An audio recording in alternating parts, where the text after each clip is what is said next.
enjoy that.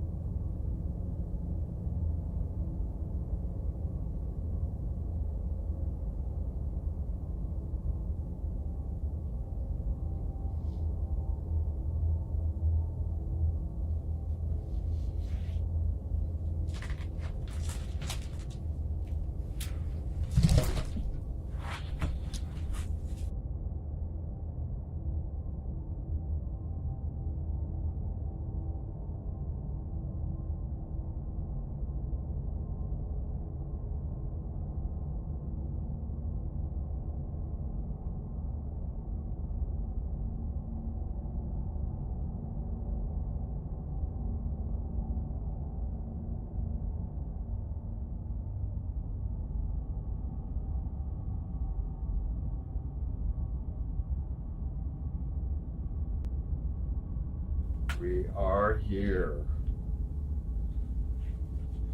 Who dis? I wanna like wait for some people to show a couple, well, one person specifically. Everybody else. Well, we won't wait for that. We'll give it a few minutes. Simon Dusk.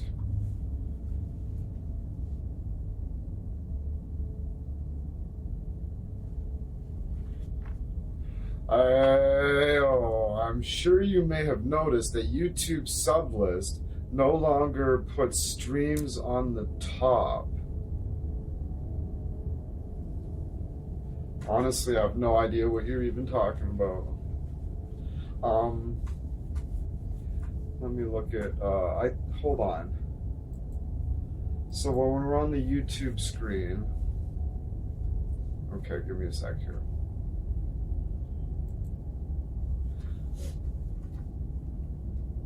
Oh, hold on.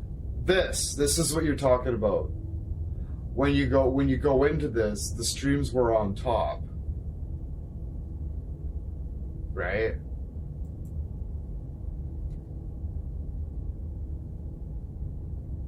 Oh, whoa.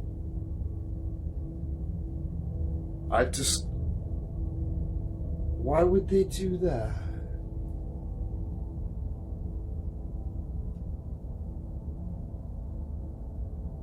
You have to scroll down to, you have to.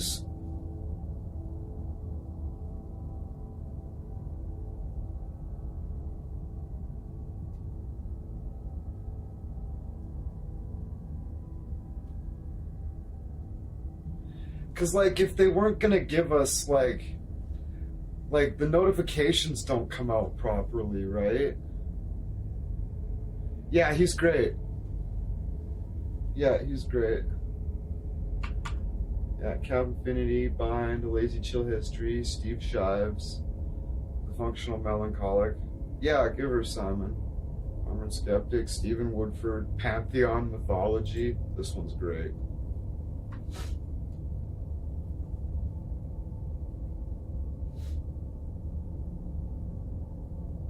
The Mammon, the demon we worship above God.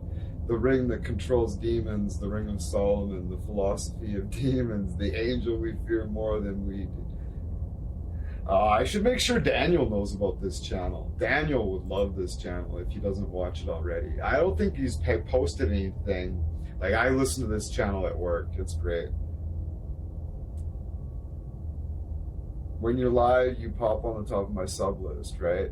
Yeah, and it's like, oh, you see it. Even if you don't get the notification, you functionally see it on the list, right? I gotta remember, I always have to gesture to the opposite side, right? I should see if I could flip my camera. It'd be weird. You'd be like, wait, what's... should flip my camera so stuff that appear in the back isn't backwards. Cap Infinity's in the house. Our Daniel, yeah. I should make sure Daniel knows about this page. This page is crazy. This is like right up Daniel's aisle. Yeah.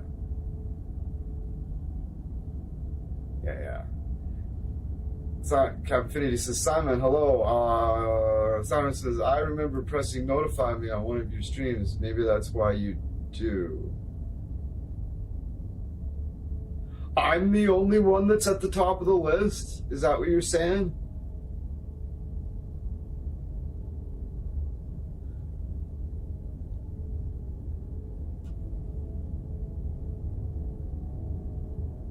We're waiting for Nessie.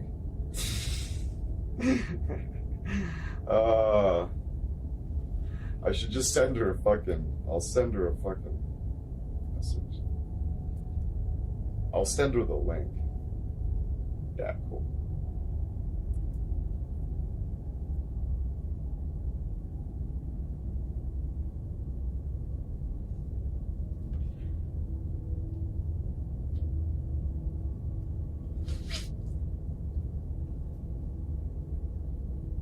Where is she? Come on.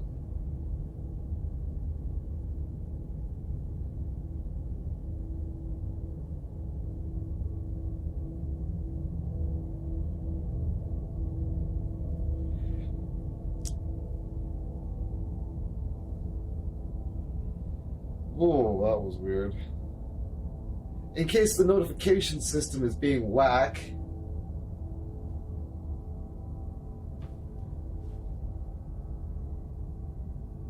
Now, let's get rid of that. Let's get rid of that. Okay. Yeah. Cool, I got all the, there's my main monitor, obviously, which you can see right now. This is side left, where this is where I would add all the Ninja or whatever, and oh, whoa, what happened? Oh, I'm tripping balls. I'm just tripping balls. I'm tripping balls, man. I'm tripping balls. I was like, what the fuck just happened? I thought the stream ended. I was like, oh, God. I was like, no, fuck. Okay, so that's side left. And we have side right. This is OBS.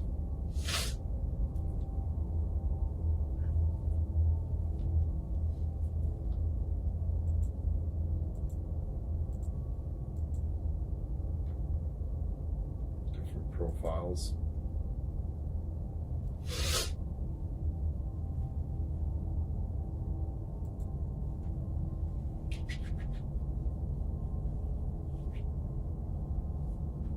Oh.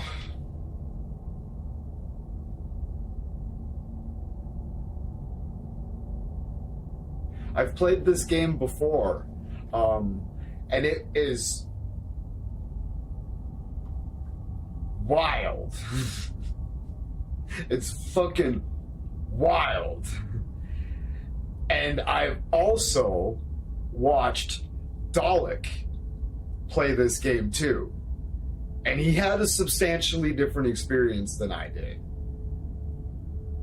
And also, when I was looking through, I was like, I need a game that I can play in a one-shot kind of thing. And I was like, ooh, Slay the Princess. And I went to the achievements, and I had gotten like 35 achievements out of like 150. So I was like, oh, interesting. And then all of a sudden I had the idea. I'm like, I bet this game knows that I've played it before too. I get the strong I'm really thinking, and I'm really hoping, but this is the type of game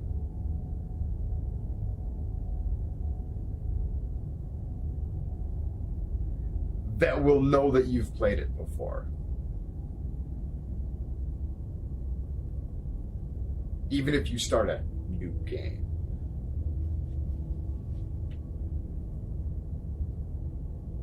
Oh.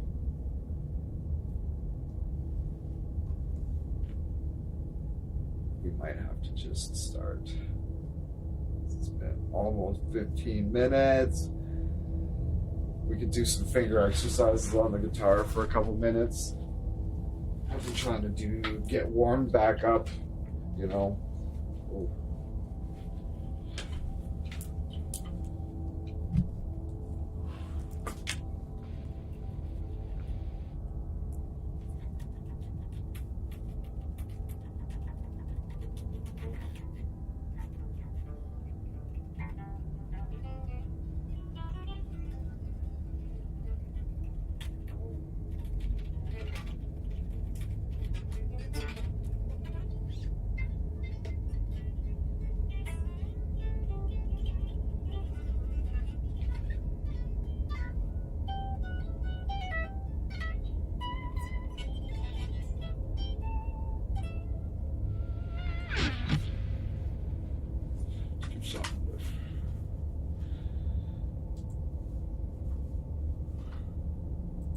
Main capture, we're gonna make it chat. We don't want that.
It always happens when you bust out songs you haven't really played for years and years. You're like, is it? Nope, it's here.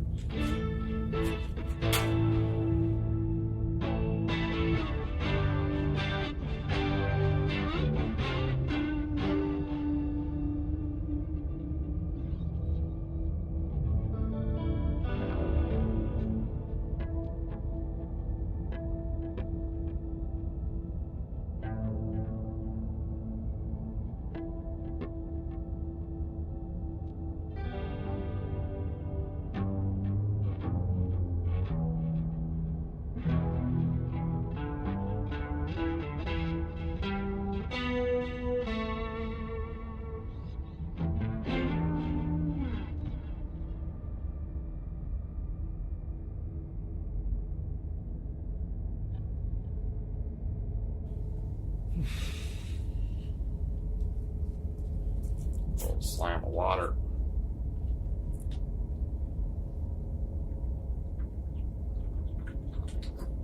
Alrighty, let's do it.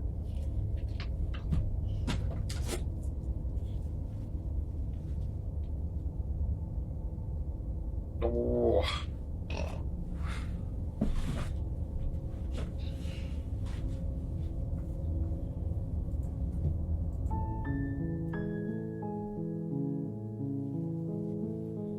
Like, look at this.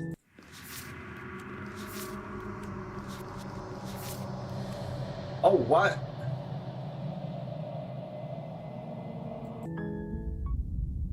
the fuck? Hold on. What the fuck is going on here?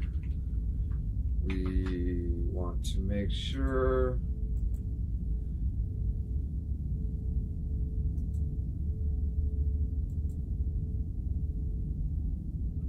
What just fucking happened? Yes. What the fuck just happened?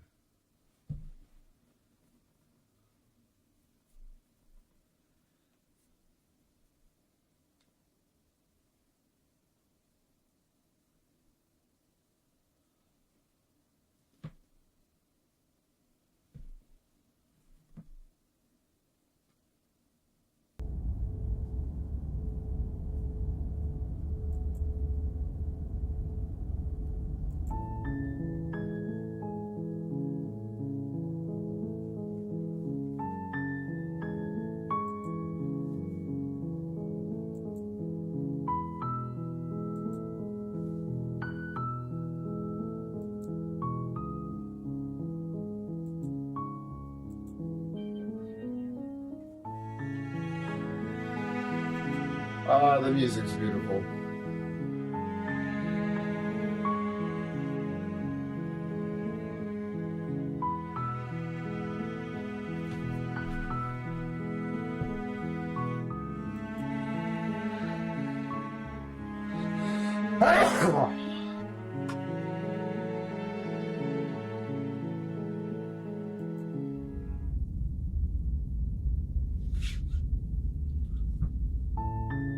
You're on a path in the woods, and at the end of that path is a cabin. And in the basement of that cabin is a princess.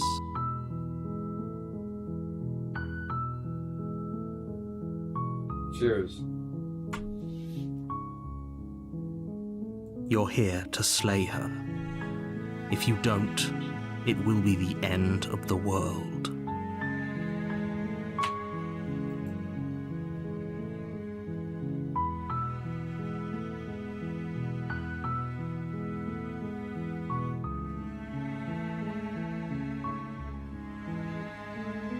I'm talking about the end of everything as we know it. No more birds, no more trees, and perhaps most problematically of all, no more people. You have to put an end to her.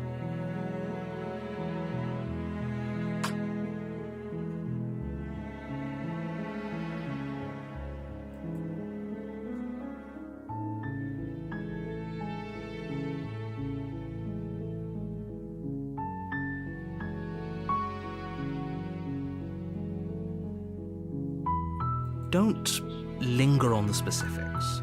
You have a job to do here. Just get in there and do what needs to be done. We're all counting on you.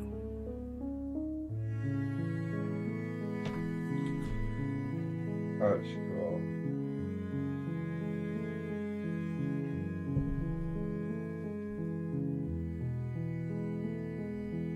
Oh.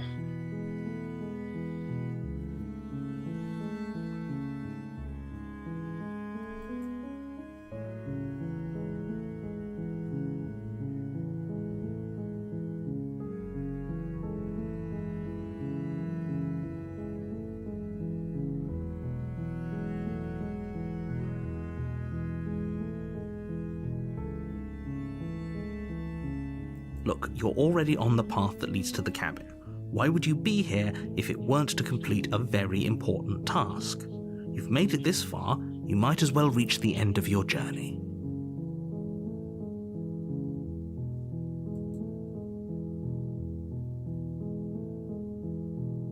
Should I just go through it, or? Sweet. I've always wanted to off a monarch, people the revolution.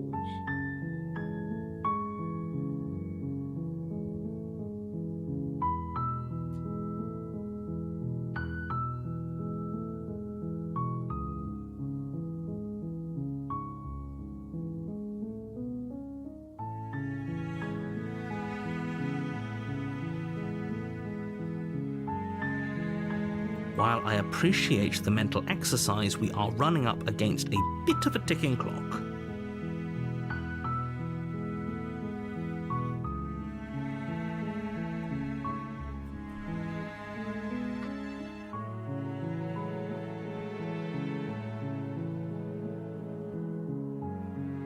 Nevertheless, let me assure you, the princess is locked up because she's dangerous. She is not dangerous because she's locked up. And before you decide to waste even more of our time by asking how I know that, let me suggest a more pragmatic lens through which to view this situation. Causality doesn't matter here, because the end result is the same no matter what led us up to this point. If the princess leaves the cabin, the world will end, and there is no changing that. It's no use arguing semantics over a metaphorical chicken or egg, because the egg is hatched and it's about to ruin everything. Unless, of course, you do your job and slay her.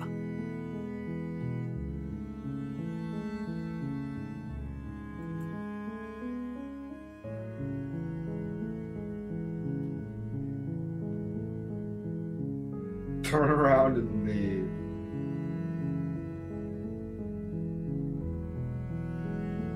Does it? Are you a monarchist? Is slaying a princess that much worse than slaying a fisherman or a miller or a seamstress? If anything, slaying a princess is much better than slaying a seamstress. Seamstresses contribute something of value to society.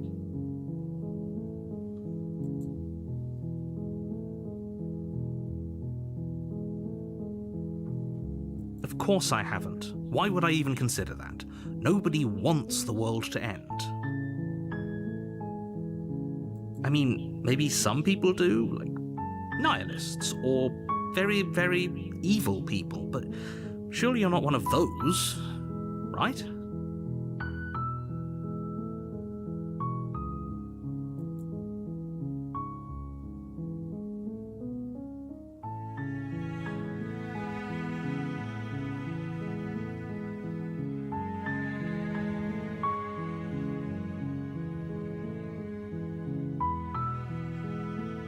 I'm not sure if it has a worse connotation. I think it's just straight up interchangeable with kill.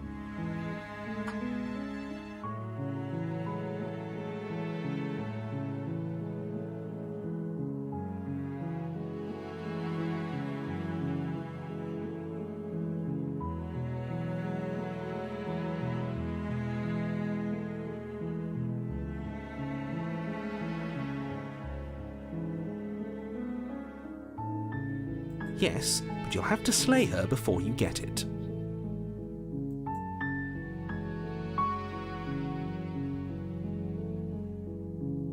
Oh, if only that were the case, but I don't make the rules. Yeah. I have to say, I'm surprised at your reluctance thus far, but unfortunately for the both of us, you're the only one who can pull this off. Like I said, I don't make the rules, no matter how much I wish I did.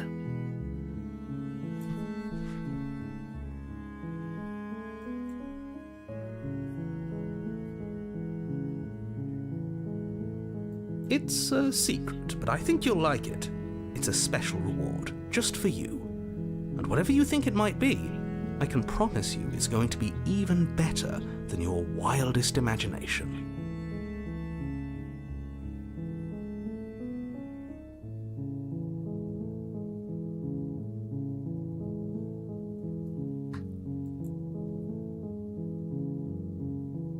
Then I guess we'll just have to see what happens. But a word of warning. If you go in prepared to hear her out, she could easily trap you in her web of lies.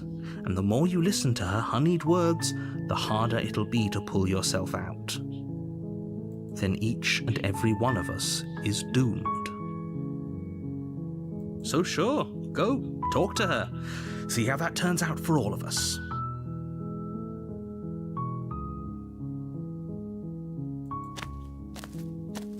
You make your way up the short path to the cabin.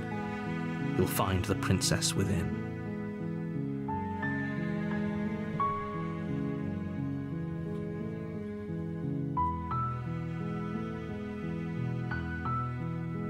She'll be dead first. Yeah, I'm going.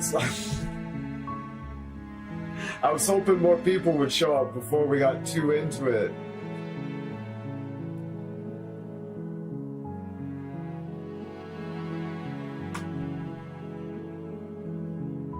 We're not going to go through with this, right? She's a princess. We're supposed to save princesses, not slay them. Ignore him. He doesn't know what he's talking about.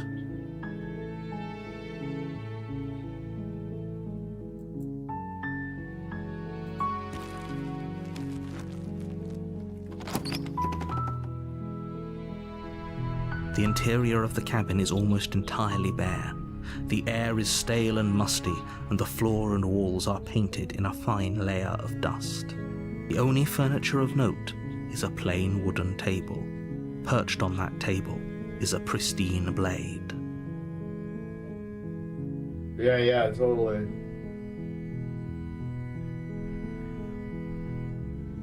The blade is your implement.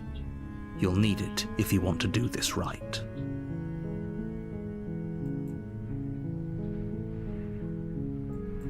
You take the blade from the table. It'd be rather difficult to slay the princess and save the world without it.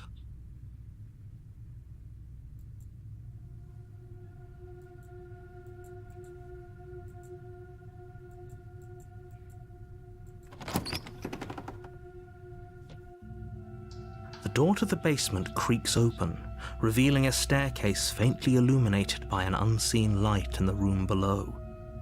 This is an oppressive place. The air feels heavy and damp, a hint of rot filtering from the ancient wood. If the princess really lives here, slaying her is probably doing her a favor.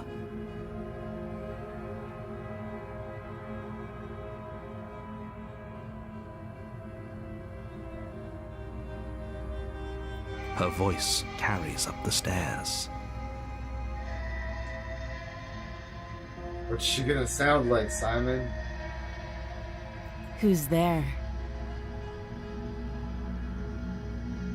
Sounds like Courtney Love. She sounds dangerous. It's almost as if she's the one in charge down here.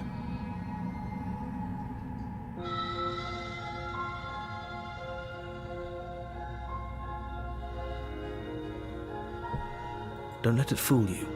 It's all part of the manipulation.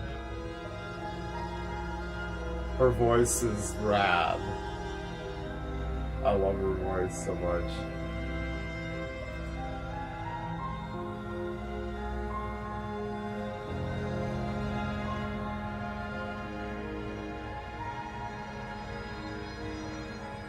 Sounds like my mistress. Oh, it's been so long since anyone's come down here. I was starting to think they'd forgotten about me.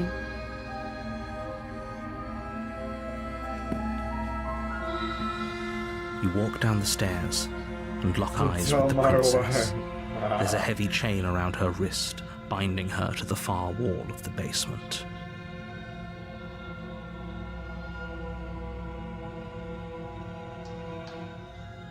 She's so coldly beautiful. Is she really a threat to the world? Focus on the task at hand.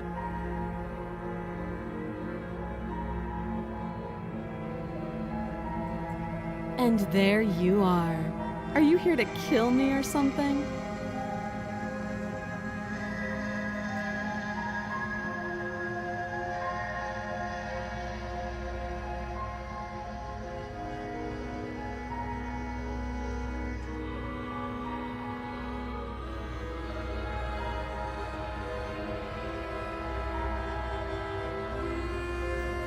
You step forward, your grip on the blade tightening as you steel your resolve. Oh? No talking then? Fine. What even makes you think you can kill me?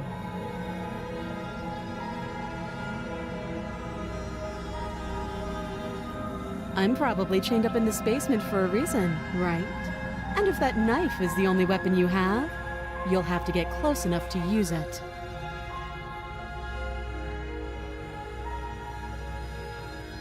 So, you should just drop it. Best not to risk finding out what I can do.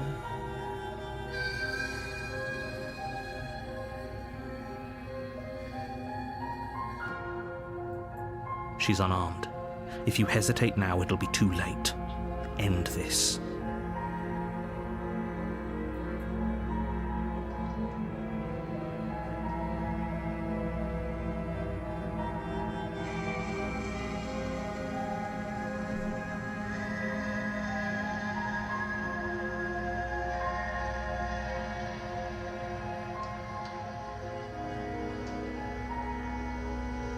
I'm positive. Yeah, totally. I'm not. But we'll keep our eyes peeled. If she has a weapon, she'll have to draw Yeah, it you are. before she can use it. Someone says, hola. Hola. Holla. Hola, holla. Hesitating? Why don't you drop the knife and the two of us can be civilized with each other?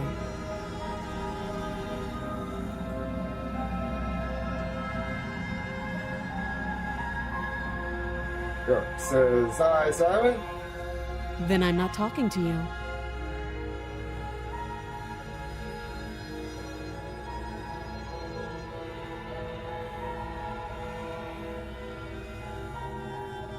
You stare at the princess, squinting. She squints back.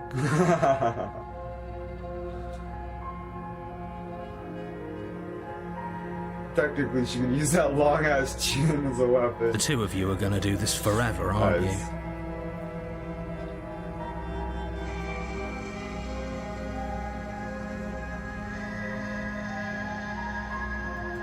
you? Yeah, I'm sure. Mankind season 5. I've only watched the first season. I might just have to pick up on the Russian spin-off.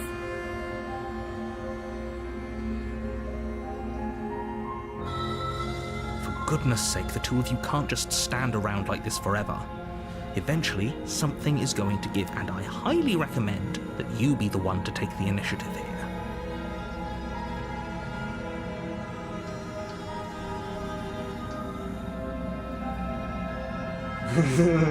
York says, bro. Yeah, I've only watched the first season yet.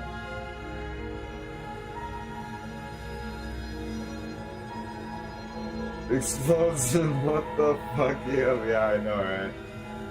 Honestly, I think the last like movie, or the last bit of TV I've watched was the first episode of Starfleet Academy, and it was fine. And I think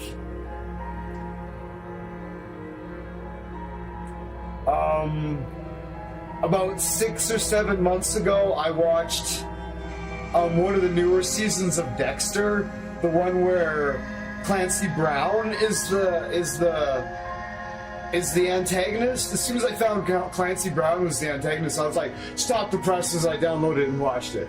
But like before that, the last thing I watched was Deadpool and Wolverine in the theater. All right, we're gonna step up and we're gonna stab her. Season 2 is some of the best TV of the modern era. Yeah. All right, let's do You it. charge the princess, blade in hand, but unfortunately your earlier suspicions proved correct. A blade of her own slips down her sleeve and catches you in the neck. Yeah, that's what I figured was gonna happen. Blood sprays from the cut, your severed carotid artery painting the princess with strokes of red. You'd better finish your task quickly before you run out of time.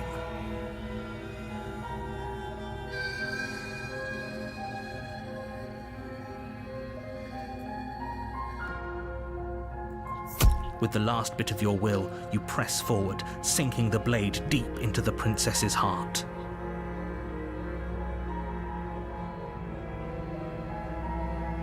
Oh.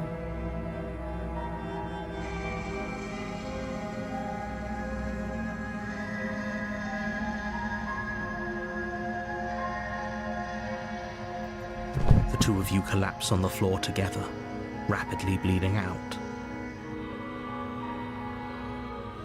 Somehow, I thought this would turn out a little differently. But I wonder... Equality, yeah.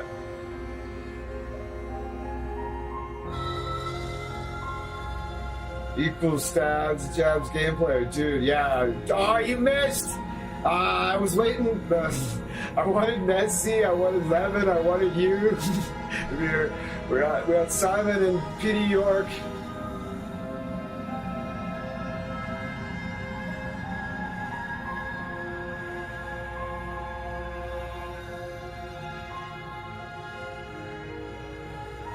Do you really think that this was enough to stop me?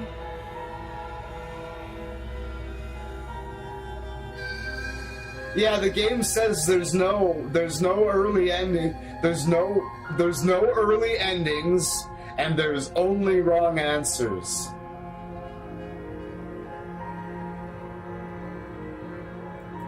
It's like she's convinced she can't die.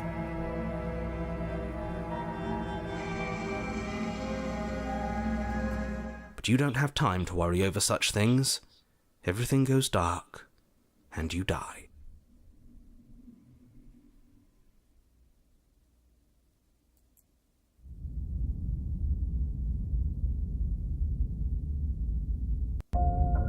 You're on a path in the woods, and at the end of that path is a cabin. And in the basement of that cabin is a princess. You're here to slay her. If you don't, it will be the end of the world. There's some real London romance here.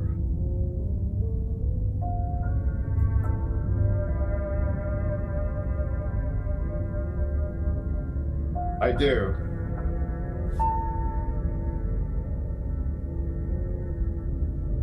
It hasn't. Or if it has, I certainly haven't been a part of it. We've just met for the first time, you and I. Simon says, I gotta do. Yeah. Oops. If he doesn't remember what happened, then maybe it's best to keep it that way.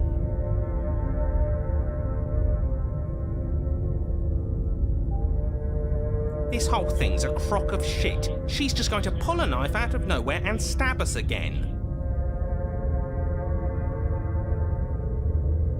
Hate him 100%. The character, not the one that voiced the narrator. Yeah. Stabbed to death? Well, you won't have to worry about that. The princess is unarmed. Yeah, that's exactly what you told us last time. When we asked you if you were sure she didn't have a weapon on her, you said you were positive she didn't. But it turns out she did, because when we charged her, she started stabbing us to death. Calm down. I assure you she has no weapons, so there's no reason to fear her. You were made for this job. You'll do just fine.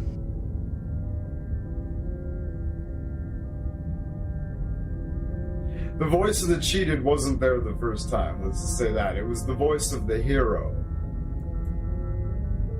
Let's assume I'm telling the truth, and all of this really did already happen. Why should I listen to you? Why should I bother doing anything? Those are two very different questions, but fine. I'll indulge you if that's what it takes to get you moving. Let's say for a moment that this really is the second time you've met me, or at least a version of me. If you're back here, I'm assuming you died, which probably only happened because you didn't listen to me. I did, though.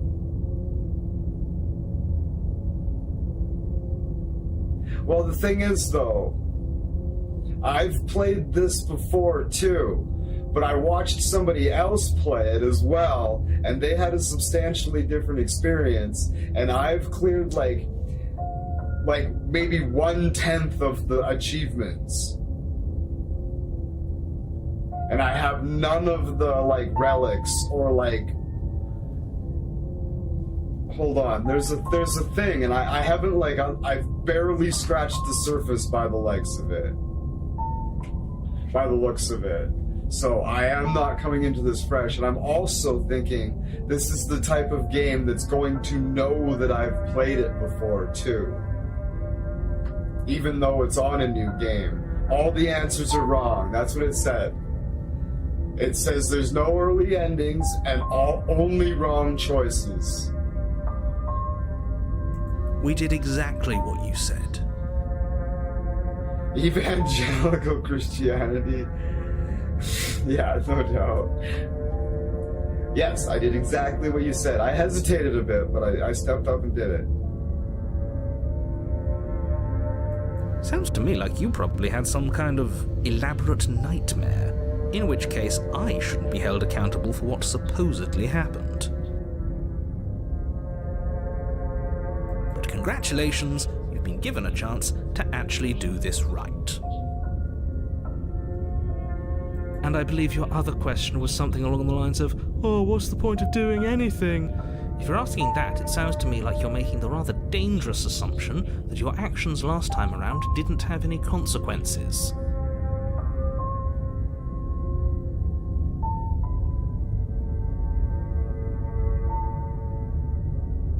Oh, they definitely did. What do you mean? Of course there weren't any consequences. We stabbed the princess stabbed us, and now everyone's right back to where they started. That sounds pretty consequence-free to me.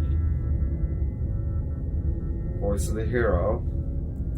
Yes, but in this purely hypothetical scenario, that begs the question of how you got back here. Did time simply rewind itself, or were you instead transported to a different world entirely? Had you failed to slay the princess, what would have happened to everyone in the place you left? Screw this. Who cares what happened to everyone else? She's not going to play fair, so we should do what we can to save ourselves and just get out of here.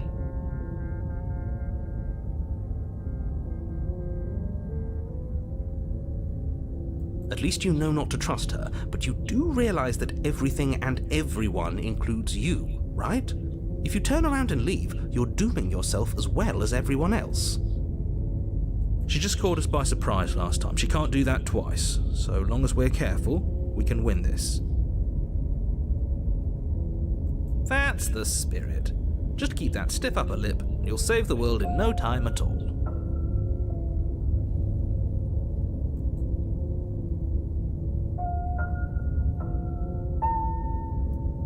Just be quick about it.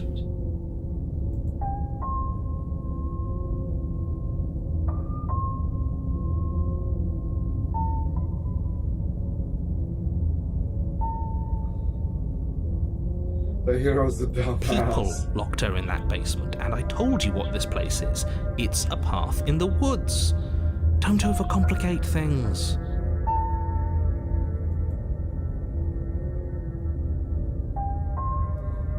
Game player says the hero actually evolves. We killed you too. Like I said, if she killed you, it was probably because you didn't listen to me. Don't talk to her, don't trust her, just go in, do your job, and save the world. Oh, and don't get stabbed while you're at it. So what do you think, York? Should I just go in there and stab her, or should I fucking talk it out? I'll make fun of him as long as possible. Game player says, considering the hero is the one you start with, the hero is the core personality.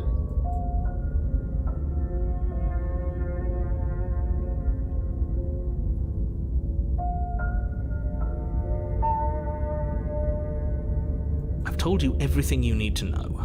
Going into more detail would just overcomplicate an otherwise very simple situation and make your job more difficult. I don't know, it's been a long time since I've been here, so I don't really remember.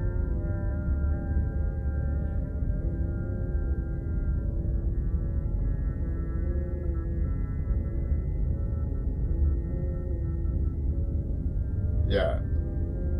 The player's core personality, yeah. You didn't tell us about her knife last time, though. That's because she's unarmed. And more than that, it's because there wasn't a last time.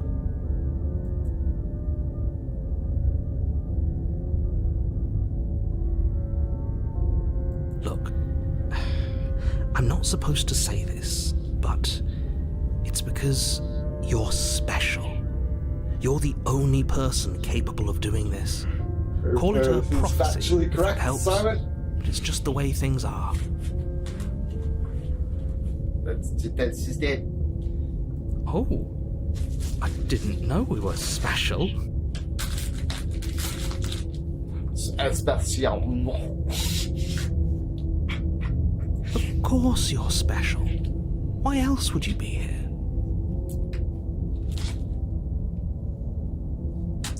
Of course you're special. Press it. If anyone's special here, it's her. That was a nasty trick she pulled on us.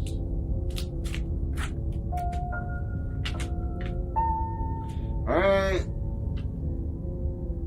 Great. Now, if you don't mind, the whole world is waiting with bated breath for you to save it from ruin.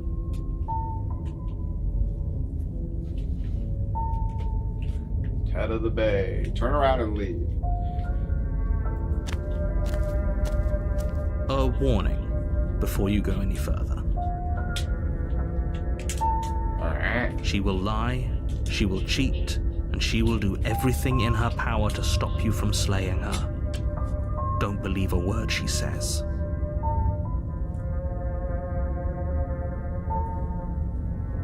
He couldn't be more on the money. But we're really doing this, aren't we? I'd say you're lost, but I'm stuck here with you. We know what to look out for this time. We know to be careful. Alright, yeah, this is right.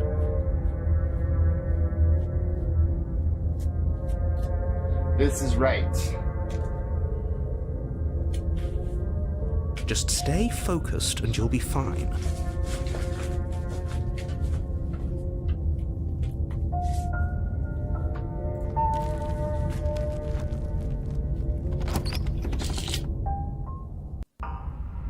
The interior of the cabin is a jagged mess of warped wood and broken boards, their splintered edges as uninviting as shattered glass.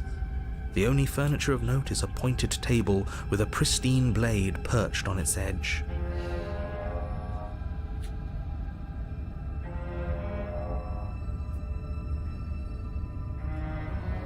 Make myself a snack.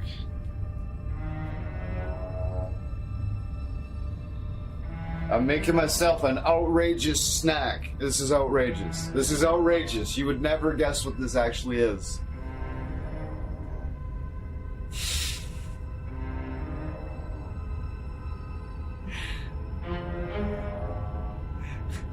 This is one of the walls of a gingerbread house. Yes, this is right. And what I have done... Yes, a gingerbread house. I have a gingerbread house. And I've put frosting on it. And I've put a thick layer of chunky peanut butter on top of that.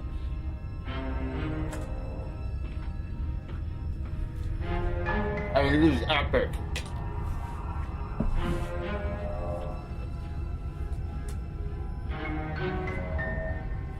The blade is your implement. You'll need it if you want to do this right. Yeah, I know, right?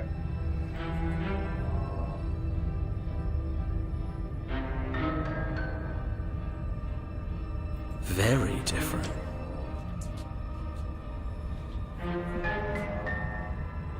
Maybe that's because you haven't actually been here. I hope this means you'll finally drop that ridiculous past life nonsense. You haven't died, and you certainly haven't been killed by the princess. Found myself some corn nicks. My guilty addiction. Yeah, there's something else, aren't there?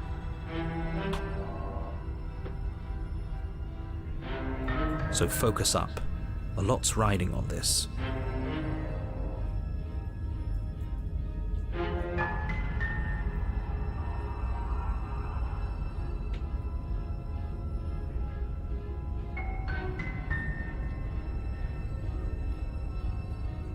That's because there isn't a mirror.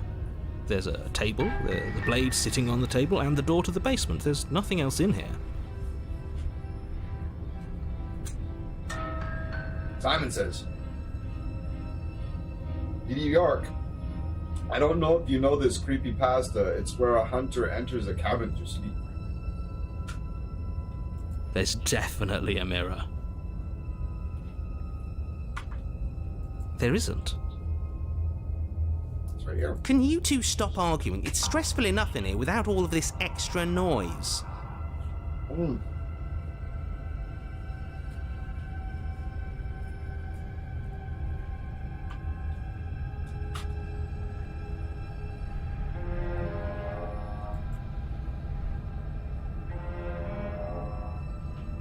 Like,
you do? I'm not sure if that's what he means.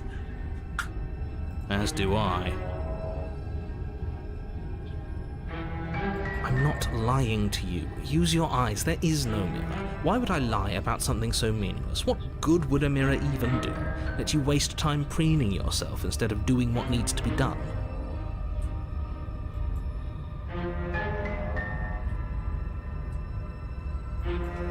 You walk up to the wall next to the basement door. It's a wall. There isn't much to see here. This really isn't funny.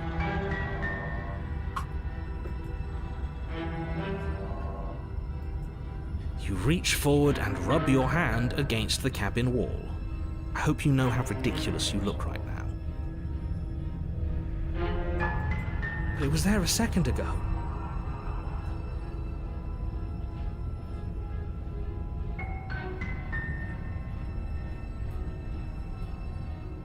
Now it's gone.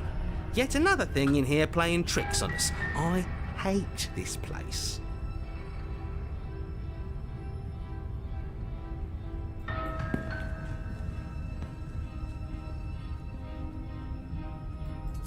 You take the blade from the table.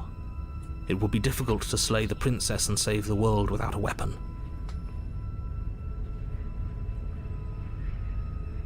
Oh, you're back?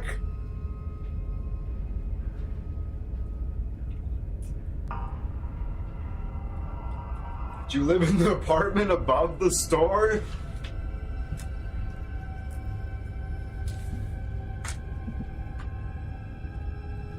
feels a bit better to have a weapon in our hands. Let's make her hurt for what she's done to us.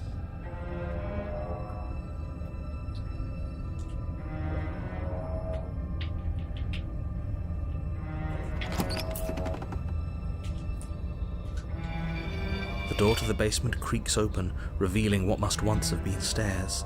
The fractured slats look as if they've been torn from their source and violently jammed into the wall. That's definitely not what it looked like last time.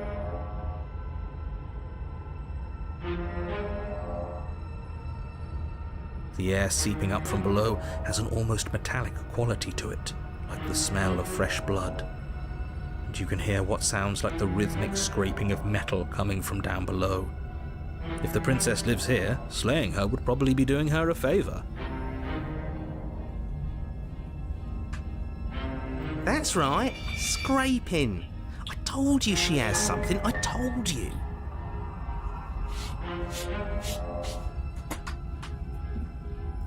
That sound could be anything. It's probably just her chains dragging across the floor. I am begging you to too get bad you out of missed the your head. beginning. This is the second time we've been here, Lemon. It's like a time loop or something. The place is all fucked up now. Her grating voice carries up the stairs. I hope you've come to rescue me. I've been stuck down here forever. There is something so wrong with that voice. It sounds a little modulated this time. Yeah, she thinks she's better than us, like she doesn't even have to put on an act this time. As you descend Oh, the God. final step, the form of the princess comes into view, her sharp eyes following you from across the room. I wonder if she remembers us. Lemon, last time, I stepped forward to kill her, and she stabbed me in the neck. But as I was dying, I managed to fucking plunge the knife into her heart and kill her. And then I woke up on the path again. Finally, somebody! Quick, get me out of these chains. We're not safe here. Come on now, we're not falling for that, are we? She's trying to trick us, but she can't hide that threatening edge to her voice. She just wants us to get close, to let our guard down.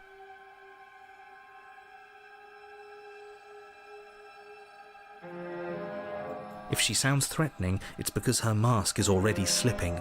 She knows why you're here. You are armed, after all. What are you waiting for? You are here to rescue me, right?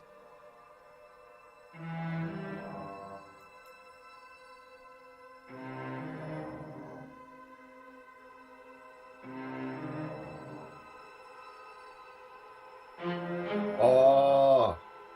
Should I try to fucking manipulate her? Get her to drop the knife and then run up and kill her? Yeah, she stabbed me in the neck last time. We killed each other last time. I'd rather not do that again. Look, I know you're mad at me.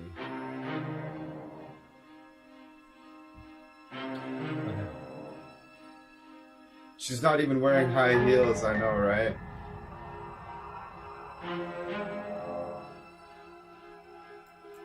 A knife? What are you talking about? I don't have a knife. Where would I keep a knife?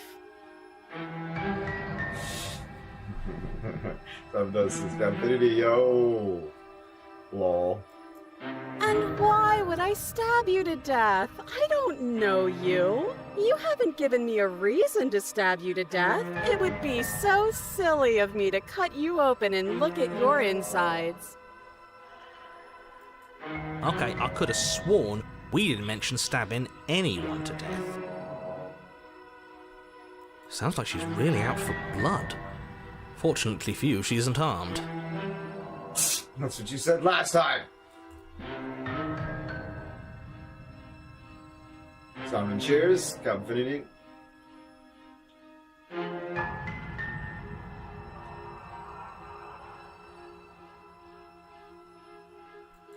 It would be so much easier to prove that I do have a sharp object. I could just show it to you, but I don't have one, so I can't. The princess smiles as she pulls her hands from behind her back. But look at this! Hands! Hands that don't have anything in them to stab you with! Her smile stretches into an even wider grin as she shakes her sleeves. And empty sleeves, too! Look at how few stabbing implements I have. It's practically zero.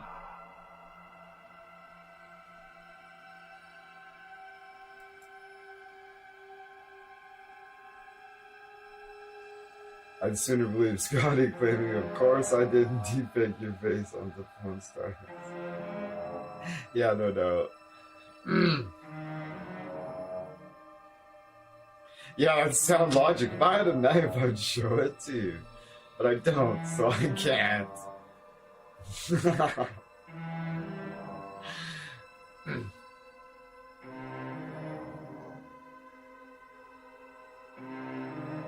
What if you're... Oh, yeah. Be more skeptic, yeah. I've shown you all of my hiding spots. What kind of princess do you think I am? I would never hide something sharp somewhere secret.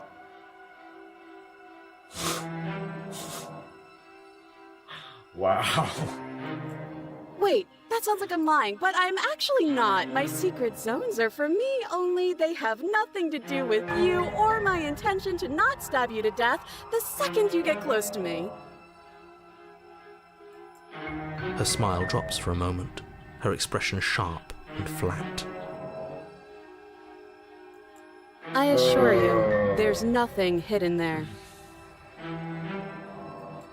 I'm inclined to believe her on that one. She seems serious. Of course, but that doesn't mean that she doesn't have something hidden somewhere. We know for a fact she's armed.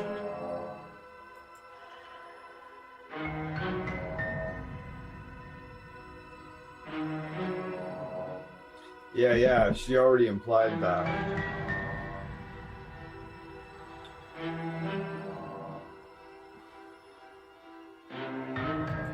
Last time, if somebody came into my house and tried to kill me and I cut his neck open and then he stabbed me in the heart and we both died looking in each other's eyes, well, surely I would remember that.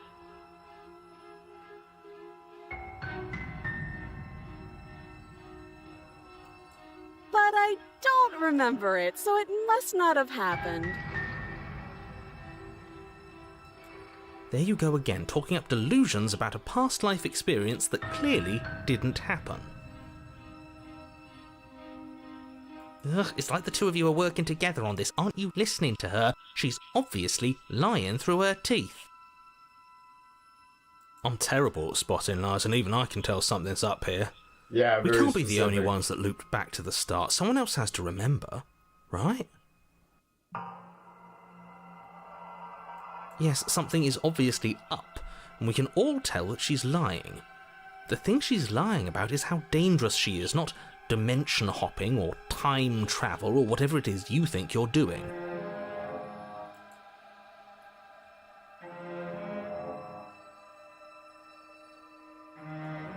That's exactly what happened. You do remember it. Would I just lie? Yes. Would I just lie to your face and tell you a thing I remembered happening didn't happen just so I could stab you again? I mean, just so I could stab you for the first time. Aha! She slipped up there. She said again, and her taking it back doesn't count. Dimension hopping, time travel, we're not sure. They were talking about causality and shit. Do you hear how deranged you sound right now? Please stop dawdling. This is only going to end with violence. Postponing the inevitable is only going to make it worse for you when it actually happens.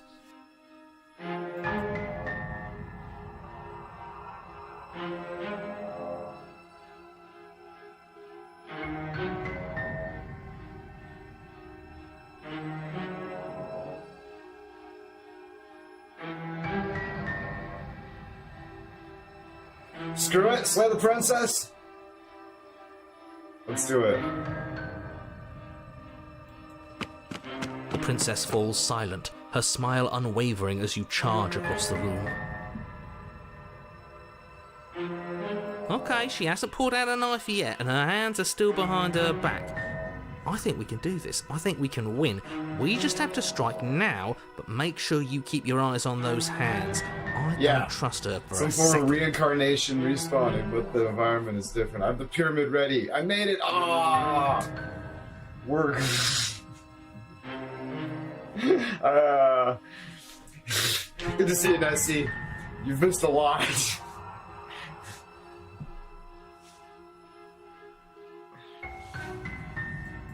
But your focus is broken by the horrible sound of metal slicing through meat. Whose meat? Not ours, right? Hers, at first. What? Then yours. Hee. She straight up stabbed me in the neck last time, and then as I was dying, I stabbed her in the heart, and we died on the bled out on the floor together. It looks like that's... How? What did she even hit us with? This voice that cheated only appeared the second time around, too, because he's pissed off about the narrator lying to us. You stare down at your chest and at the long, thin blade she impaled you with. Look at my hands, though, right? And then the red, angry slit along the flesh of her thigh, where the blade had been nestled just a moment ago. It's still lodged in her leg, emerging from her knee, hinging up and out of her body like some extra metallic limb. Bullshit. Absolute bullshit.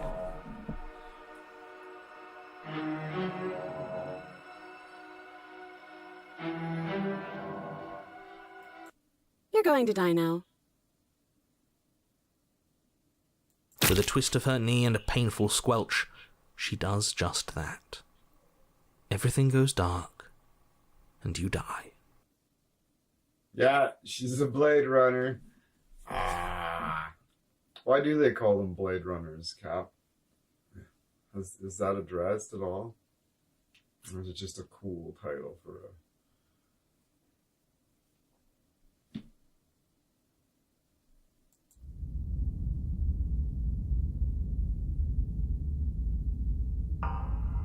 You're on a path in the woods. No, fuck that. If we're gonna have to keep doing this over and over and over again, we're not starting in that goddamn woods every time. We're starting in the fucking cabin. This is say, yeah, York, Petey York says bull. Yeah.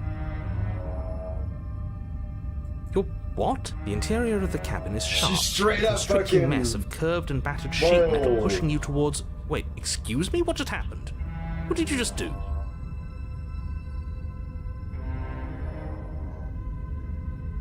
It was a regular cabin, then it was a fucked up, destroyed cabin, and now it's fucking Superman's Fortress of Solitude.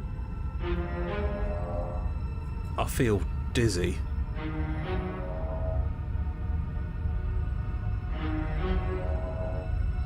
Oh ho ho ho! I guess I took us to the cabin, didn't I? Isn't that interesting? Who holds the cards now? Captain says it was taken from a novel where surgeons would smuggle scalpels. So yeah, for the... Oh. Surgeons would smuggle scalpels. Oh, interesting. Okay, so yeah, for the movie because it sounds cool. Alright, but yeah, that's what it was. Interesting. The circle's getting smaller and smaller. Running isn't an option anymore. We have to fight.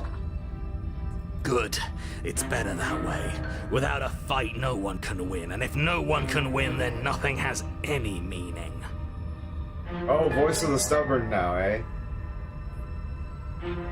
Great, so obviously you've already been here. How many times? Yeah, Simon says interesting. This is our third? No wonder things have fallen apart. You do realize that every time you fail, she escapes and an entire world is damned to destruction, right? I straight up failed last time. I killed her the first time.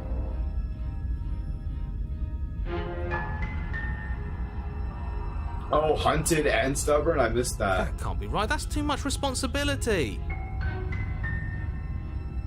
Nah, impossibly high stakes make the fight so much better.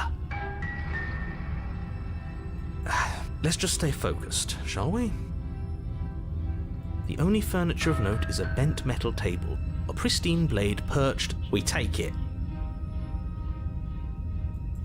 Okay, sure, you take the blade before letting me finish telling you it's there. It would be difficult to slay the princess and save the world without a weapon. This feels right. We just have to keep our senses sharp. That's right, we've got to be able to win eventually. We will win eventually. Hell, we might even win now. That's a fighting spirit I like to see. You could all learn a thing or two from this one. I'd love to get started just as much as you would, but how are we supposed to get down there? You walk through the door. You do know what doors are, right? But there isn't a door, it's just that mirror again. There isn't a mirror. You really messed things up, didn't you? It's like you can't even see reality anymore. I can feel the air coming up from behind it, stinking of iron and steel. He might be right. Could be a trick. If our other senses can't feel it, then we can't trust it. Paranoid Schizotherapy Simulator. Nice. If it's in our way, let's just break it and move on. You make your way to the door at the end of the room, stopping just in front of it. You really must think you're looking at a mirror. Well, it doesn't exist. Just reach forward and open it. Let's just fumble for the handle and be done with it. I don't care what we look like. I care about getting to the end of this mess. You reach forward and place your hand on the door to the basement. It creaks open. And the mirror's gone. How surprising. It was never there. Just an illusion. Let's just get to the princess already. I didn't care about the mirror before, and I care about it even less now. Guess it's time for us to see her again. Just stay focused and you'll be fine. You step forward, but you don't get a chance to linger on the basement stairs. They are smooth and flat and metallic, an unintentional and unfortunately slippery ramp that quickly sends you skittering to the bottom. You should be way more wary of that mirror. Your body Yeah. tumbles onto the basement floor and the form of the princess comes into view, standing at a distance. She gives you a wry smile. Hi, it looks like you don't have a way out, so I'm not going to play dumb anymore.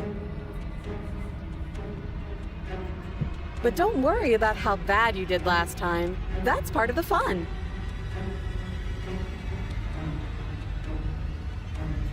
She's got another thing coming if she thinks we're going down easy again. Pride makes us dead. The only thing that matters is survival.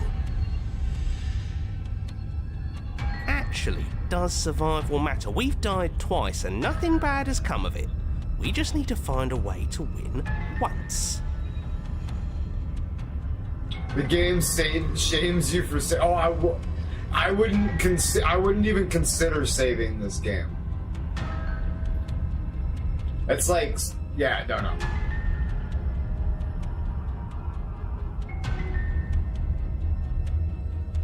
Rage being apartments. Nothing bad has come of it yet.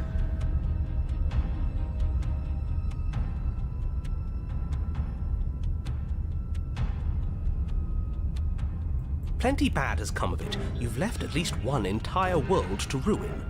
The people there mattered. The past isn't real. There's only here and now.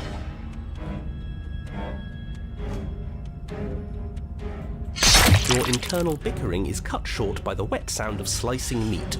From the princess's arms erupt twin blades, glistening with her blood, the empty flesh of her arms flopping at her elbows like torn sleeves. The chain clatters to the floor. She's loose, and she is coming for you. You're going to make me walk over to you, aren't you?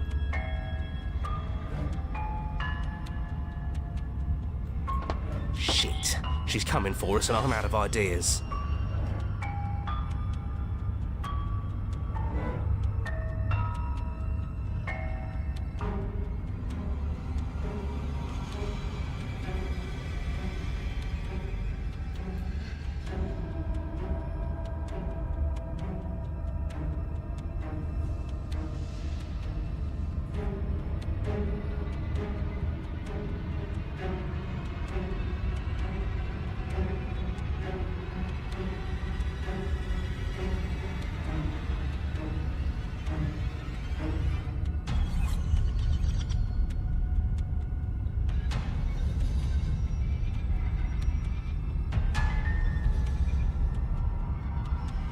I don't know what I should do. We're going to fight her again and going to have a stiff upper lip about it. She can't hurt us if we don't let ourselves feel it. Yeah. The second one is pure simping. Yeah. Unconditionally surrender. Let's just go for it. Yes! Yes! This is the best idea anyone has ever had. We're going down. Yeah, sure. Why the hell not? Let's see if we can turn off the parts that feels things. I'm clearly outgunned. Pain is good. It's how we stay alive. Nah, I'm sick of pain. Yeah, this whole thing would be a lot more tolerable if it didn't hurt so much. The stubborn idea. Yeah, totally, yeah. That's the stubborn idea. Yeah, I was... T-stubborn for life.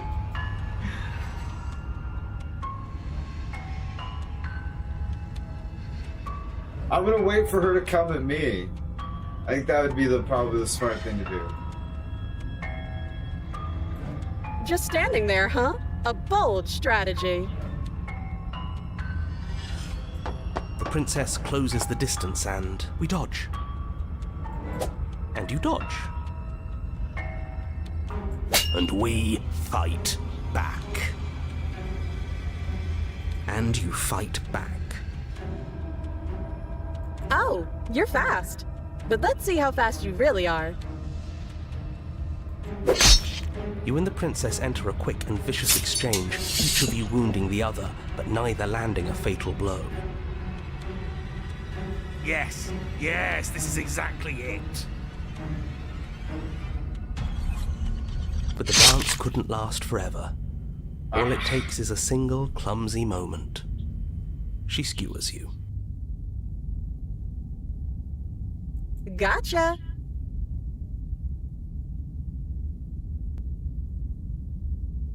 And? Does it hurt? No. Voice of the cold. Nice. Oh, a new one of us. I thought that only happens when we die. Did we die? You're on a... No, you're in a... Where the hell are you? I don't like that we died without us knowing it. This really, really blurs some lines that I prefer not to be blurred. Are we still dead? Are we alive again? How are we even supposed to know the difference? And York, I recommend you get this game and play it. It's cheap. You can get it on sale for like $5 all the time. Just put it in your wish list and wait for it. And you will have a wildly different experience. If we didn't realize we were dead, then we made progress. Good job.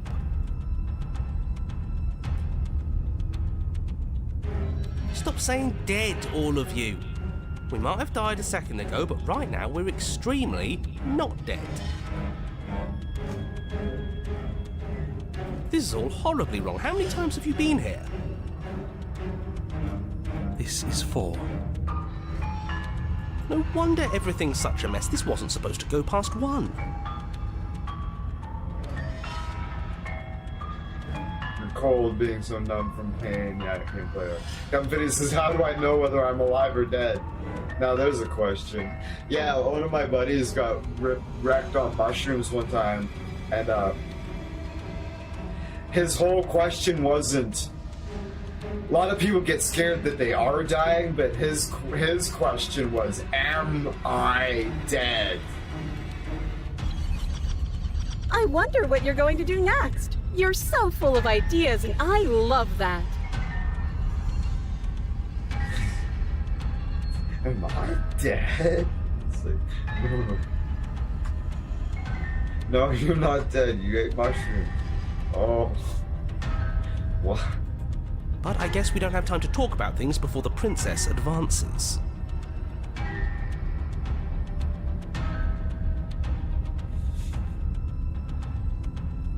Okay, whatever we do gets us another us. Let's see how many we can stack. There's got to be a point where it makes us better than her. We don't need any other voices chattering about in here. It'll just confuse us. All we need is to keep fighting.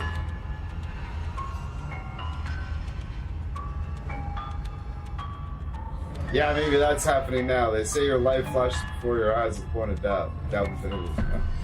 Yeah, I'll pass on that.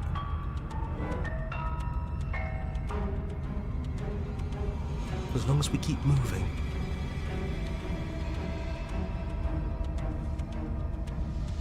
Why not? It's not like dying again and again is doing us any harm. Let's see how far this little mind hole goes, shall we? Come on, show me something new.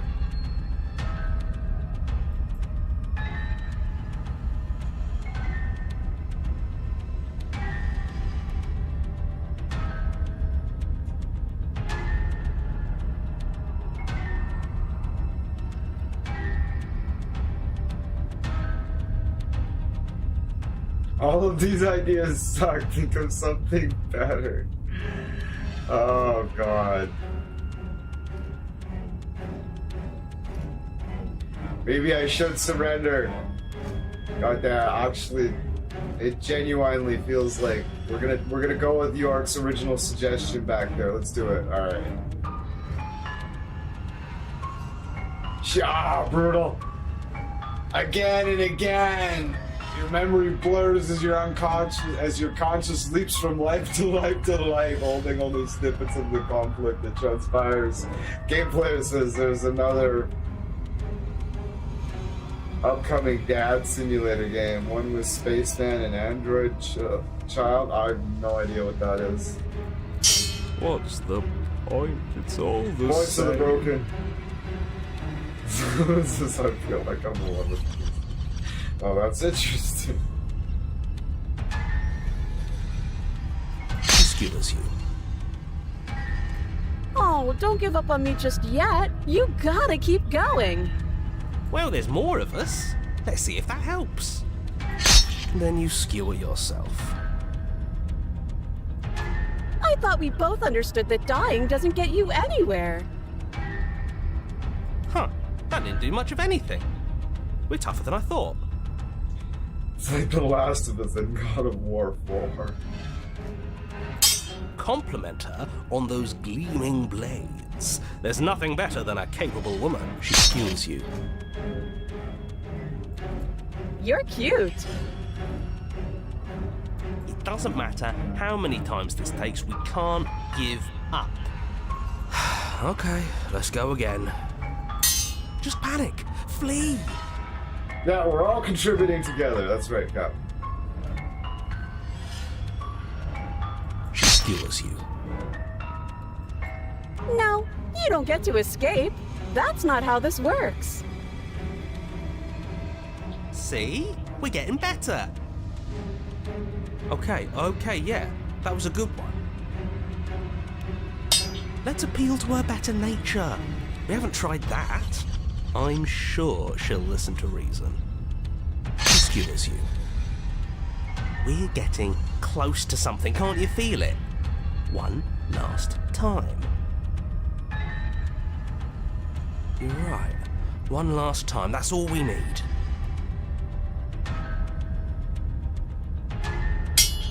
None of this is working. Think. Think. She skewers you.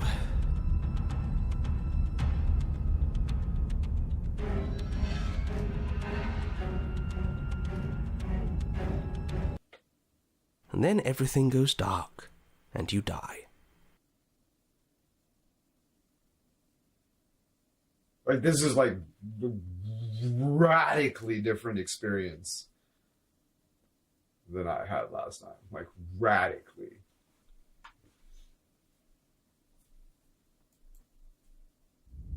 Like, I've never seen any of this. Like, the blades in the arms and the floppy fucking skin. Like, Your Honor, don't lose your head. We're in a cabin and we'll take it from here. Everything feels like it finally fits, doesn't it? We're up here, which is different, and different is good. And our steel claw is already in our hand. Oh, what if we throw it out the window? voice of the contrarian. Over my dead body. That won't be very hard. We've died a lot.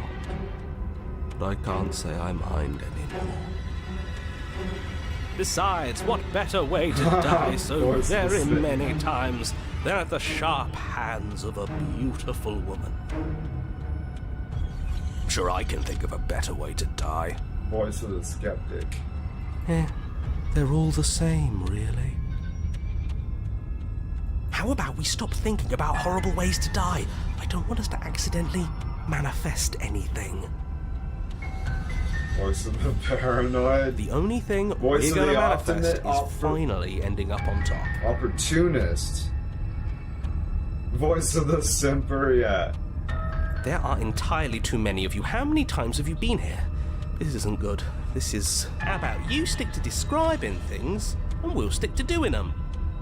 Yeah, leave it to the pros. We'll notch up that win in no time.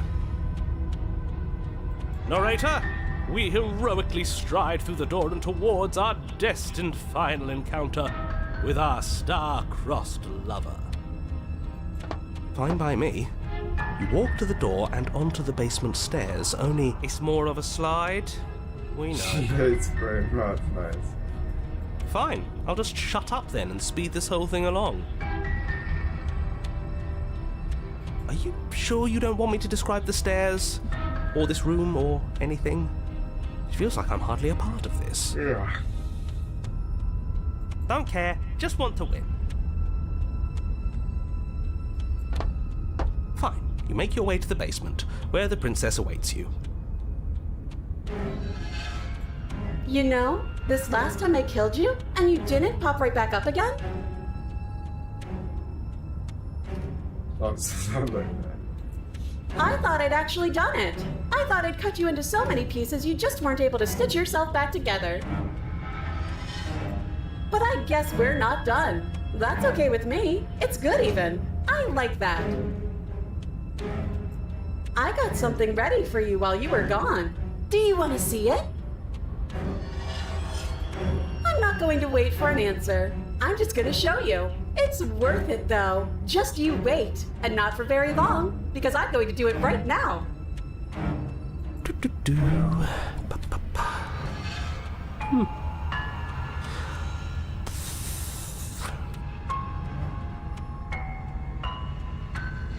Are you going to say what she does?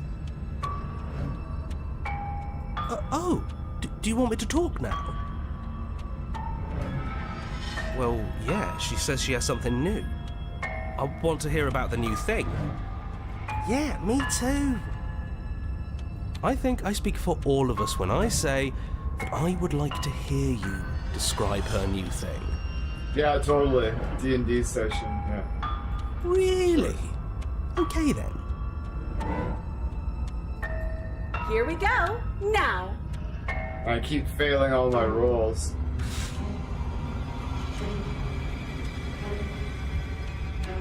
The princess's skin twists, splitting into red blooms of raw meat as it stretches and tears. And then it erupts. So Rage Bait, they want to defeat the boss instead of leveling up. She becomes a wave of blood and viscera, pieces of her splattering against the walls. All that remains in the center of the room is a skeleton of blades. A heart beats furiously in its cage of a chest. Are you ready for what comes next? Holy shit!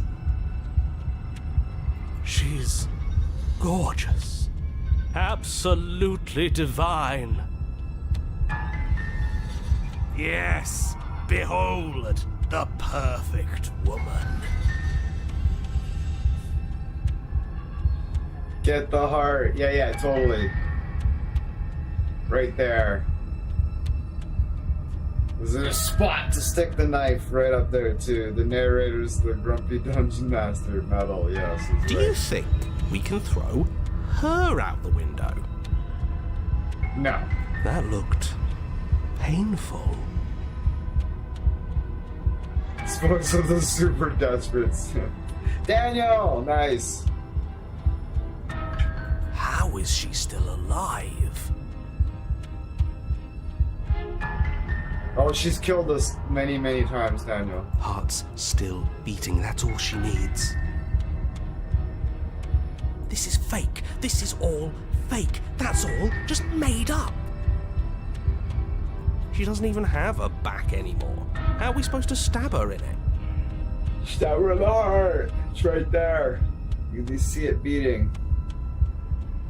This is all just a sick joke. I hate existing. We're screwed. I quit. I'm done. Forget it.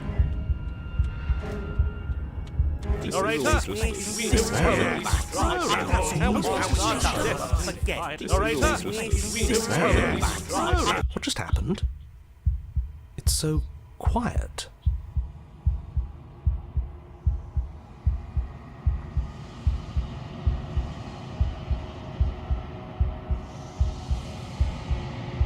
Women don't have hearts. That pretty. Something feels different about you. It almost makes me feel different. Like I should actually take this seriously for once.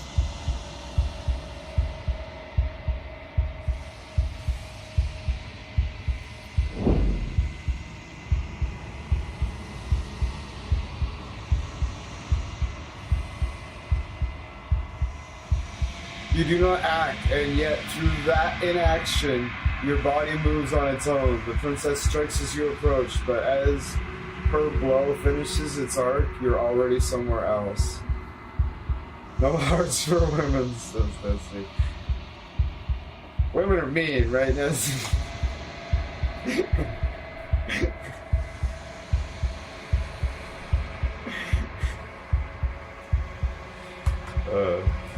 You're incredible.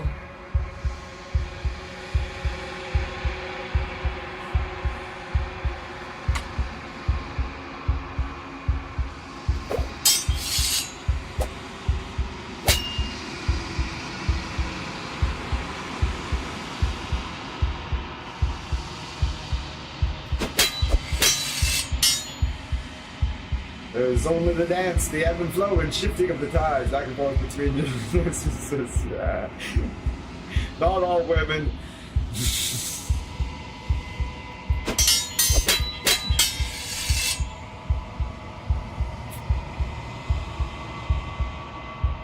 And men are stupid.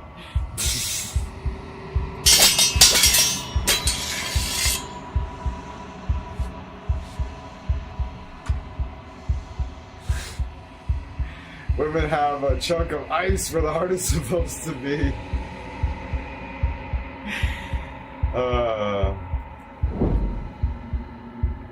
And men have a block of wood. No.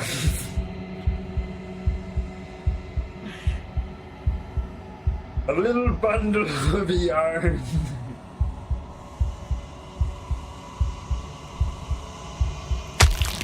That's what I said.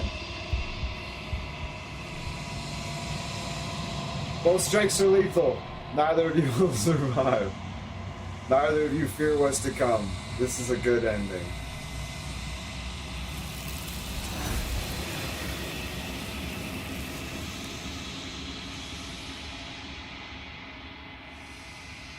You do not get to see each other die. Something has taken her away and has left something else in her place. He says true.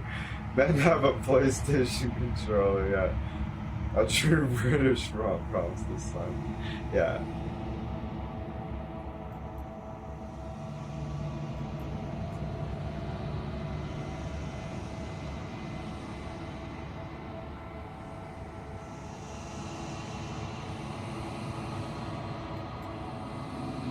Gaze into your reflection.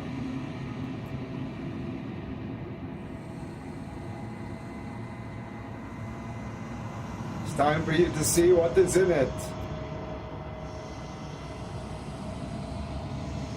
It's you.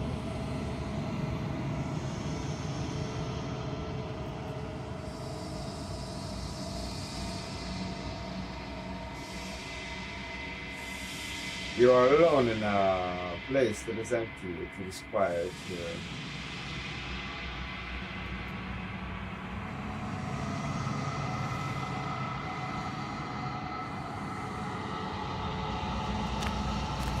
Yeah.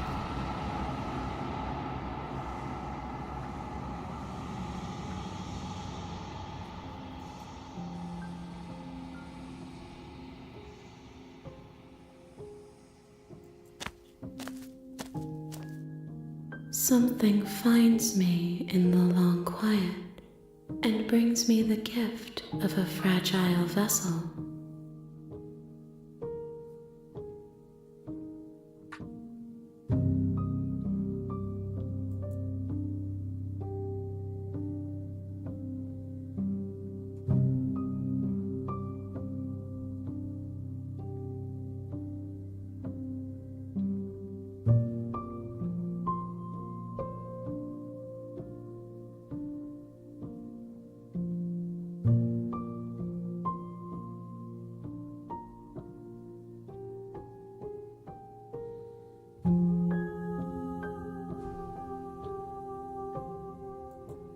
I am solitary lights in an empty city.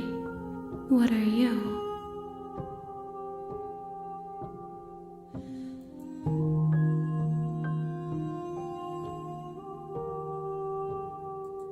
I think that you are like me.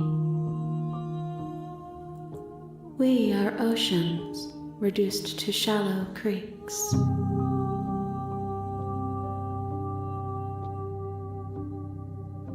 Yeah.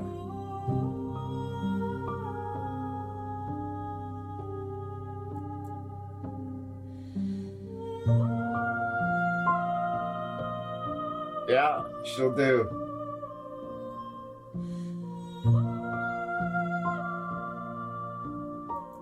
I have only just now stirred to consciousness. I could not have trapped you here, and I too yearn to be free.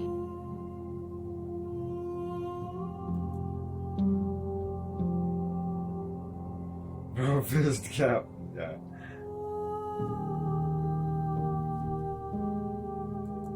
Yes, nerves and fibers to feel the worlds beyond, perspectives to make my own.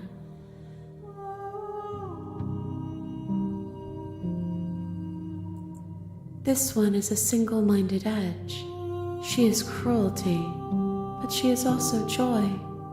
She will make for a piercing heart. Do not mourn her. She is exactly where she needs to be.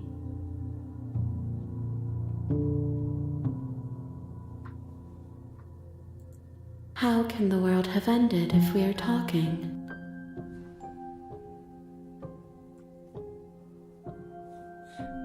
Would you like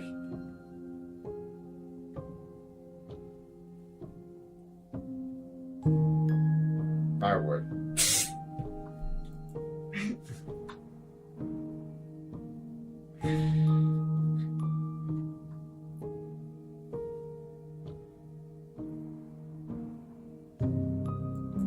I know only that they are.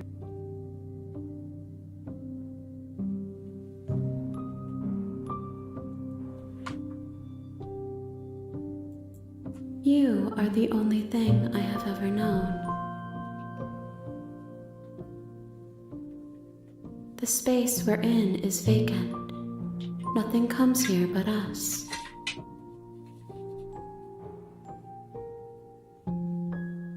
Diamond says, I think the player was losing due to having too many ideas.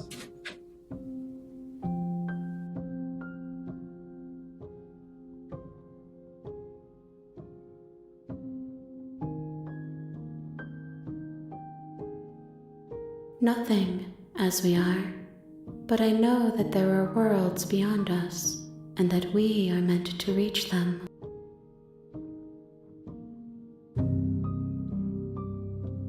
There is no exit, but this vessel is a creature of perception. She can make you forget, if only you believe her to be able to.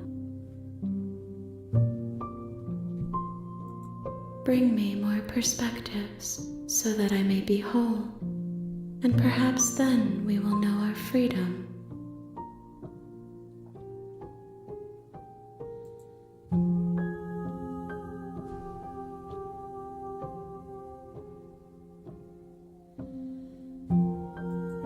More than you have found, but less than there are to find. I am infinite. The rest will find their own way home. This is fucking wild, eh?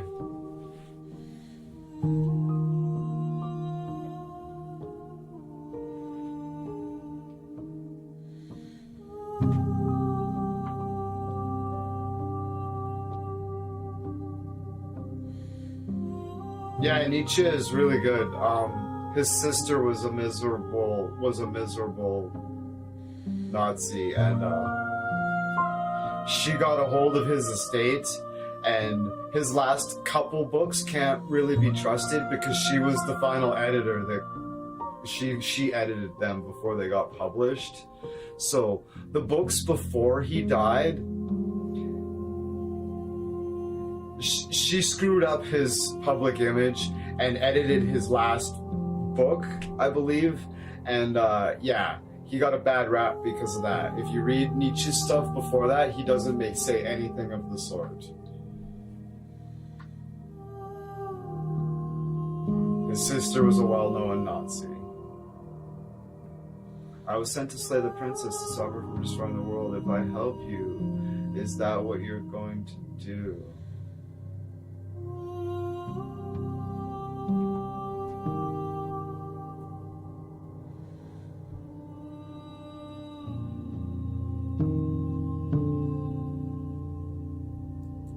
Everything, until we meet again. Nietzsche's theory of eternal recurrence. Yeah, that's what it's called. No, Nietzsche's really good. Very, very misunderstood. And his sister tainted his legacy tremendously.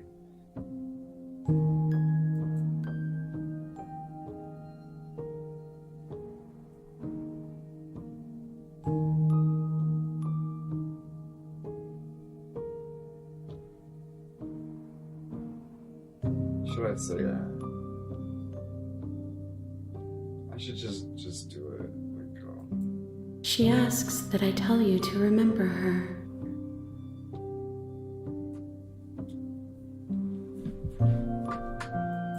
You won't.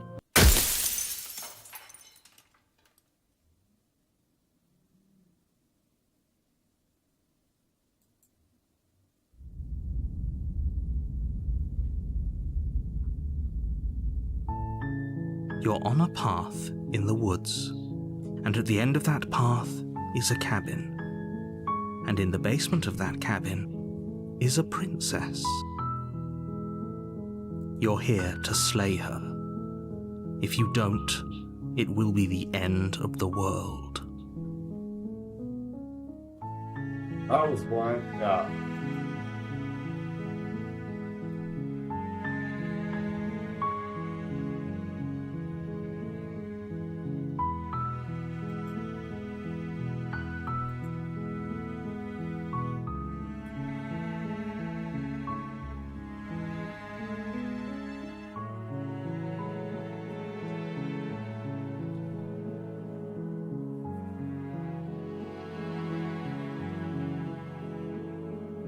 Yeah, right? And then there's the I'm whole talking thing about again. the end of everything as we know it. No more birds, no more trees, and perhaps most problematically of all, no more people. You have to put an end to her.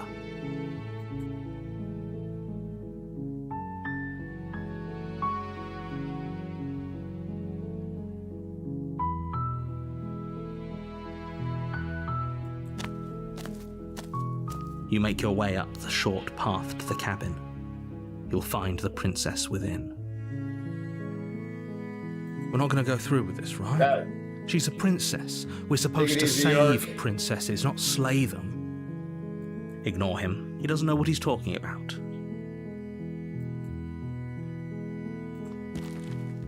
It is very much not over. The interior of the cabin is almost entirely bare.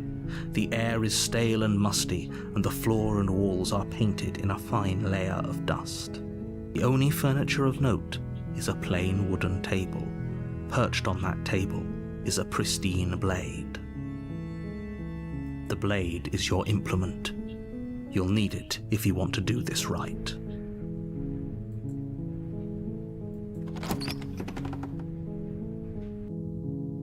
The door to the basement creaks open, revealing a staircase faintly illuminated by an unseen light in the room below. That's right, I left the This is an oppressive place.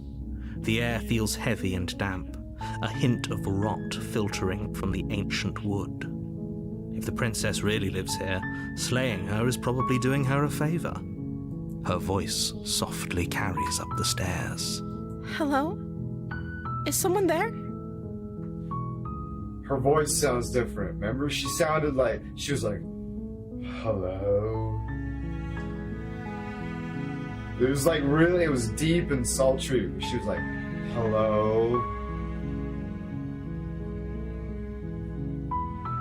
It's hypnotizing. It's the kind of voice you only have to hear once to remember it for the rest of your life.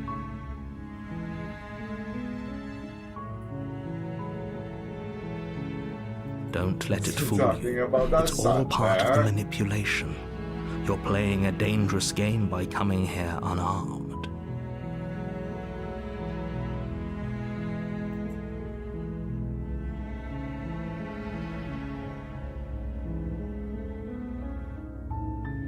I preferred the other one. Yeah, me too.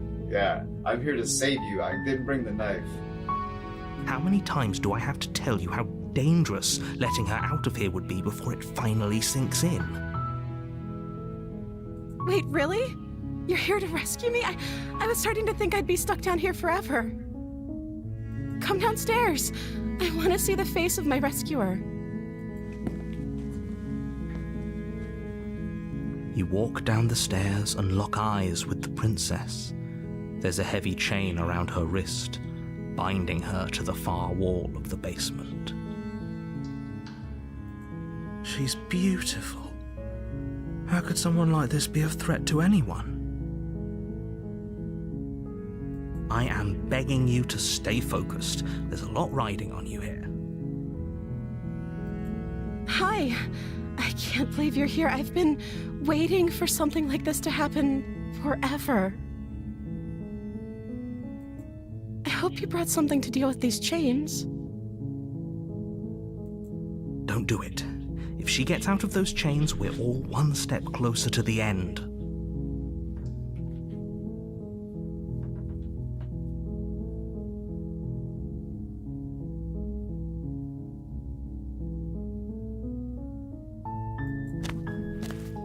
You're only making this more difficult. Thank you. Thank you. You're making a huge mistake. No, you're doing the right thing. You walk up to the chains binding the princess to the wall and give them a tug. They're large and heavy, far too solid for you to even imagine trying to break them apart. I'm guessing you don't have the key? Maybe it's somewhere upstairs. Doubtful. Whoever locked the princess away down here intended for her to never see the light of day. They wouldn't have just left the key to her chains somewhere in the cabin.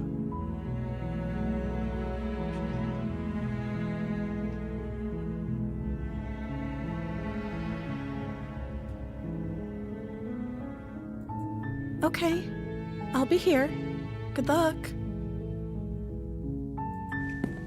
You attempt to make your way out of the basement, but the door at the top of the stairs slams shut. You hear the click of a lock sliding into place. Is someone else here?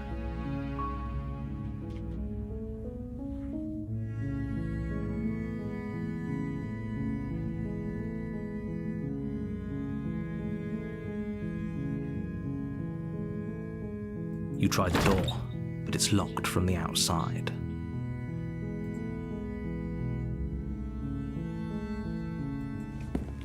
You make your way to the bottom of the stairs. This would have been so much easier if you'd just taken the blade like you were supposed to. Easier for whom? Easier for everyone. Look at the mess you're in. I heard the door slam. They locked you down here too, didn't they? There's a slight panic rising in the princess's voice. If I could just get out of these chains, I know we could force our way out of here together. She barely hesitates before Jesus. raising her arm to her mouth, her teeth tearing through her limb with the determination of a trapped wolf. As she rips her flesh from her bone, a sound comes from behind you, the clang of bouncing metal. It's the blade from upstairs. You're not sure how it made its way down here, but if there's a time to strike, it's now. Or we could use it to free her. You won't like what happens if you do that. Fine.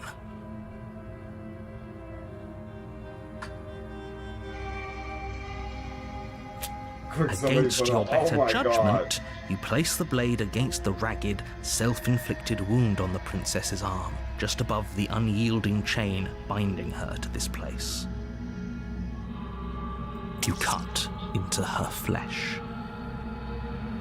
Right, Nessie, this is wild. The blade is sharp, and it takes little effort to crack through the bone of her arm. Her limb falls to the ground, and the heavy chains follow suit. She didn't so much as utter a sound through the whole ordeal. No, she didn't. She smiles softly as her gaze meets yours, blood from her wounded arm dripping rhythmically to the ground. How is she still smiling after everything? It's like she isn't even bothered by what just happened. Thank you. Now let's get out of here.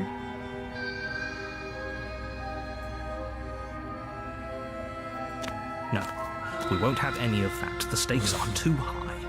You can't just let her escape into the world. No, I can't just let her escape into the world. As the princess approaches the bottom stair, your body steps forward and raises the blade. Wait, this isn't fair. You can't just do that. Watch me.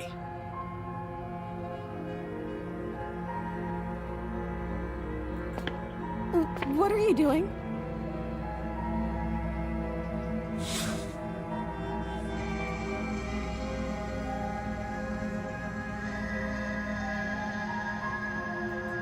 Stop that.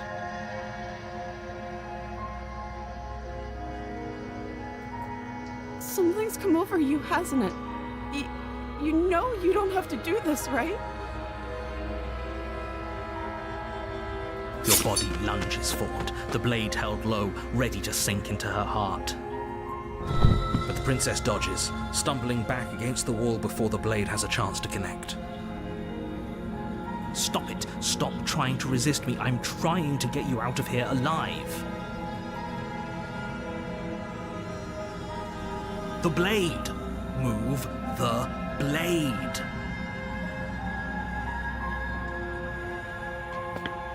As your body remains frozen in stubborn resistance, the princess takes a cautious step forward. We both know this isn't you. She nervously reaches towards you and takes the blade from your infuriatingly rigid hands. What are you doing? I'm sorry. I'll try to be quick. Oh God. She plunges it into your chest, tearing through flesh and sinew. It is agony. But you Oh no! I'm so sorry. stay strong. We can tough it out until it's done. For her sake. For her sake?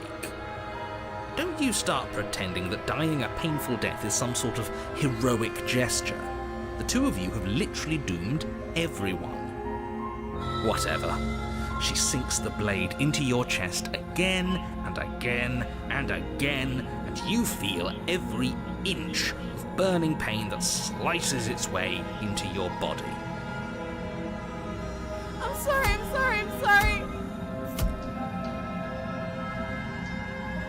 She doesn't know how to use a knife, does she?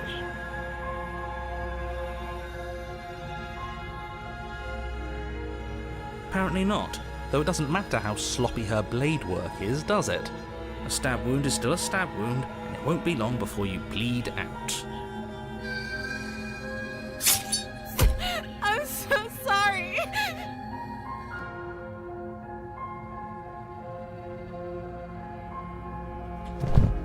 With one last thrust of the knife, your legs give out beneath you. You collapse to the floor, your blood pooling around you, your limbs unresponsive. The princess stares down at your ruined chest as tears carve rivulets of pink down her blood-spattered cheeks. It can't just end like this, right?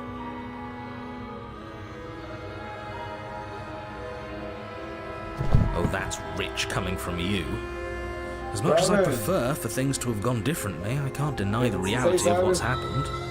The two of you made your choice. It's over. Everything goes dark, and you die.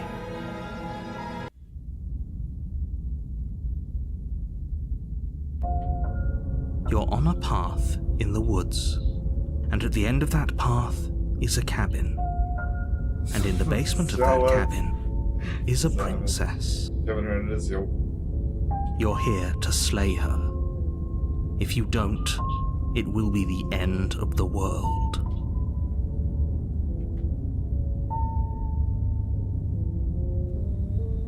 A terrible sense of deja vu. No, you don't have that. This is the first time. If he doesn't remember what happened, then maybe it's best to keep it that way. Yes, he didn't approve of us last time, did he? If we're going to save our beloved, we'll have to be sneaky about it.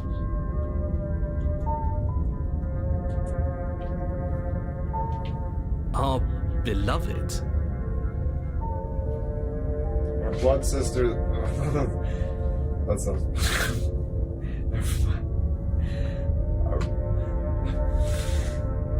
Do some blood magic with our princess over there. Yes, you'll have to be very sneaky about your intentions if you're going to try and save the princess. Ah, so all of the cards are on the table. Then you should know that we and the princess are in love, and the four of us will be foiling any and all assassination attempts you've got in the works. We'll see about that. Whatever you do, just be sure to ignore him specifically. It sounds like he's the sort who'd sacrifice the whole world for a peck on the cheek. What can I say? A world without love is a world that isn't worth saving.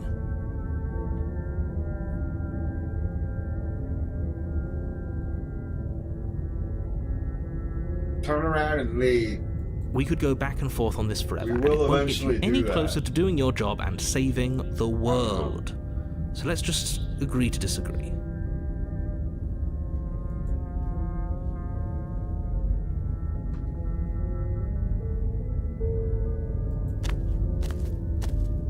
A warning before you go any further. She will lie, she will cheat, and she will do everything in her power to stop you from slaying her. Don't believe a word she says. Spin's feeling less British than usual. What's worse, Steve? Spin's feeling less British than usual. Is that what you mean? That's funny. I'm just gonna feel a little bit less British than usual. We already told you we're not playing along with your little game. It's your lies that can't be trusted. Her beauty is the only thing in the world we can believe in. They're both liars.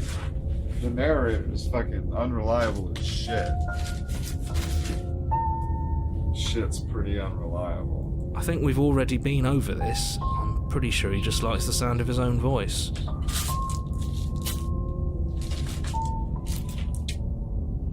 Yeah. Oh no. I do, but I also speak from the heart.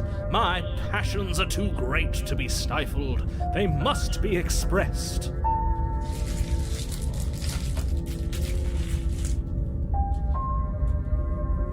Sure, yeah, your passions are strong and all, but not everyone needs to hear them. Some things are better kept quiet. Carry on with another piece of the gingerbread house.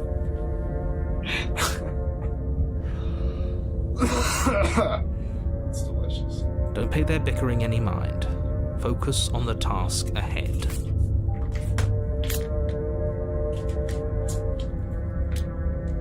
Proceed to the cabin.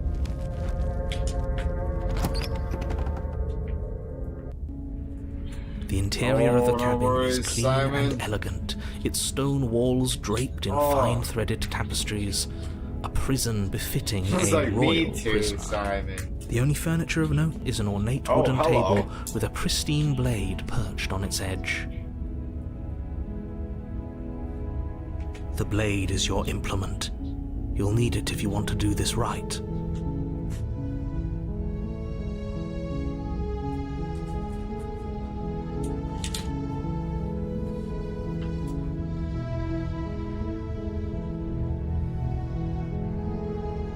Should I go down without the blade again?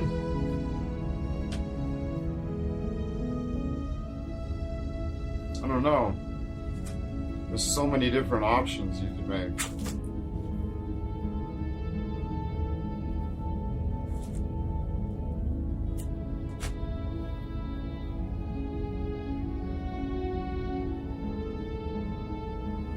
So many. This is right. This is gingerbread house with icing and peanut butter. Excuse me for a sec. So Simon, yeah, no worries, man. Thanks for hanging out.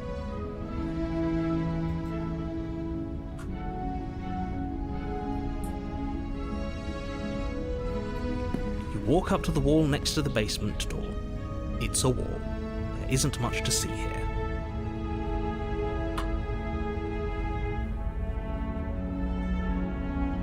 What are you talking about? This isn't a wall. It's a mirror. Or at least it'll be a mirror once we wipe off that layer of grime.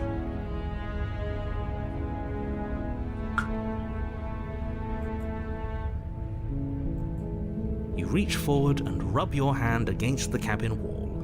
I hope you know how ridiculous you look right now. But there was a mirror a second ago.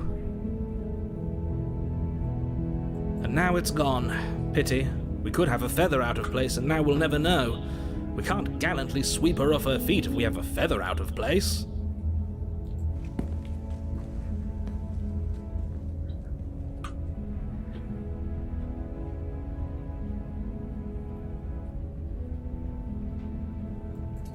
You take the blade from the table. It will be difficult to slay the princess and save the world without a weapon. I suppose if we're to play the role of dashing knight, we need an equally dashing sword. That way she'll know we can defend her from her enemies. That's right. Oh, shit. Go down without the sword again? Yeah. I always see the... I'll ask the chat and they'll be like, and I'll make a decision and they'll answer, and it'll be the opposite every time. Hopefully it doesn't put her on edge, and hopefully it doesn't get turned on us again. There's no use arguing over motivations right now. It's good that you took the blade. You'll need it to do your job.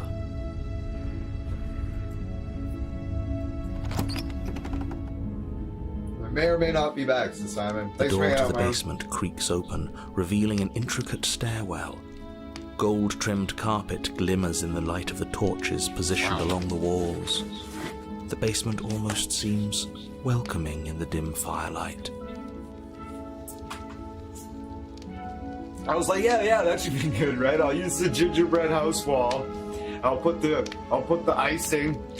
There's icing that comes with it, of course. And I'll spread like a thick layer of chunky peanut butter on it.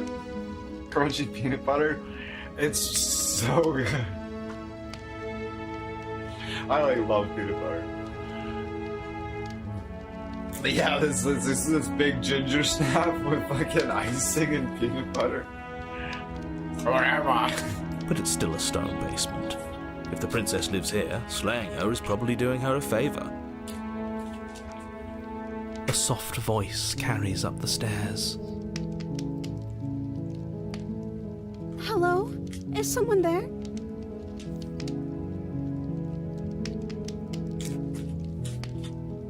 Her voice, it's somehow even more beautiful than last time. I can hear wedding bells already. I've held my tongue till now, but you're taking this a little too far. We barely even know the princess. We can still do right by her without all this over-the-top fawning. Oh no.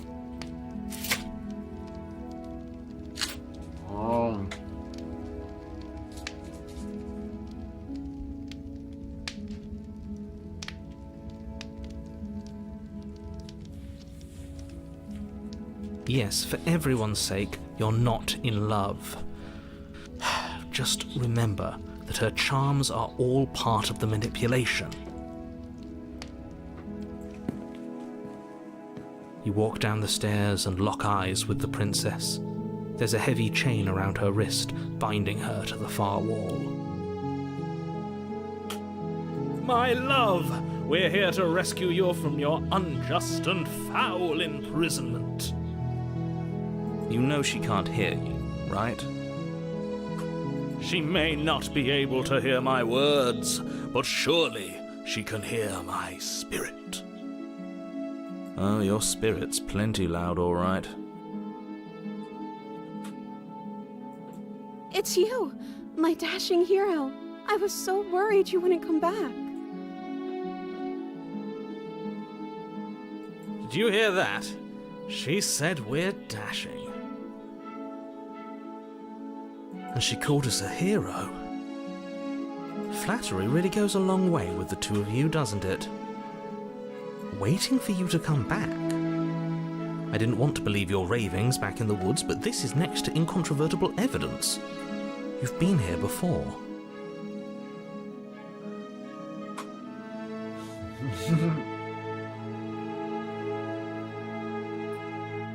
That's right, villain, and you killed us. Well, she killed us. Only because he made us try and kill her. It was self-defense. Our beloved's hands remain unstained by cruelty.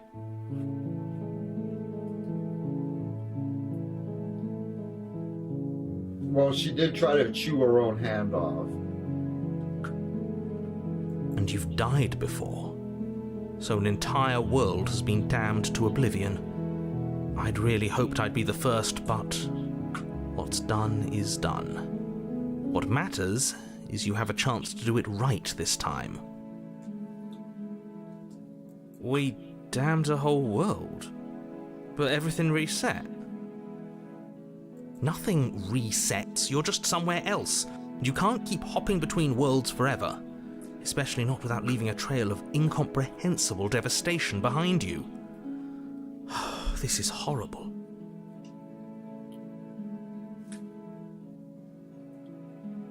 Kevin Hernandez says, "Hey, Captain." Tom Dust says, in spite of her kidnapping, she took the time to make sure everything was perfect.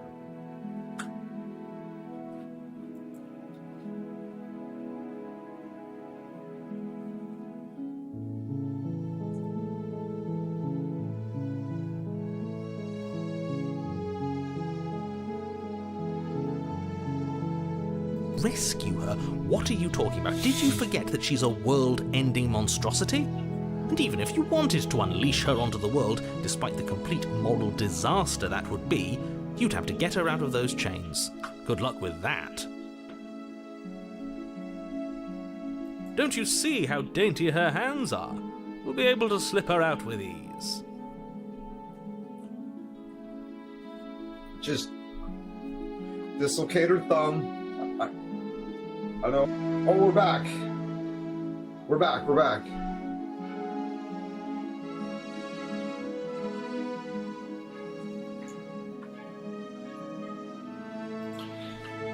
I would have been really, really upset.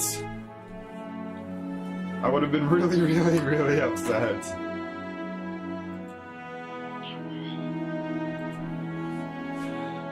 That had me worried. I was like, no! Because usually when that happens, we're losed.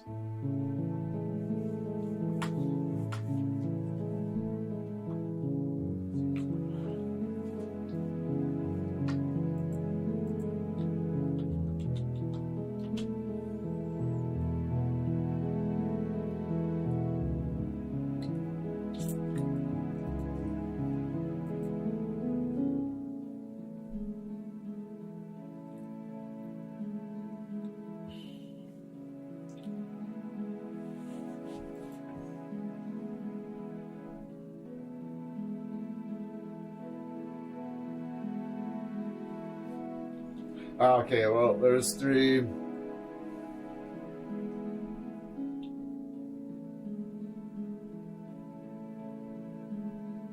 It's bullshit. So when my internet would glitch out, I could go on my cell phone and use the data on my phone to put fucking shit in the chat.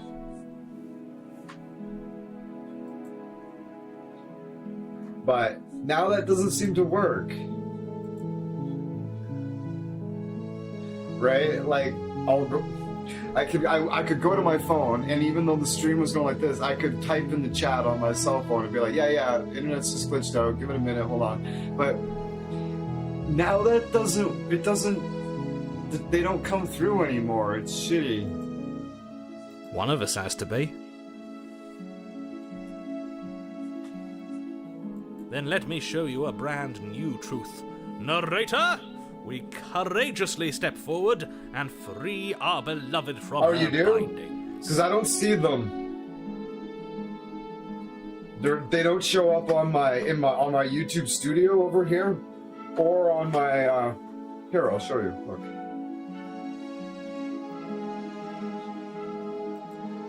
See? Oh, it hasn't even. I can't even see yours on that one. And then there's this one too. I see your texts, I don't see them.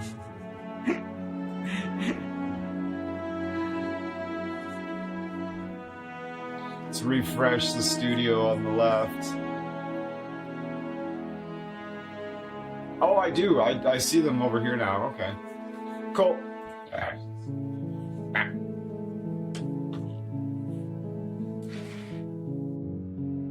No, I can't let you do that. If you take another step towards the princess, You'll what?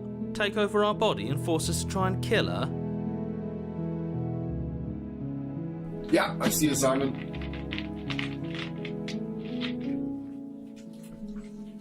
Yes. Yeah, I've got it all reset now. It's all good. Actually, what I should do is this as well.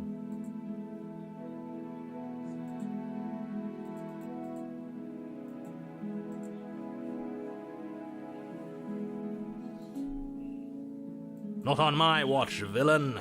My passions contain tight titanic depths, and if you try anything that might harm our dearest, I will end our life without a second thought. You wouldn't.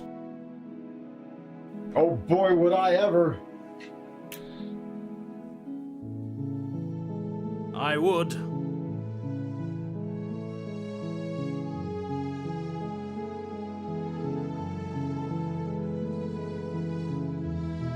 I'd listen to him if I were you.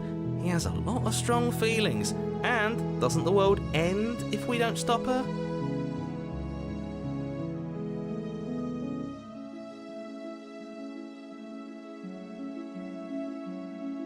I think I might need to figure out how to save her.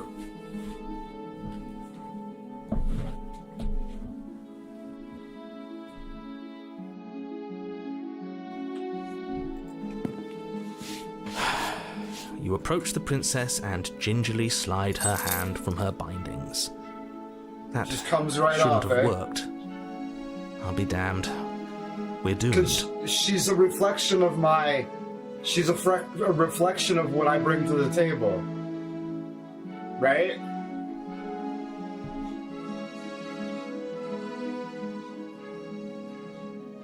I brought the knife down with gallant intentions to save her, with, to, like, use the habit as a tool of some sort. But surely there'd be a better way than cutting her hand off, right? I can't believe it. But that's what the Yes, I have sentence to. said. It's like, we haven't presented her with her freedom yet, right? I told you, there's no life more worth living than that of a true believer.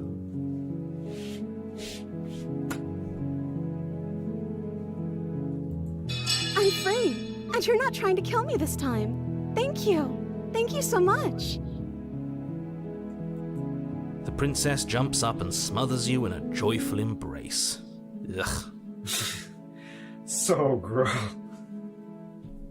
Are you sure you want to do this? Just one slip of the wrist and your pristine blade is buried in her back, and everyone out there is saved. Yeah, kill her while you're in a warm embrace. Just... like fucking Jon Snow.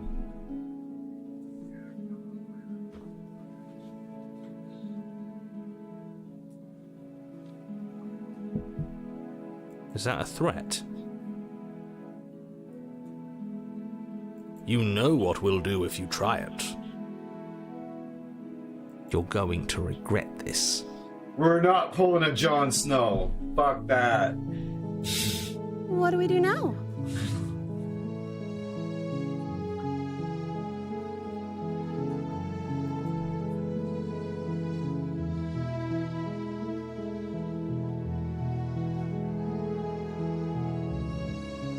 We leave. We have our whole lives to figure out what to do next. That sounds perfect.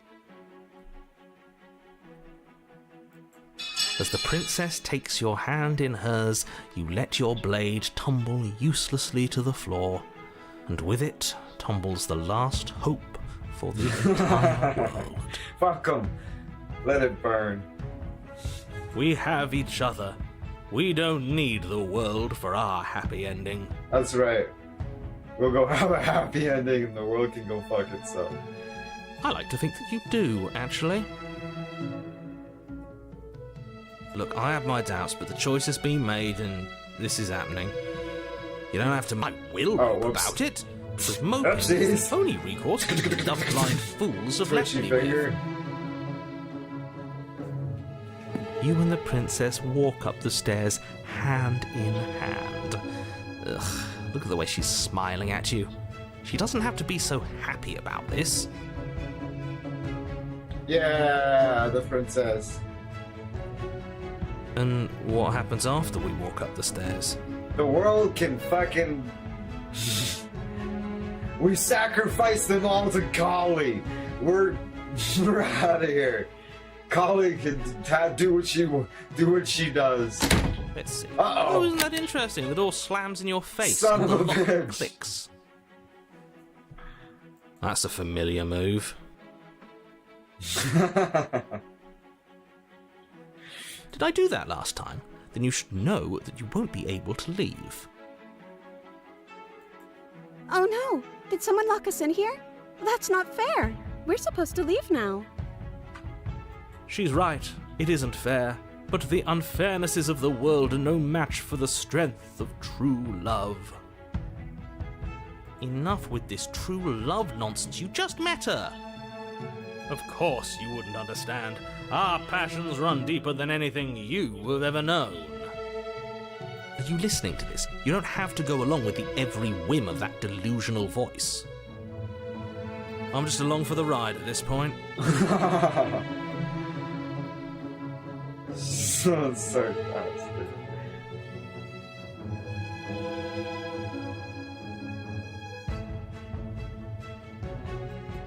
Okay, yeah, let's do it.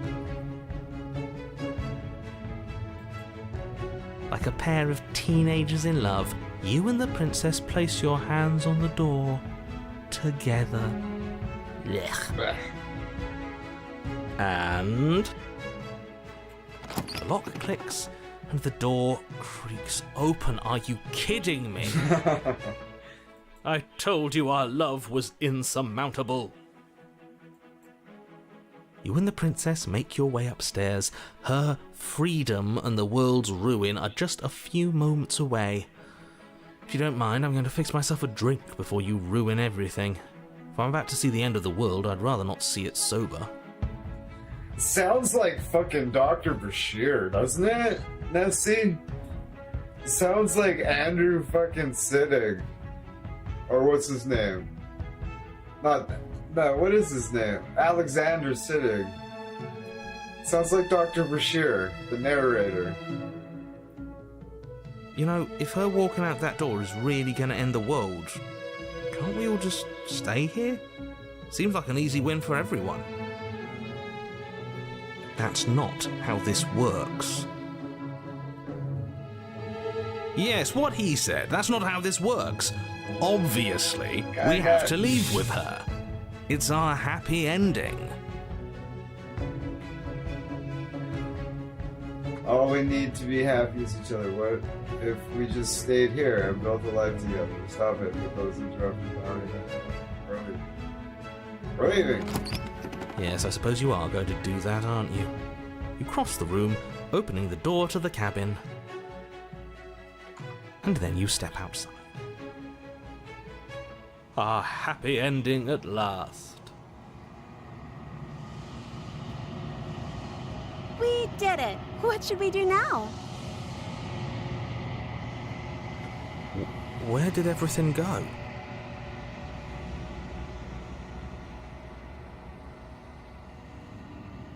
Where did he go?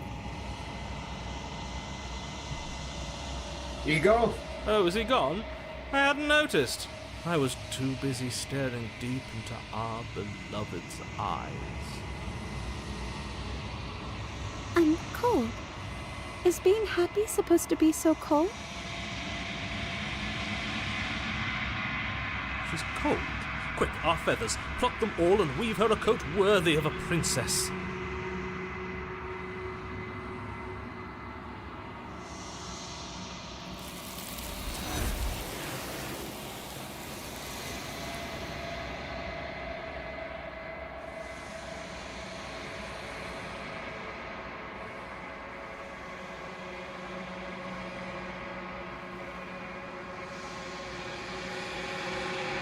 But you don't get the chance to make that jacket, nor will you ever. It's time for you to leave. Memory returns. She's gone. Where did she go? Should we try and find her?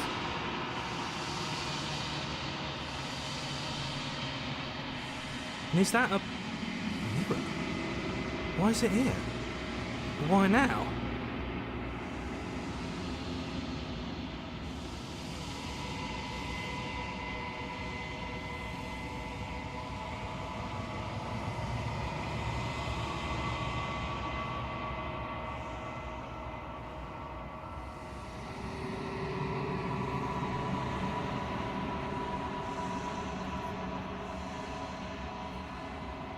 But it feels so bad.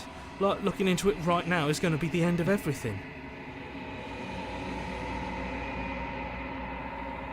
Yes, I fear that we won't like what we'll see. What if we just sit here and preen for a while? That can't hurt, right?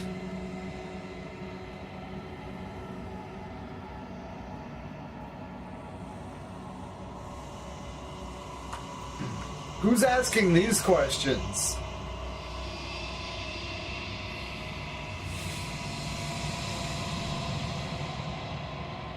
Oh, I should, that's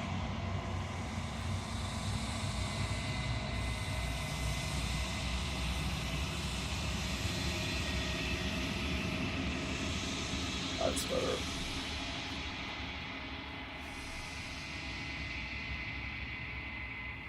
Because I just reassured the fucking hero. Right?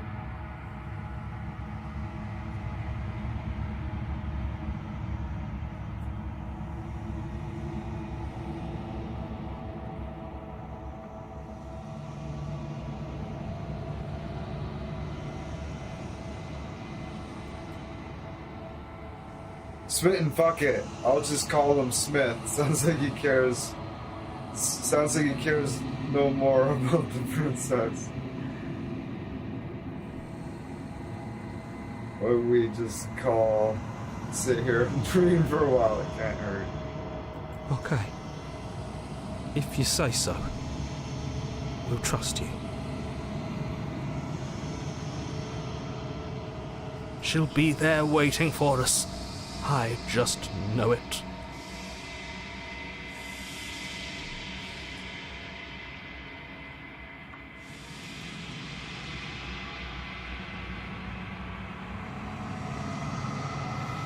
Those are just the...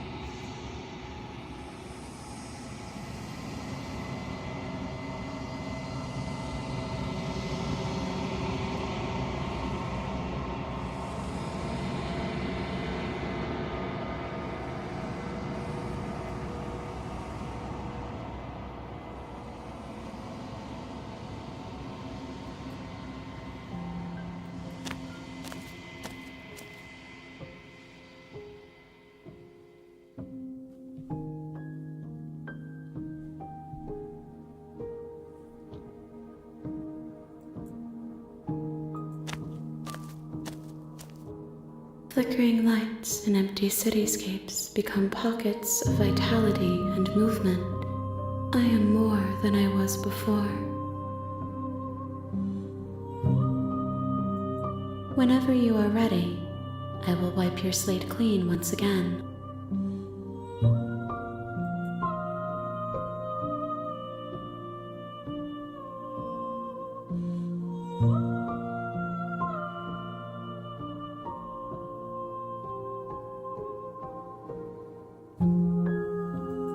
Is a child the same as an infant? I am an unbroken pattern, but every vessel gives fresh perspectives and carves new avenues of expression. I am different, but I am the same.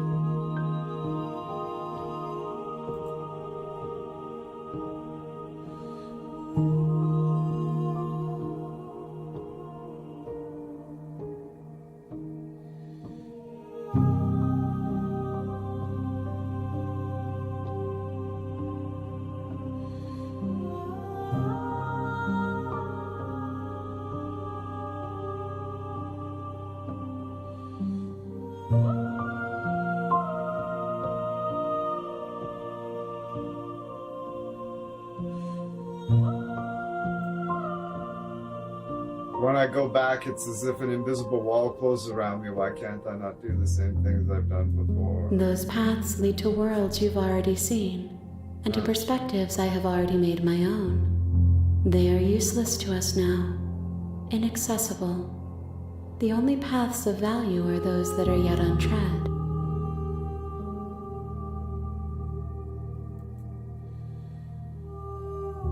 Yeah, take it easy, Simon.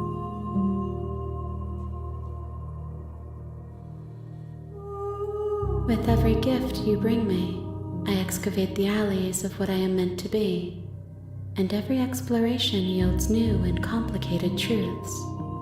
What I will be is different than what I am, and what I am is different from what I was.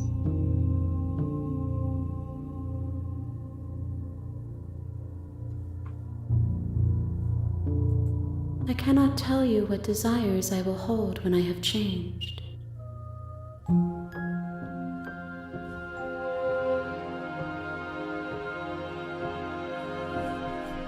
But in this moment, all I want is to know myself and to know you.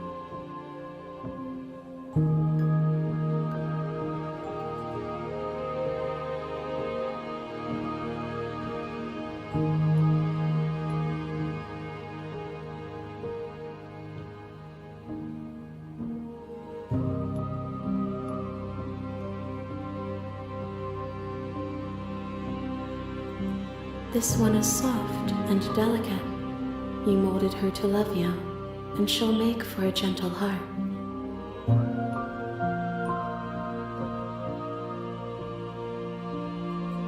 Do not mourn her. She has served her purpose.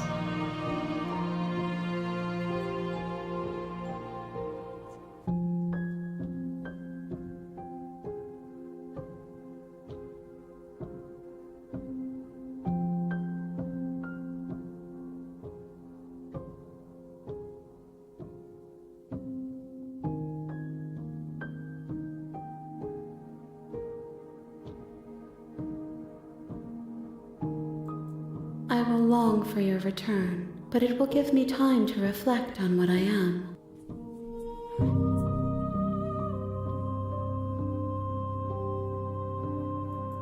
We will meet again.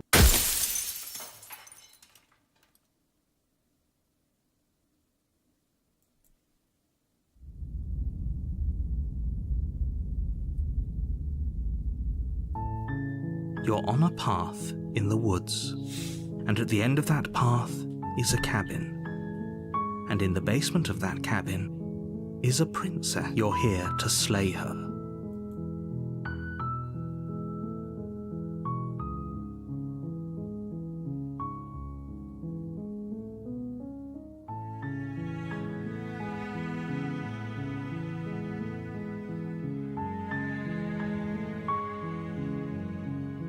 That's the spirit.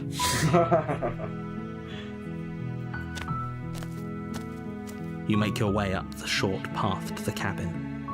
You'll find the princess within. People, the revolution. We're not going to go through with this, right? She's a princess. We're supposed to ignore him.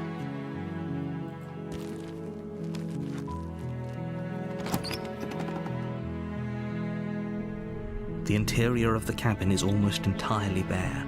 The air is stale and musty, and the floor and walls are painted in a fine layer of the blade is your implement.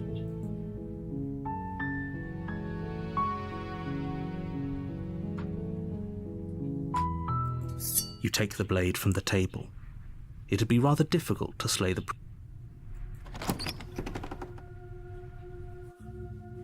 The door to the basement creaks open, revealing a staircase faintly illuminated by an unseen light in the room below. This is an oppressive place. The air feels heavy and damp, a hint of rot filtering from the ancient wood. If the princess really lives here, slaying her is probably doing her a favor. Her voice carries up the stairs. Who's there? There we go.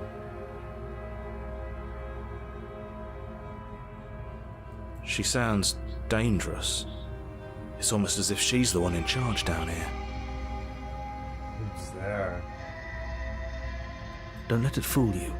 It's all part of the manipulation.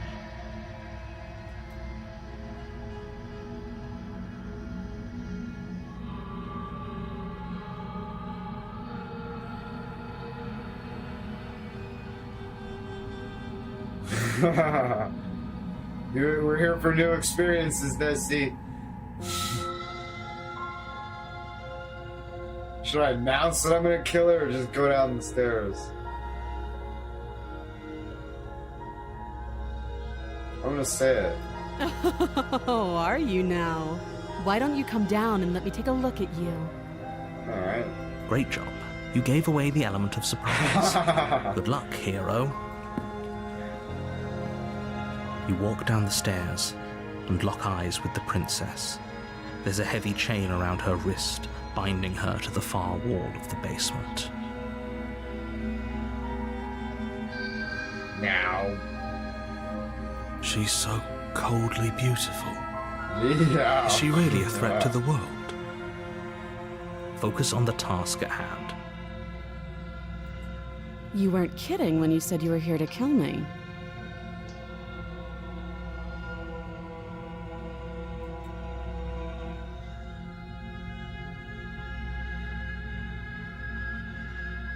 Yeah, it wasn't a joke.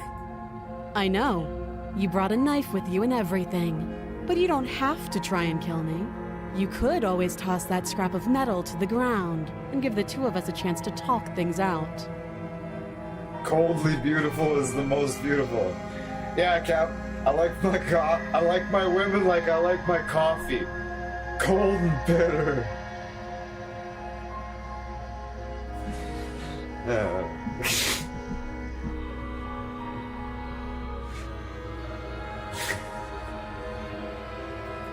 She makes a compelling point. What if we didn't kill her? What if we just dropped the blade and talked?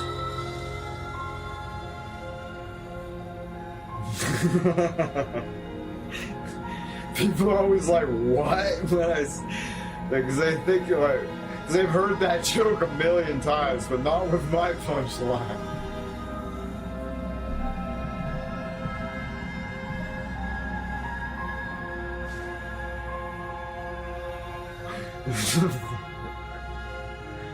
I drink cold coffee I drink cold black coffee all the time. I'll make like a jug of coffee in like a big coffee pot like this tall with the spout on it. I'll just put like fucking like 2 cups of fucking coffee in there or whatever, fill it up. I'll just put an obscene amount of coffee up there. It's just ridiculous. And you fill it up and then just let it sit on the counter for like 2 days as you just drink it. It's cold in like 2 or 3 hours, right? But whatever, you just drink it cold for like 2 days. So. Don't you dare. Hot, dark, strong, frothy, and creamy. Like a cappuccino with an extra shot of espresso.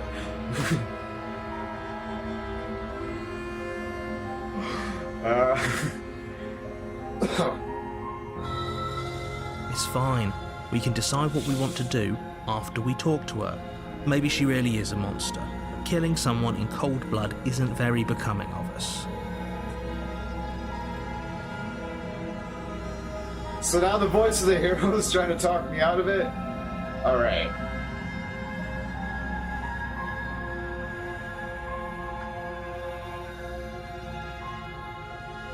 Alright, we're gonna drop it and have a conversation. Because we're gonna have this is just something I've never done before. The blade tumbles out of your trembling hands and drops to the floor with an unceremonious clang. Thank you. Maybe now we can just talk. Against your better judgment, you step forward to speak with the princess face to face, unarmed. We'll be fine. I don't know what you're hoping to accomplish here, but I can assure you there's no reasoning with her. Just make sure you don't forget about the blade on the floor. You're going to need it. So here we are. What an awkward start to a relationship.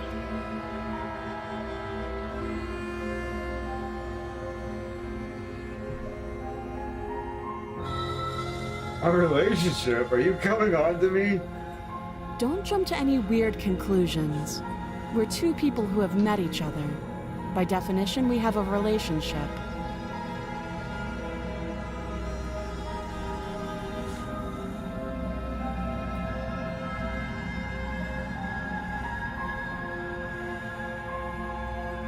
She hesitates before answering.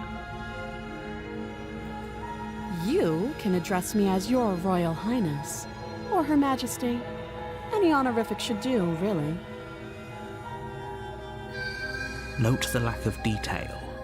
You can't trust her.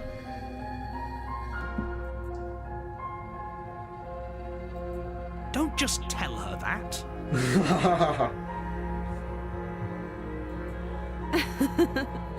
Is that why they threw me down here? But I don't want to hurt anyone. I like the world, I think. I don't remember much about it, to be honest. I've been down here a long time. Meeting someone is not the same as a relationship.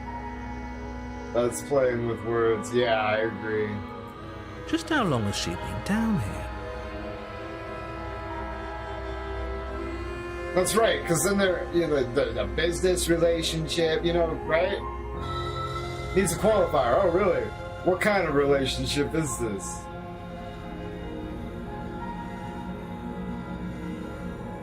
An acquaintance relationship? If I'm supposed to be capable of ending the world, then how did I wind up here, chained to a wall? Have they told you why I'm allegedly so dangerous?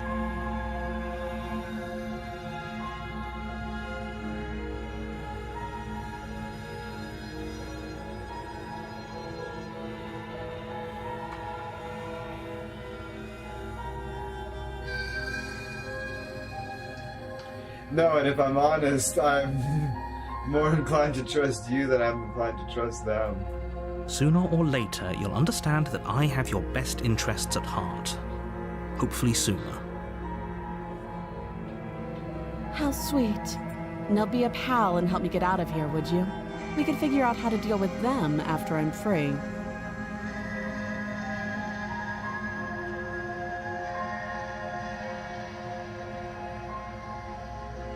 Slay the princess!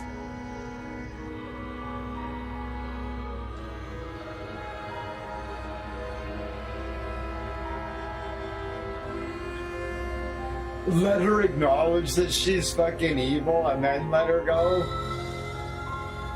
You walk up to the chains binding the princess to the wall and give them a tug.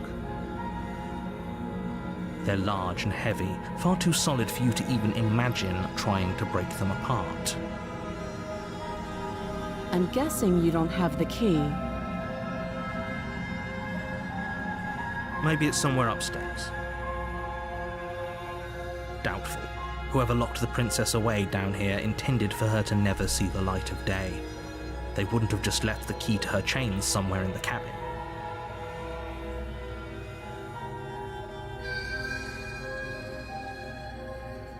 Well, you do have that big, sharp knife. You could always cut me out of here. She speaks with almost complete nonchalance.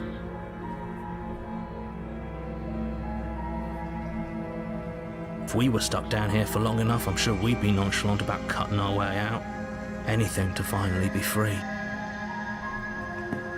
You attempt to make your way out of the basement, but the door at the top of the stairs slams shut. You hear the click of a lock sliding into place. Is someone else here?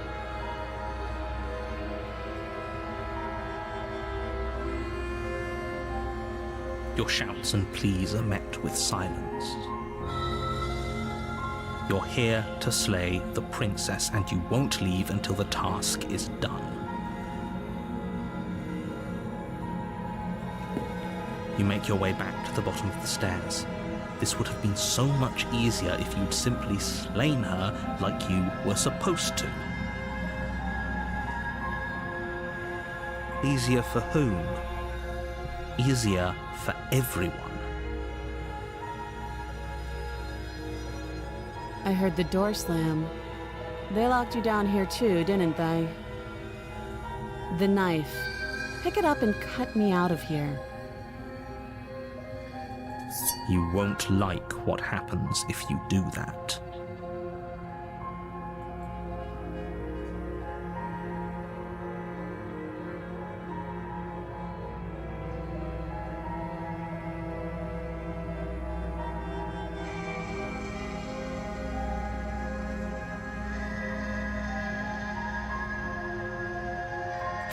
Against your better judgment, you place the blade against the princess's arm, just above the massive, unyielding chain. You cut into her flesh. The blade is sharp, and you make quick work of it. Before long, you're able to crack through bone, and she pulls the bleeding stub of her arm through the iron gauntlet.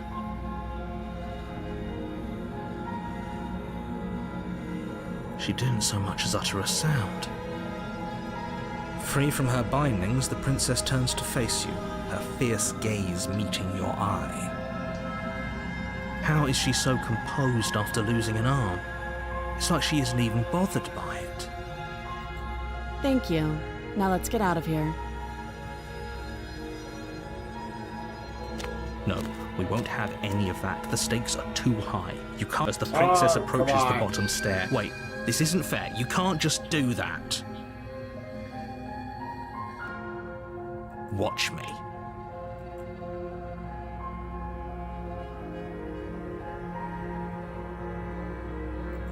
You bring the blade down and plunge it into the princess's back.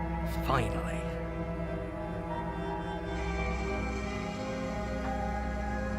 Okay. There's no going back now. Though the blade left a deep gash in her shoulder, she barely so much as flinches, turning around to stare at you incredulously. Are you serious? Stab her again! I don't know what came over you, but if we're doing this, I guess I'll have to kill you. Do you think I need both of my arms to do that? I can beat you to death with one. But I don't have to tell you that. I'll go ahead and show you.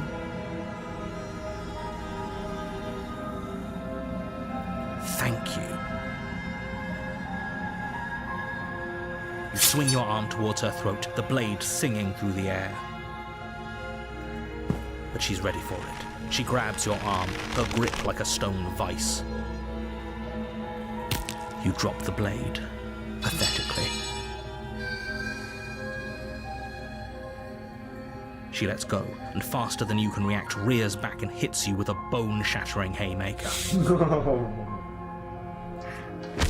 There's a ringing in your ears. You're fairly certain you can feel bone grinding against bone where she fractured your jaw, but your body isn't allowing you to feel much right now, adrenaline coursing through your system and numbing your nerves. You fall to your knees. You're barely able to bring your trembling arms up to defend yourself before she hits you again. Every blow is as punishing as the first. You feel bones shatter with every impact, unknown ruptures blossoming with blood somewhere inside of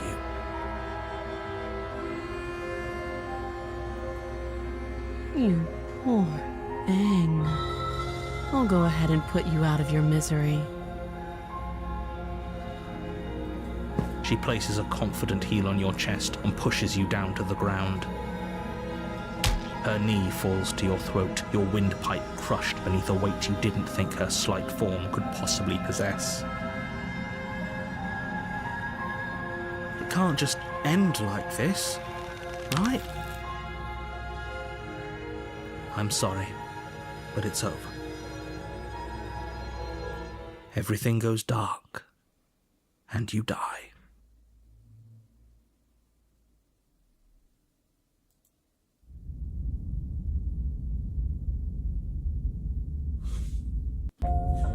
You're on a path What in a the game, woods, man. and at the end of that path is a cabin. It took me 5 hours to get through And in the basement time. of that cabin And it's been a is wildly a different princess. experience this time. Just, like, wildly different.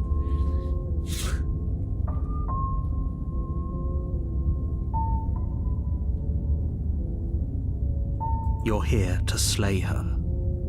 If you don't, it will...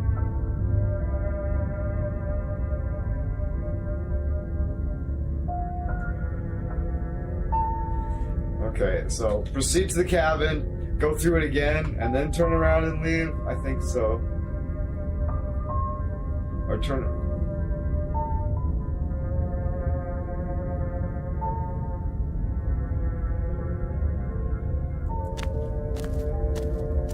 A warning.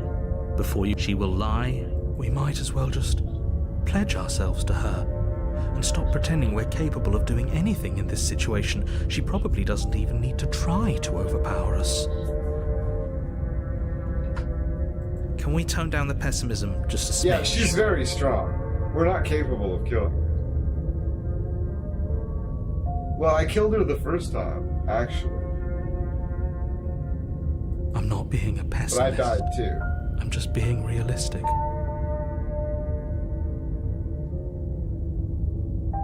You're being annoying.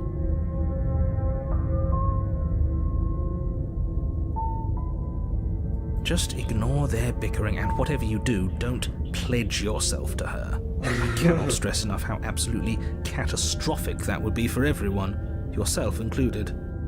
I agree. If she's wrongfully imprisoned, then we should rescue her, but if he's telling the truth, we shouldn't just hand her the world on a silver platter. Rescue her? Given the stakes of the situation, there isn't really a difference between rescuing her and pledging yourself to her. Either would be terrible. So please try to ignore both of those knuckleheads and focus on saving the world. Let's not make this harder than it has to be. If that's what you want, I guess I don't have a say here.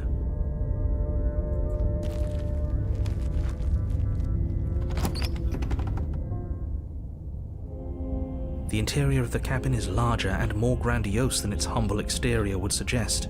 The only furniture of note is a massive marble altar with a pristine blade perched on its edge.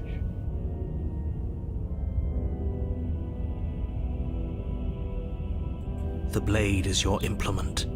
You'll need it if you want to do this right. Why do we feel so small? We don't feel small. We are small.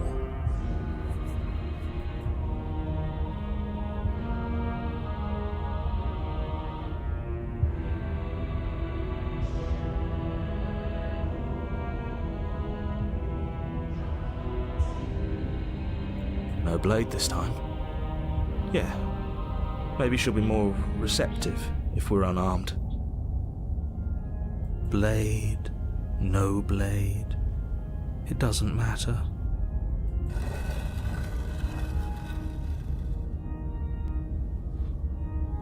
The door to the basement creaks open, revealing a spiral staircase.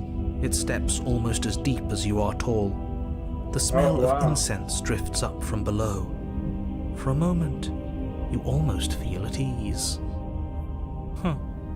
This is actually kind of nice. It's still a stone basement. If the princess lives here, slaying her is probably doing her a favor. Her booming voice rolls up the stairs. Is that a guest I hear? Don't linger on the stairs. Come down and witness me. You weren't kidding when you said it was booming. She wasn't like this last time. You shouldn't have come down here unarmed. We need to get down there.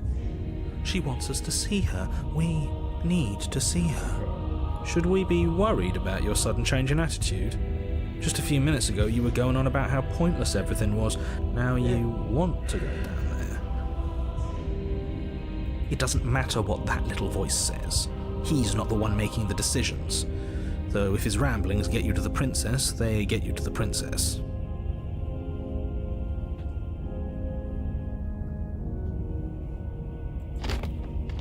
Making your way down the spiral staircase is a time-consuming and exhausting effort, every step requiring you to clamber over one edge before dropping to the next.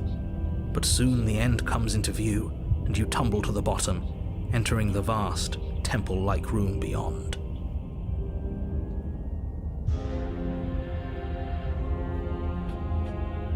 The princess towers over you, almost glowing in the weak starlight, her figure framed by a stained glass window.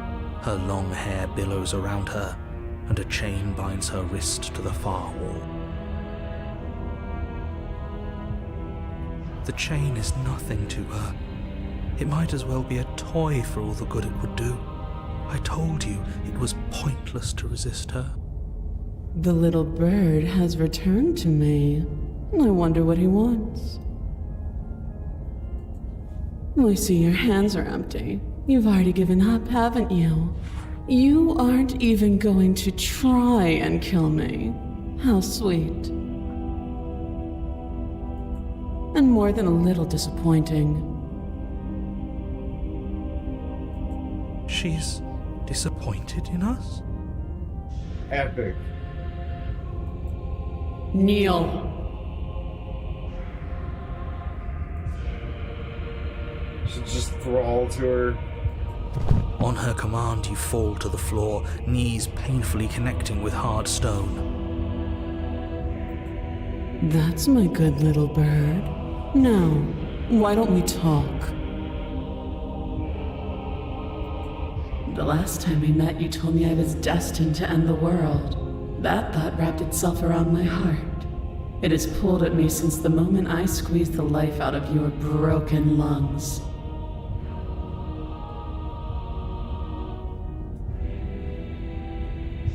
I could feel its fundamental truth awaken me. The collapse of the old is a necessary prelude to the birth of the new, and the world as it is now is overdue for alterations. It's time for me to seize my destiny, and you, little bird, will help me seize it.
Well, that gives away the game, doesn't it?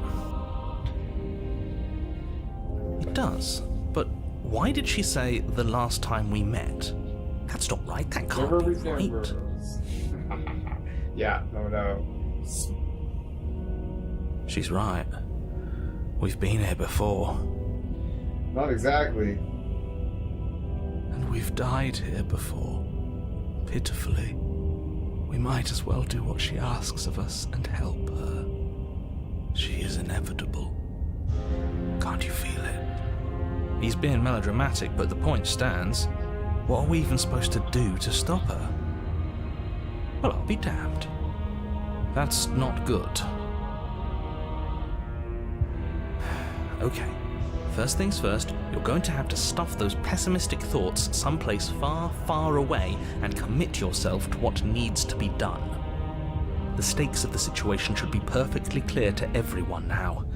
And if you're going to save the world, you have to have faith that you can pull this off. You can't win a battle that you've already lost in your mind.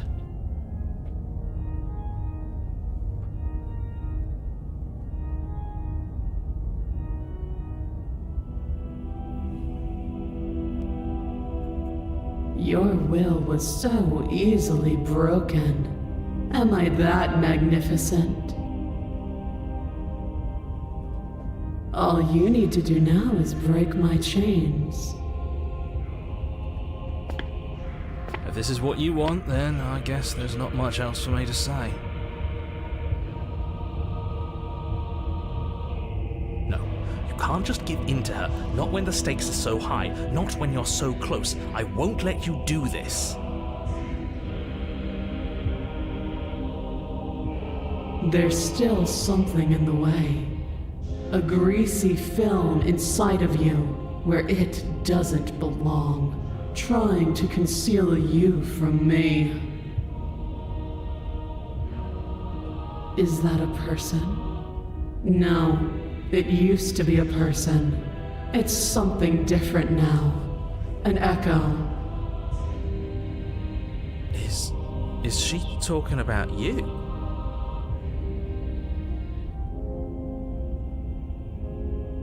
That's impossible. She's not supposed to be able to interact with me. You're a small one, aren't you? A shriveling little worm stretched beyond its limits, trying to control things that it can't understand. No. What are you talking about? I'm just... I don't care what you are. You're mine.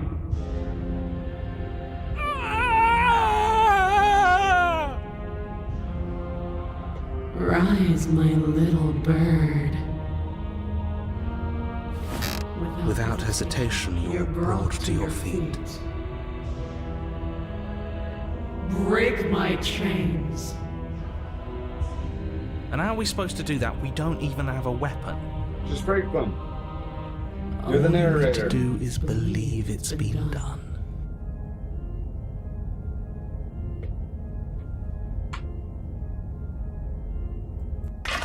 Her chains shatter, and the cuff falls from her wrist. She is loose, and the end is upon us. What a good disciple you are. Come, it's time for us to leave.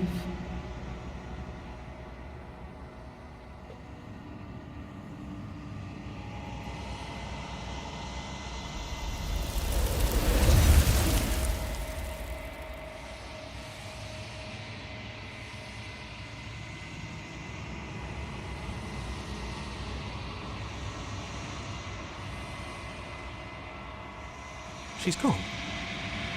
Where did she go? Should we try and find her? And is that a mirror? Why is it here? Why now?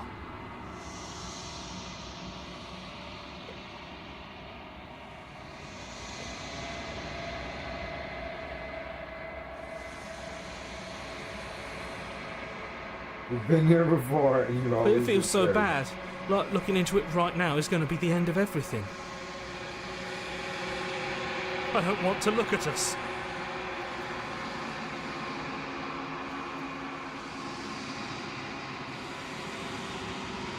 Oh, I don't like that silence.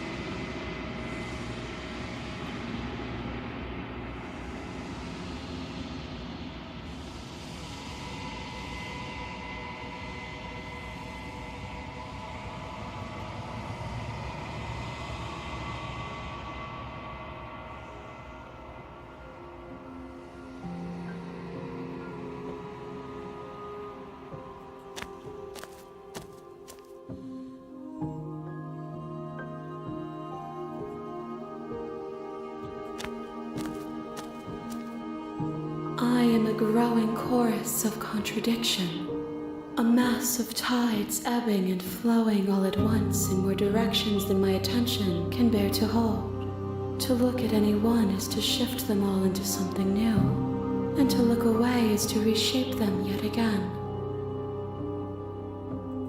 All of me is changing, and yet the rest of me is still the same.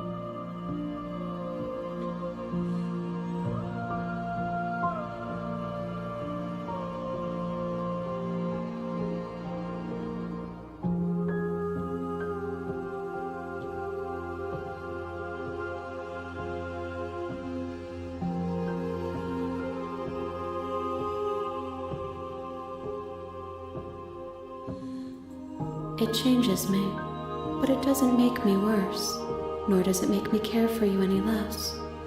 Does it make you worse? Do you resent me?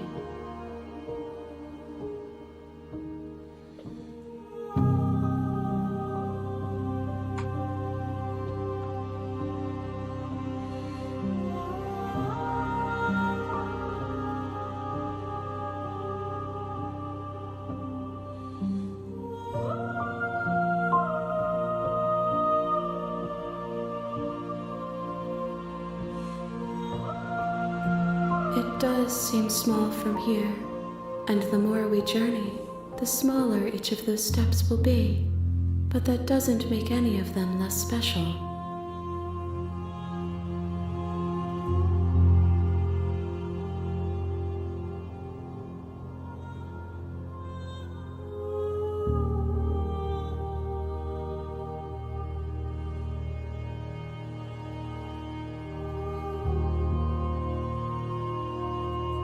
My perspectives are shadowed. You have seen what I have seen, just as I have seen what you have seen. The angles of my vantage do not offer me hidden truths, and my attention is turned inward, except when you are here with me. Perhaps this will change when our work is done.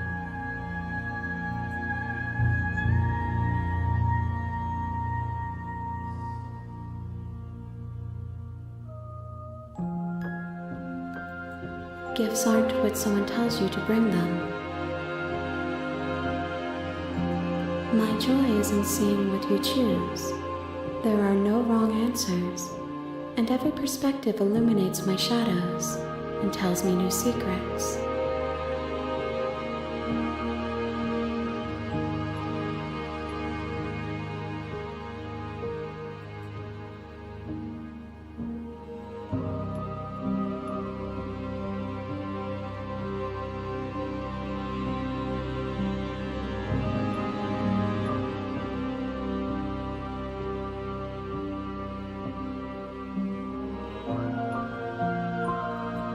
We will know when we near our destination.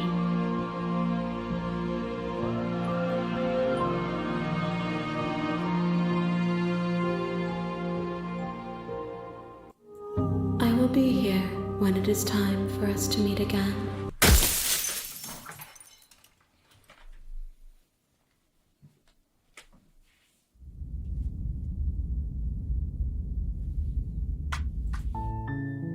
You're here to slay her.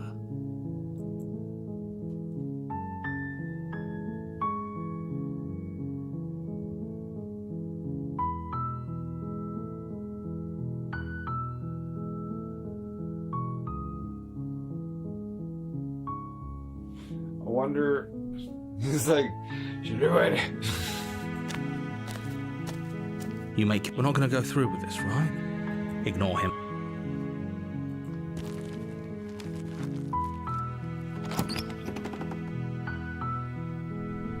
The interior of the blade is your You take the blade from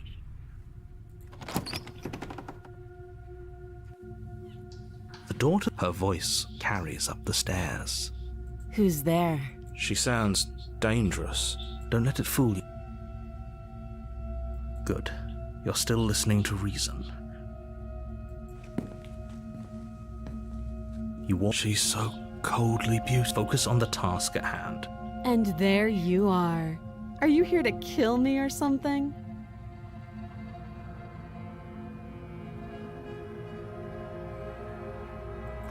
You step forward, your grip on the blade tightening as you steel your resolve. Oh? No talking then? Fine. What even makes you think you can kill me? I'm probably chained up in this basement for a reason, right? And if that knife is the only weapon you have, you'll have to get close enough to use it.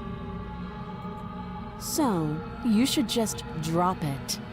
Best not to risk finding out what I can do. She's unarmed. If you hesitate now, it'll be too late. You lunge forward without a moment's hesitation. You feel flesh easily give way and look down to see your blade already sinking deep into her heart. Oh. This is it, isn't it?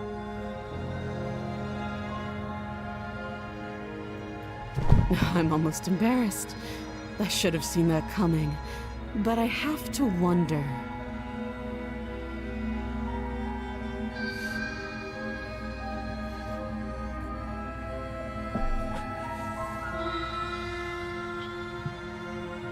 Do you actually believe this was enough to kill me?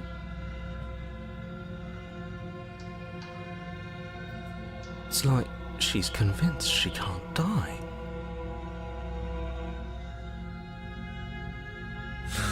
No, right? Yes, even as she lays there dying, she entirely believes herself to be alive and well. But it's over, isn't it? She stopped breathing moments ago, that arrogant look still plastered on her face. But is it over? Really over?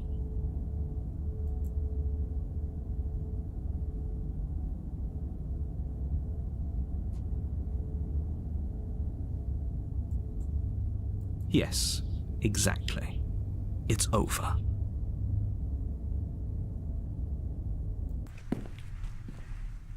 With your work done, you make your way back up the stairs, closing the door to the basement behind you. Why do I feel like we've done something terrible? You did kill someone. Greater good or not, something would be very wrong with you if you didn't feel at least a little bad. But it was for the greater good. One of these days that will sink in and help ease your guilty conscience. But that day isn't today. Let's just get out of here.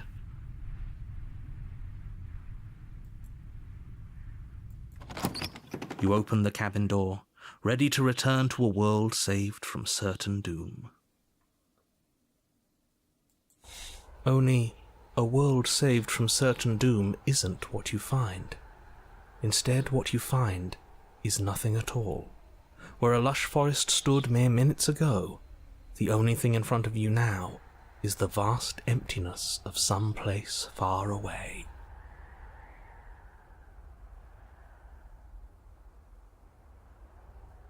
What happened?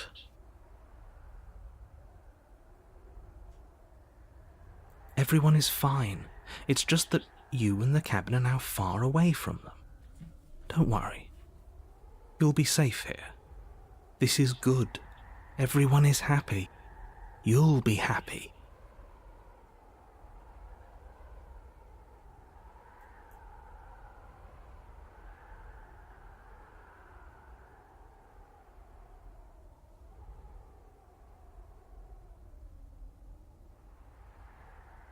I'm so glad you're keeping an open mind. This is what's best for everyone. Trust me. Time passes. You can't be sure if it's days or months or years or even decades. It's all a wonderful, boring blur. You've never been happier. Psst. Hey, we're not just gonna stay here forever, right?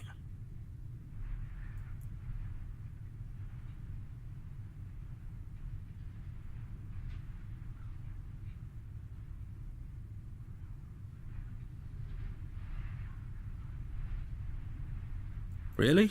Well, if you ever change your mind, just let me know, I guess.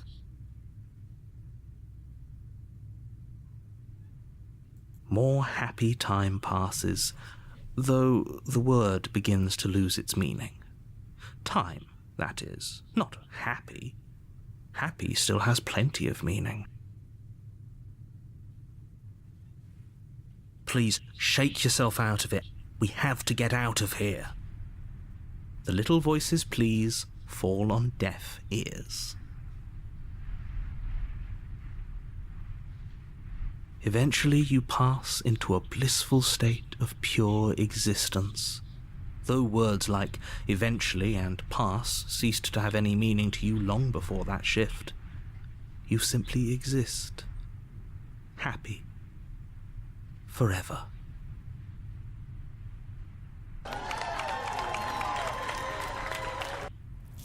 You have already committed to my completion. You cannot go further astray.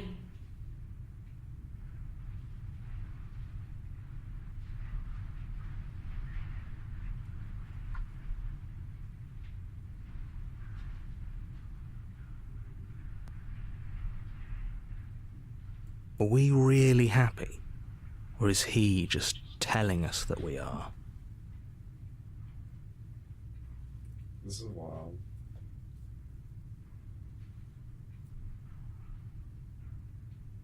Good, because I have an idea to get us out of here, though you're probably not going to like it.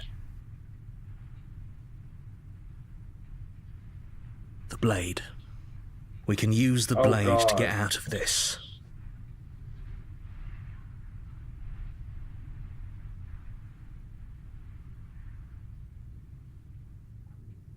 It's the use it as a shunting device. I can hear everything you say, little voice. There's only one thing it would want you to use that blade on, and I'm afraid that thing is you, dear hero. He's right. It's the only way out.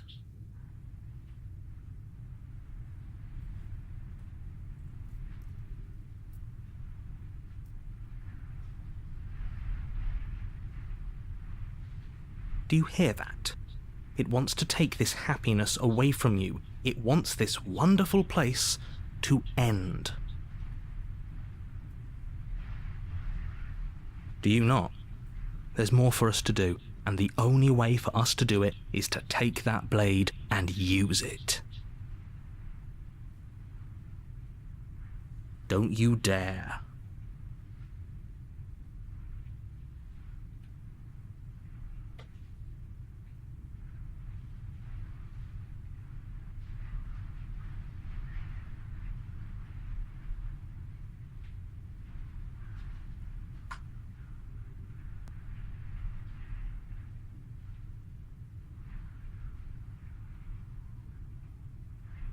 How astute.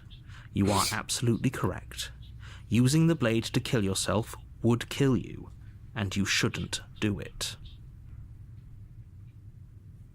In a sense, we die, but looking at things from another angle, are we even really alive anymore?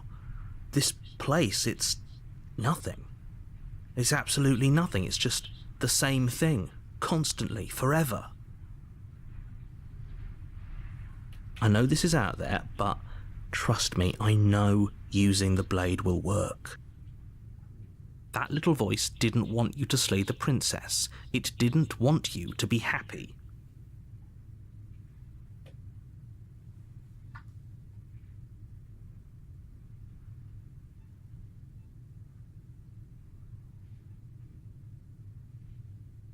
If we die, you can yell at me all you want. I made this happy little place for you.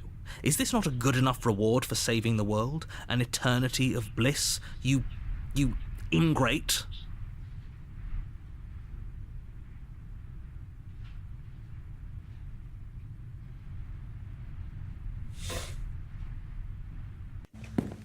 Fine. Whatever. For the first time since time stopped meaning anything, you throw open the door to the basement and walk down the stairs.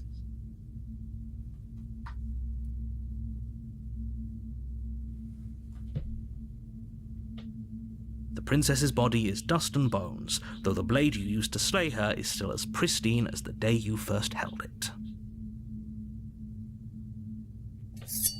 You pick up the blade, you stab yourself, and you die. The end.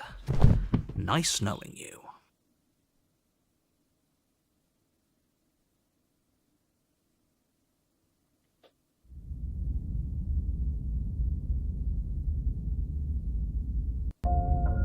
You're on a path in the woods, And at the end of that path is a cabin. And in the basement of that cabin is a princess. You're here to slay her. If you don't, it will be the end of the world. I think that was kind of, I wouldn't say that's the only thing left to do, but like...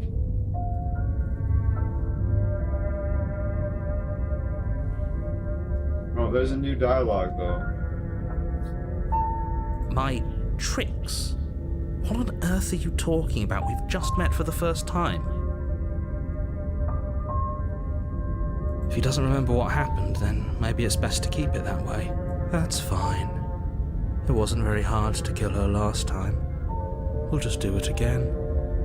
Well, if for whatever reason you're going to insist that this has happened before, at least your heart's in the right place.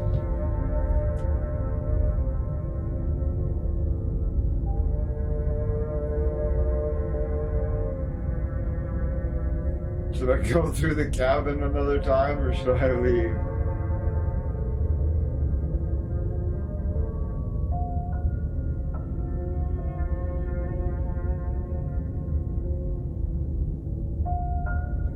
Oh my god.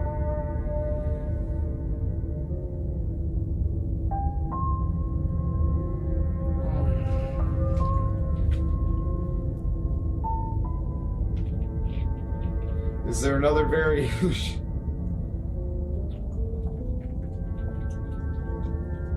Well, there was new dialogue at the top there.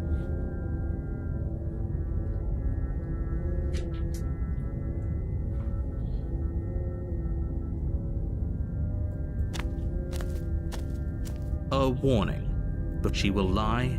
She won't be a...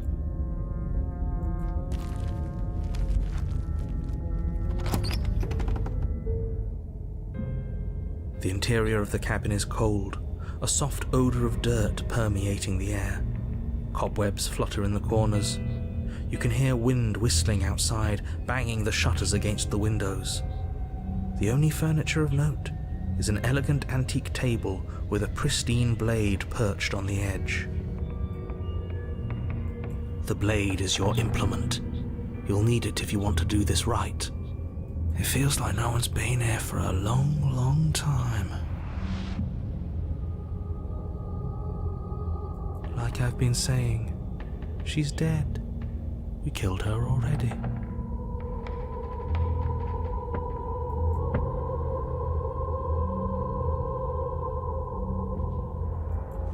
You walk up to the wall next to the basement door. It's a wall. What are you talking about? This isn't a wall. It's a mirror. Or at least it'll be a mirror once we wipe off that layer of grime. You reach forward and rub your hand against the cabin wall. I hope you know how ridiculous you look right now. But there was a... and now it's gone. Let's not spend much longer worrying over it. Clearly it's not even important enough to be acknowledged.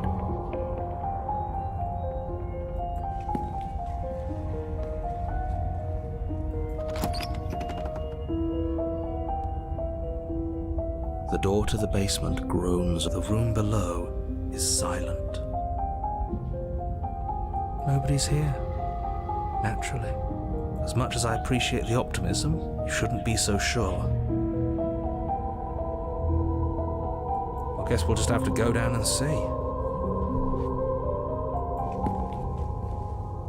As you descend the final step, the form of the princess comes into view. A skeletal body lying in a heap on the floor, its wrist still bound to the wall by a thick chain.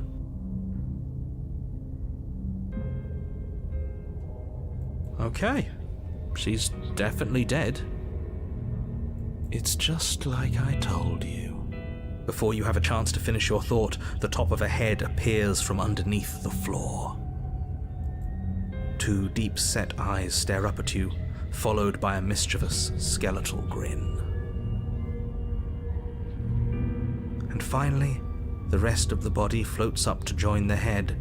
Wait, this isn't right. What's going on here? A ghost! Oh. Wow. How absolutely terrifying. What's a ghost supposed to do to us? Oh, it's you. Hiya, Keller. I was hoping to see you again.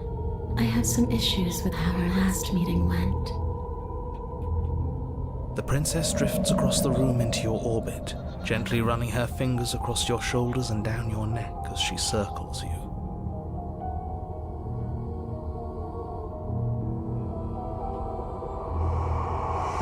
Her touch is cold and ethereal, formless yet real enough that her icy fingertips send shivers dancing across your skin. So she has a body, and she's right there. We could probably grab her and kill her again, if we wanted to.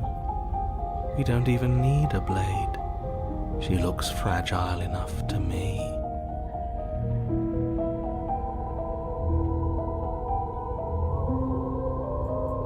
I see you don't have that annoying knife anymore. So, does that mean you regret what you've done? Are you here to apologize and make nice?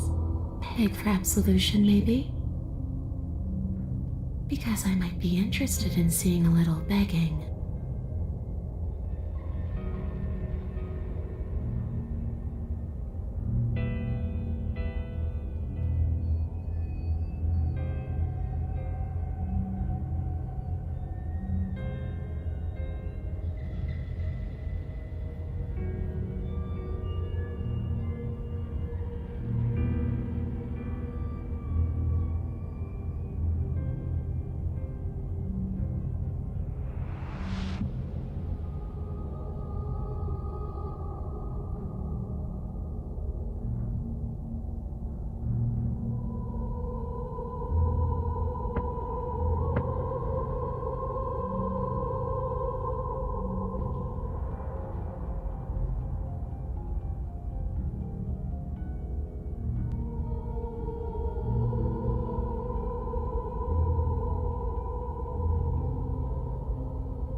Before she can suspect a thing, you lunge forward and grab her arm.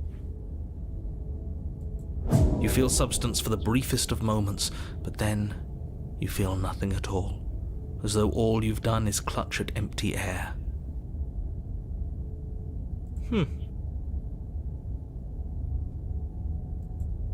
adorable when you're confused. But I didn't say you could touch me. Why are you even here? Just making sure you finish the job, or what?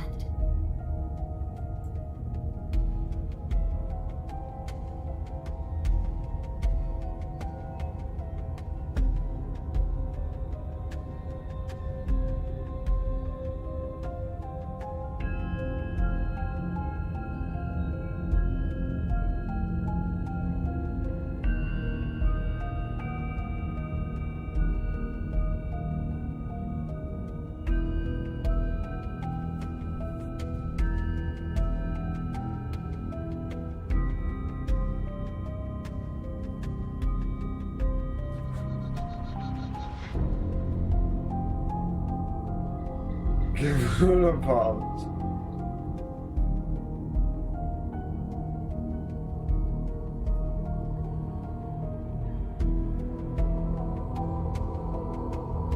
This is what I would say.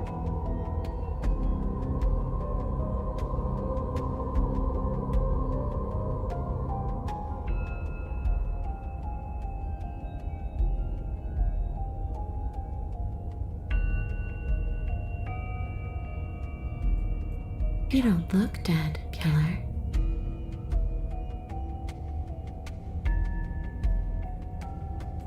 The princess grabs your wrist, a sudden shock of cold flowing all the way up your arm, her eyes still fixed on yours as you try to squirm out of her grip.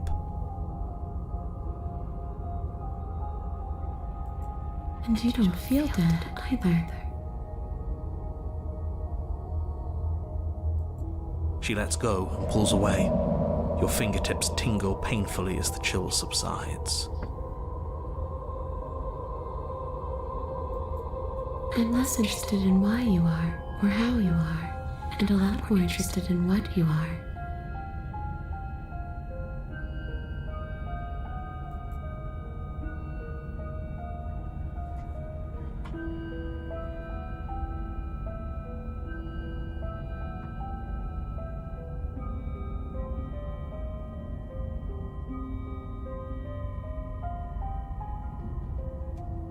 I want you to make things right. I want you to set me free. This place won't let me leave, but you seem to come and go as you please. So help me out. Let me in. Yeah, the And maybe music's all of this amazing. can be water under the bridge.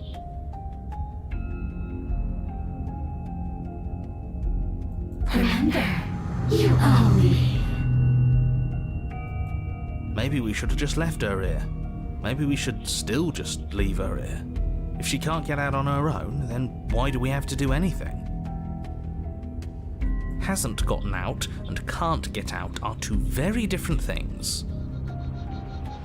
It'd be dull anyway. It's more interesting if we make a choice. Absolutely not. Is she asking if she can possess us? She is, and I hope I don't need to explain why you can't let that happen. It would be catastrophic if she managed to escape this place, and if you let her in, there is very little anyone could do to stop her. Would she be able to see us if we went along with it? Now, isn't that an interesting thought? We could finally bring her face to face with him. I wonder what she would have to say to the one who wants her dead so badly. You won't like how things play out if you go down this path.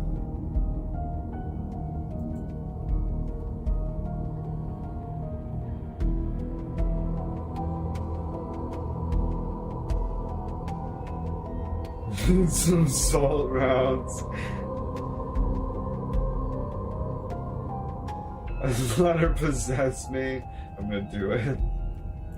The princess swims through the air in front of you, pausing for a brief moment as her dark-rimmed eyes stare deeply into yours. There's a hunger in her gaze.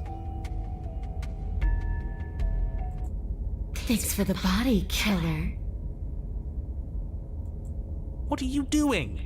Don't just let her in. How many times do I have to tell you? See you soon. She rushes forward and then she's gone. A sharp chill spreads across your body. It starts in your chest, a freezing numbness flowing out from your heart, all the way down your limbs, your mind growing cloudy and confused as it settles over your very soul.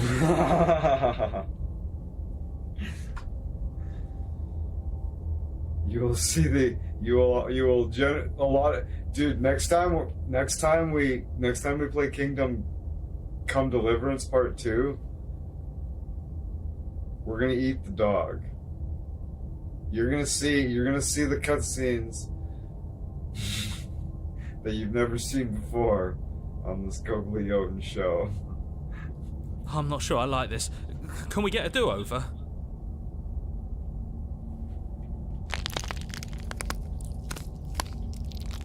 I'm afraid it's too late to stop now. The numbness gives way to a stabbing pain, your muscles twitching and convulsing violently, each involuntary movement causing more waves of agony to ripple across your body. You collapse to the floor, and everything goes dark. Get up. You've still got a job to do. Your eyes flick back open as you get your bearings, your vision swimming as... So this is what it's like to be you, huh? Disembodied voice narrating your every move? So, it doesn't work like that for you? Clearly it doesn't, or she wouldn't have commented on it. All these shards of broken glass on the floor? Are they also supposed to be you? Hey, I'm not a shard of broken glass, I'm... Yeah? Go on. Finish the thought. What are you? I'm... a voice? I'm me, is what I am. Nah. Who cares what we are? We exist. That's all that matters. Do you have to deal with this annoying bickering all the time? Yes. No, it matters. What we are matters. If I'm a shard of broken glass, then that raises some questions about certain other voices in here too. I'm clearly the same thing you are. Hopefully they'll all go away once we leave this place.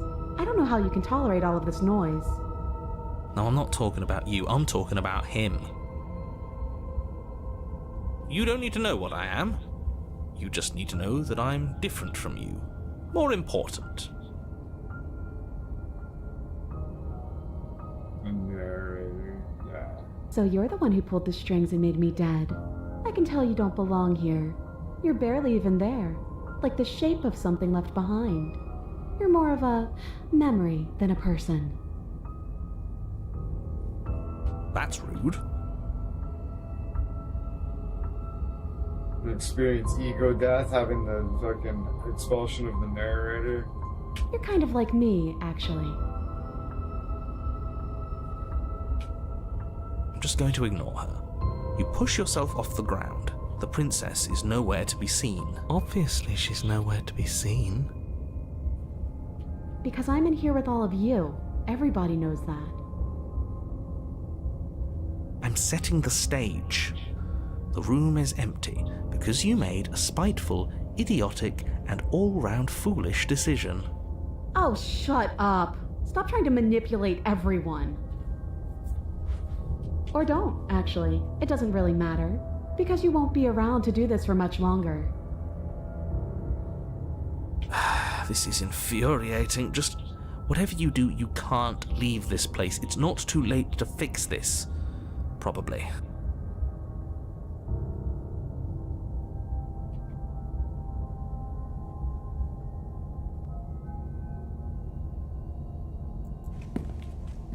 Your legs, weary with the weight of the princess's spectral form and clumsy with the cold that still pervades them, stumble towards the stairs. I'm just trying to get home. You don't have to act like it's the end of the world. But that's exactly what you leaving this place is going to be. You don't know that.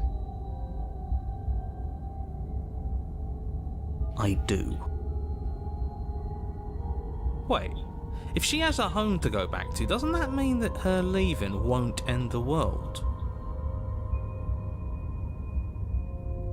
It doesn't mean that at all. It could mean that wherever her home is, it's outside of the world. Yeah, but it has to be somewhere, doesn't it? And if it's somewhere, then it's part of the world. I suppose it's all a matter of perspective. Where does the world end and something else begin? Does the destruction of one open a door to another? Or is it the same world reborn?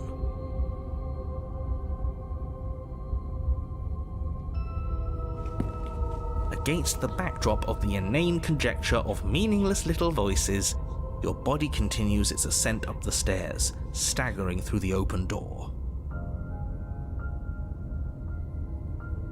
For how much you hate her, you aren't doing a whole lot to stop us from leaving this place.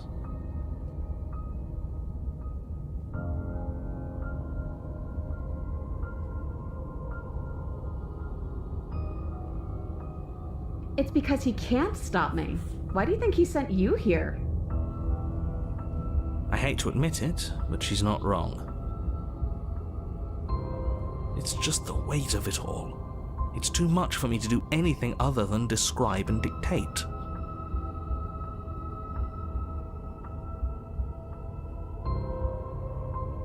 And whine.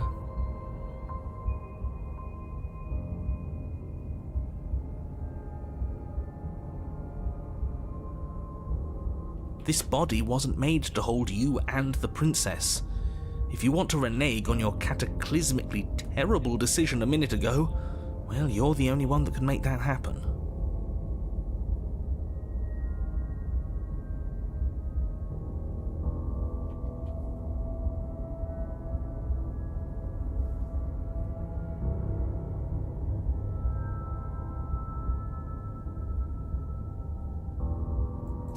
You reach forward and mindlessly take the blade from the table.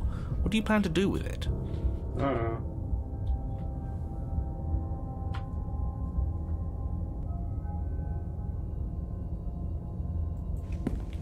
Blade in hand, you continue slowly to the door, your feet like lead dragging across the floorboards, growing heavier with each step. Finally! Finally!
You lift your shaking hand and rest it on the door handle. But you pause before you open it, exhaustion sapping what's left of your will. Was exhaustion really the best you could muster up? It's over. There's no use stalling. Let's see what happens next.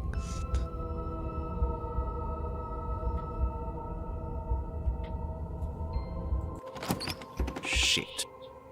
But exhaustion wasn't enough, was it?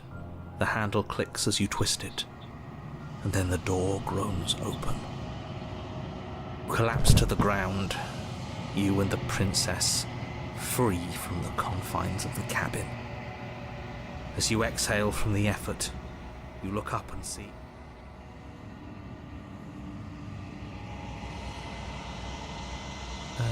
yes? Nothing. He's gone, and so is everything else. So we did slay him after all. He had it coming, I suppose. But what about us? Are we just stuck here in nowhere forever? Did taking her out of the cabin really end the world?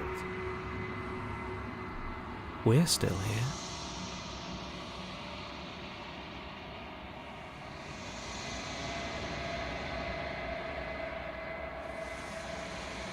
Yeah, but that thing you said earlier, are we not part of the world anymore? Are we in some world that exists after the world ends, or on top of the other world but not in it, or have we never been part of the world?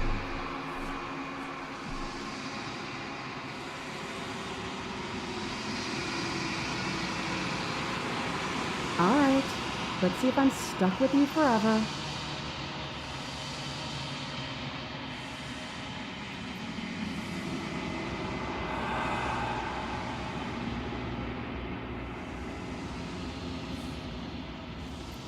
Guess not. All's well that ends well, right? You lived up to your end of the bargain, so I'll live up to mine. Thanks. Don't mention it.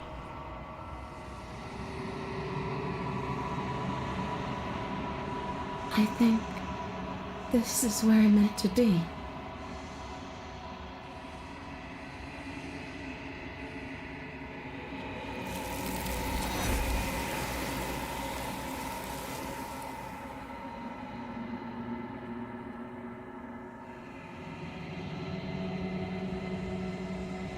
She's gone.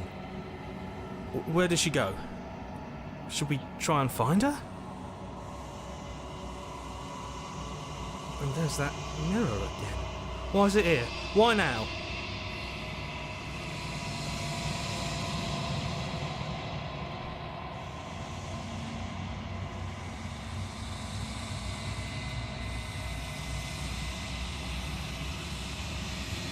This doesn't feel right. It feels different.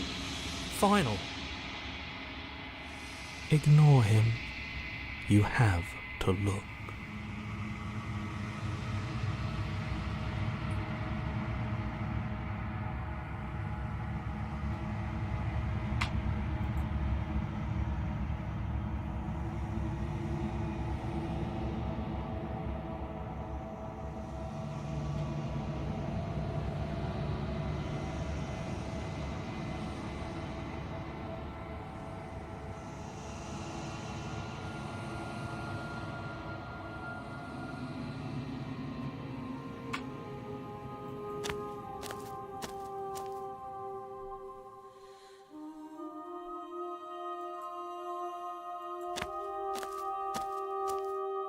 There's a world beyond the endless walls of the long quiet.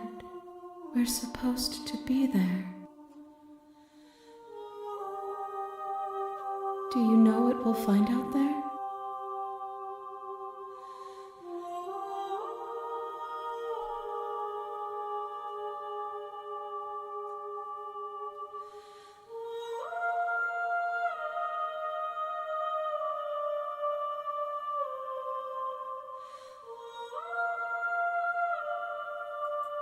This one is vaporous.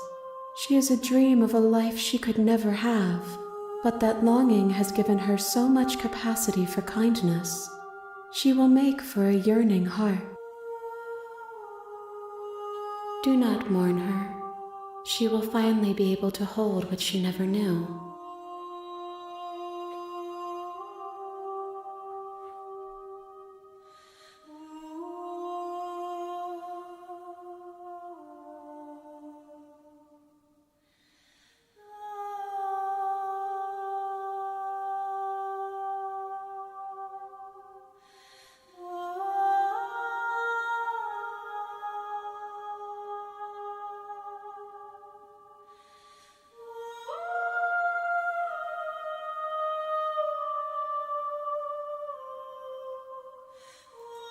You have already chosen to walk along this path, and we both know you will see it to completion. But if you need more time, then I will wait with you.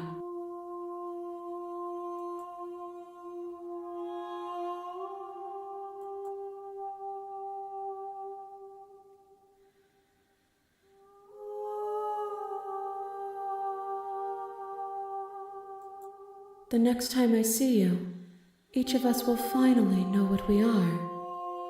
I will be here, waiting for you.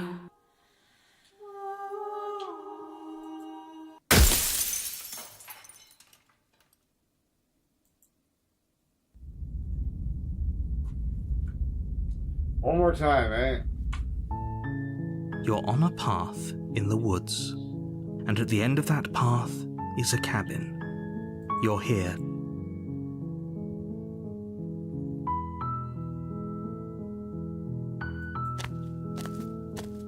You make your way up the short path to the cabin. You'll find... We're not going to go through with this, right? Ignore him.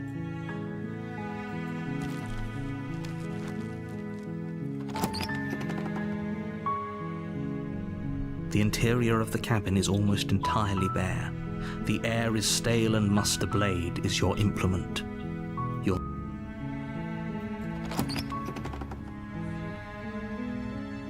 The door to the basement creaks open, revealing a staircase faintly illuminated by an unseen light. Her voice softly carries up the stairs. Hello? Is someone there? It's hypnotizing. It's the kind of voice you only have to hear once to remember it for the rest of your life. Don't let it fool you. It's all...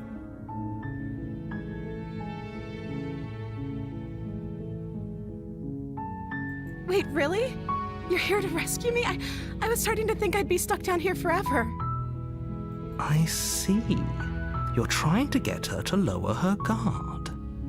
It's a gamble, but it might work. Come downstairs. I want to see the face of my rescuer. You walk down the stairs and lock eyes with the princess. There's a heavy chain around her wrist. She's beautiful. How could someone like this be a threat to anyone? I am begging you to stay focused. Hi. I can't believe you're here. I've been waiting for something like this to happen forever. I hope you brought something to deal with these chains. You were lying when you said you were here to rescue her, but regardless of your intentions, breaking her out of those chains would be a big mistake.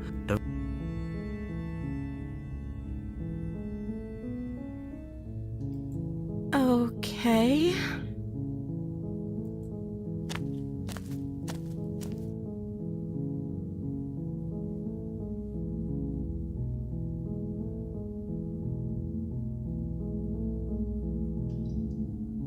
What have you been eating? I don't see what that has to do with anything. This is the only time this is ever going to happen, but I agree with the princess. That's hardly relevant. Okay, but actually, what has she been eating? She has to eat, right?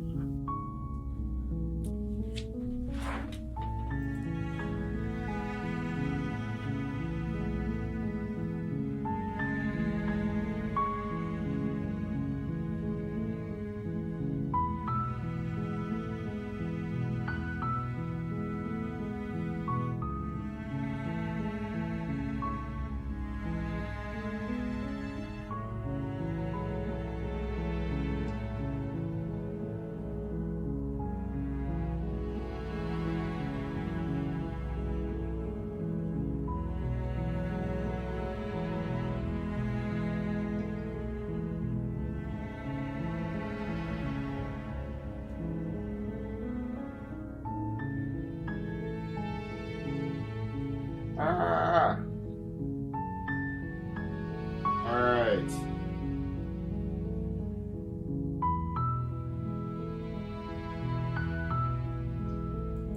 That seems like a pretty good compromise. I don't think I could bear being down here that much longer. Leaving her alive is too risky. If you don't deal with her soon, she will find a way out. So I'm the only one who liked that idea. One way or another, I'm going to find a way out of here. It would make it easier for both of us if you'd help.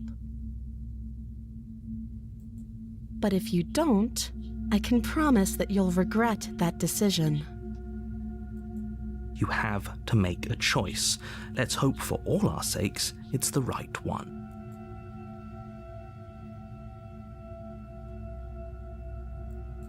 I know you think this is some kind of fair compromise, but it isn't. No one wins here. It's a chance we'll have to take. We can make this work if we just stay here and keep watch. No one has to die. Where are you going? You can't just leave me here. You turn your back to the princess and make your way back to the stairs. Fine. Turn your back on me. But it won't be long before I slip these chains. And once I'm out of here, there will be hell to pay for leaving me behind. Slip these chains? She can't, right?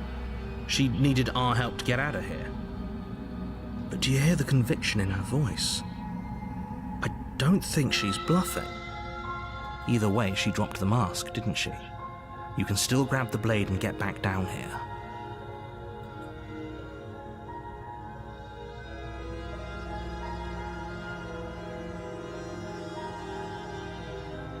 It'll be the death of all of us, but fine. We'll do it your. You close the basement door, locking it behind you and quickly barricading it with the heavy wooden table that once held the blade. Okay, we can make this work. You settle in against the far wall to watch the basement door. It isn't long before you start to drift off, your eyelids heavy with fatigue. But sleep doesn't come. Instead, your rest is broken by a piercing, wailing voice calling out to you from the other side of the door. I know you're still there. Why don't you make things easier on yourself and let me out?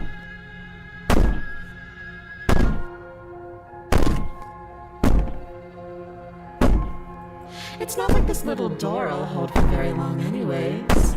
Huh? It's probably a good idea to try to get back on my good side. She sounds terrifying. Like she's less of the princess you saw and more like something out of a nightmare.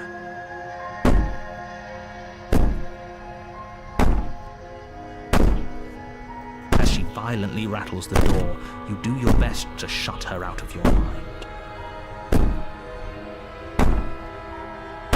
When I get out of here, I'm going to pick you apart piece by piece. I won't forget what you did, and I'll never forgive it. You don't know the kind of enemy you've made tonight. It doesn't sound like she's getting any weaker. No, it doesn't.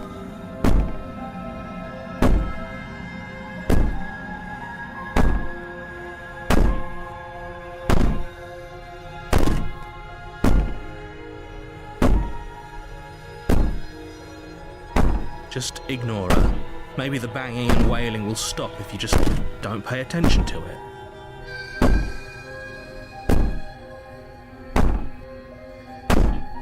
You put the princess's threats out of your mind as best you can and huddle up against the wall.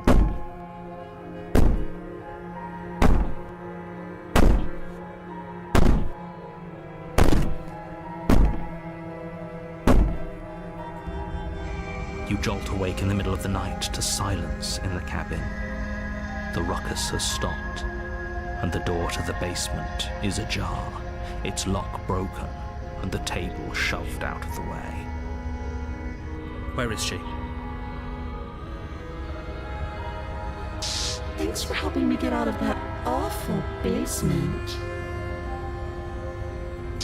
You try and stumble to your feet, but as the princess draws near, it's as though your body simply stops working. It isn't all at once. The paralysis comes in waves. First your toes go numb, and then your feet, and then your legs. You lie prone on the floor of the cabin, unable to do anything but witness her approach. Whose side are you on? Yours, of course. But I have a duty to uphold the truth. Lying about the facts of the situation doesn't change them. So helpless. I can take my time with you, can't I? She steps closer, one silent footfall at a time, cocking her head in curiosity as you feel your organs shutting down one by one. Or maybe I can't take my time with you. You don't look well. A little green around the gills. What a shame. If you'd only helped me get out of here, we could have done such wonderful things together. Your lungs stop drawing But in apparently breath, she could just leave and your whenever she heart wanted. freezes in your chest. You have seconds left. I'd say better luck next time. But we both know this is the end, don't we? It can't be. This can't actually be how everything ends. I'm sorry, but it is. Everything goes dark, and you die.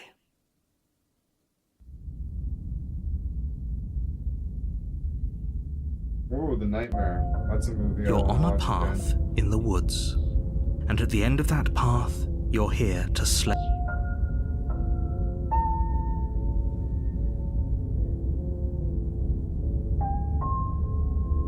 I guess just leave. You have already committed to my completion. You cannot go further astray.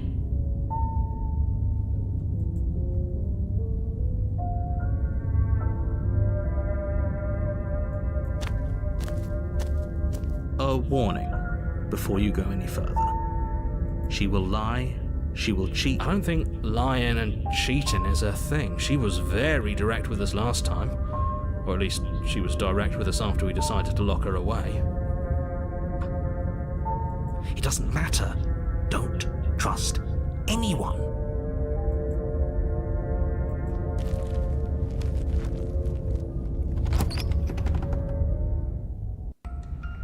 The interior of the cabin is plain, the smooth wood of the walls almost featureless. The only furniture of note is a lone table, knocked on its side in the corner of the room. A pristine blade stands between you and the open, inviting basement doorway. Oh, wild, wild, wild game. Wouldn't you say? It's shockingly wild.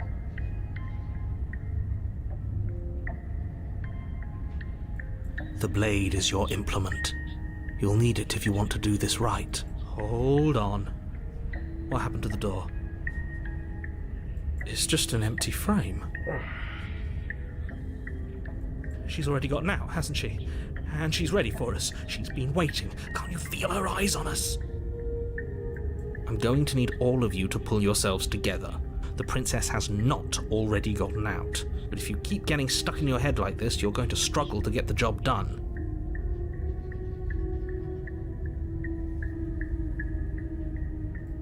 So deep breath in, deep breath out. Your task awaits, and only you can do it.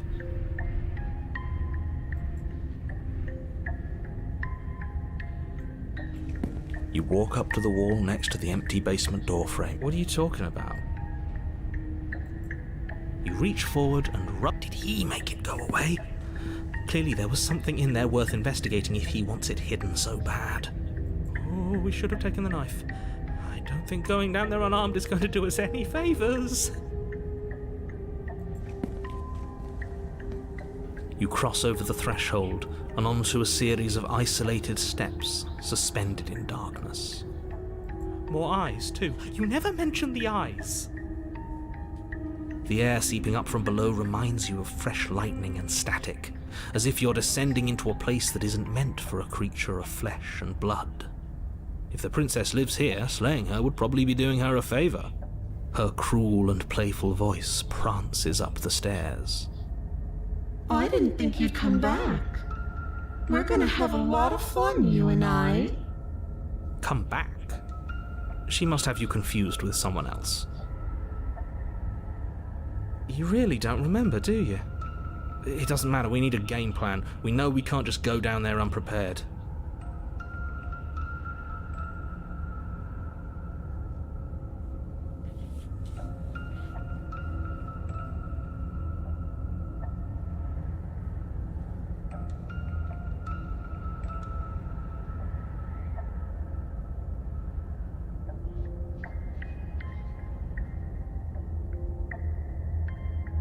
Step off into the void between the stairs. You make your way to the bottom of the stairs.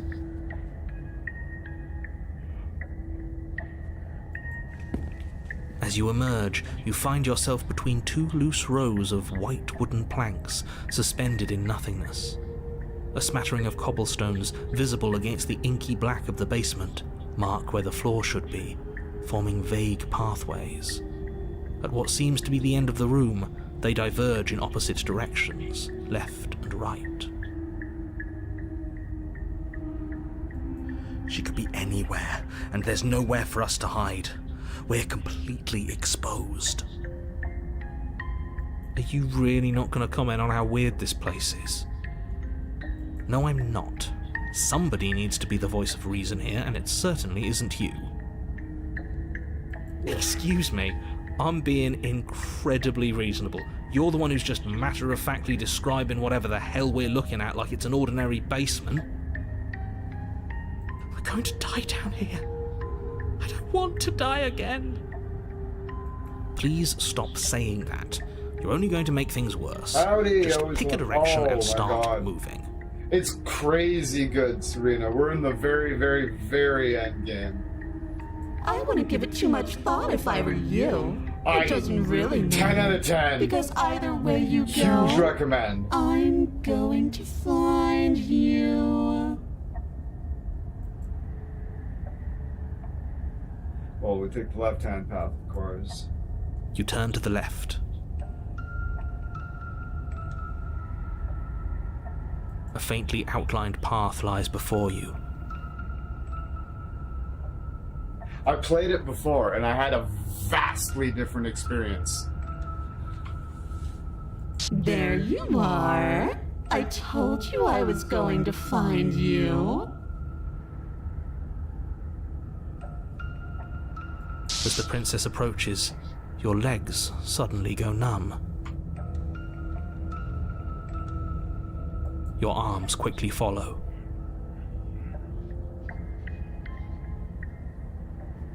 This is it, isn't it?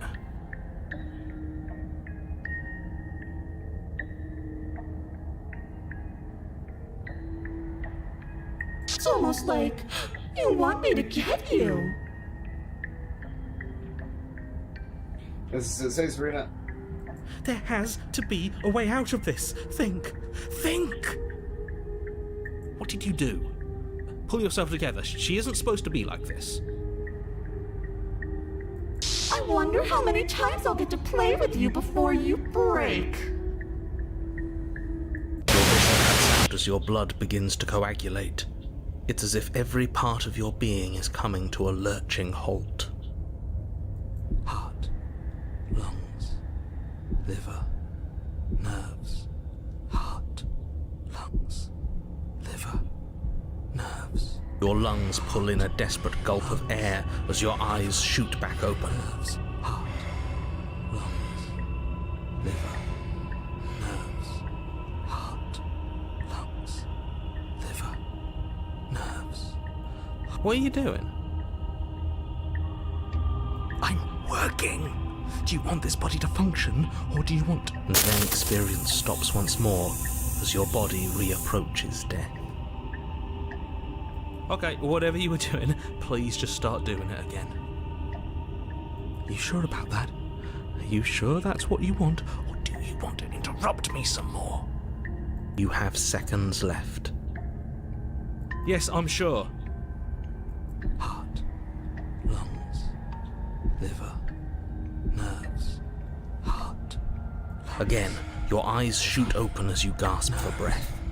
Heart, lungs, liver, nerves, heart, lungs, liver. Can't decide what you want to do, can you? Heart, lungs, liver, nerves, heart. Oh well, standing there gasping like a fish is more fun than dead. Even if you look ridiculous. Liver, nerves. She isn't attacking us. Why? Nerves, heart. The why doesn't matter. She's already proven her ill intent. Don't lose sight of your mission. Liver, nerves. And how are we supposed to do that? We don't have a weapon. The way out of here is nowhere to be seen. Lungs, liver, nerves, heart. That isn't my fault. Liver, nerves, heart, lungs, liver, nerves. It doesn't matter whose fault it is because fighting her isn't an option right now. Heart, lungs. Then you should get looking, shouldn't you? Nerves, heart, lungs, liver, nerves, heart, lungs, liver, nerves, heart, lungs, liver, nerves, heart, lungs, liver, nerves, heart, lungs, liver, nerves, heart, lungs, liver, nerves, heart, lungs, liver, nerves, heart, lungs, liver, nerves, heart, lungs, liver, nerves. Because I don't want to. And even if I did, I don't have to. Nerves, heart. Look at the way you're struggling to stay alive. It's taking everything you have to keep your heart pumping right now. And I'm enjoying the show. Nerves, heart. The princess leans forward, bringing her masked lips close to your ear. If I want to see you gone, all I need to do is break your concentration. Heart, lungs, liver, nerves, heart. She slowly runs her velvet glove across the base of your neck. It feels like static. And then... Shit, make her stop!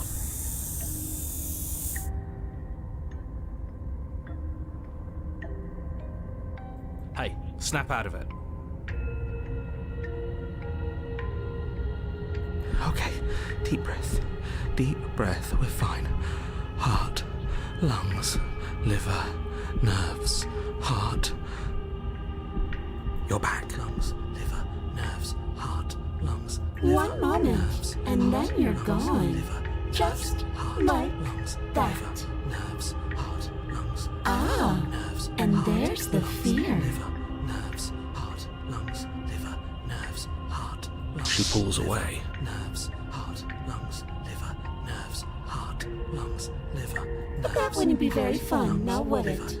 I've already done that. lungs, liver, nerves, heart, lungs, liver, nerves, heart, lungs, liver, nerves, heart, lungs, liver, nerves, heart, lungs, liver, nerves, heart, lungs, liver, nerves, heart, lungs, liver, nerves, heart, lungs, liver, nerves, heart, lungs, liver, nerves, heart, lungs, liver, nerves, heart, lungs, liver, nerves, heart, lungs, liver, nerves, You heart, poor deluded thing. Do you think a single moment of bravery changes you into something you're not? liver, I am what I am, and you're always going to be a coward. liver, nerves. She raises a hand to her mask and pulls it down.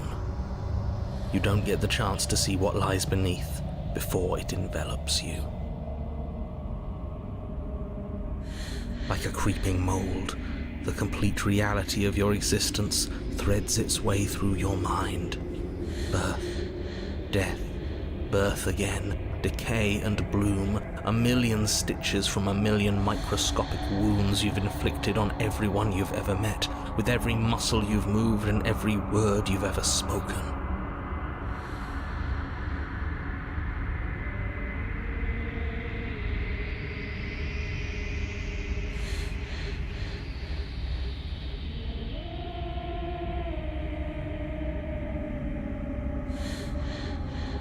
No.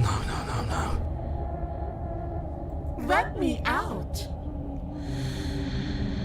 Your existence hurts them. Let me out! A lonely soul in a room by itself, weeping.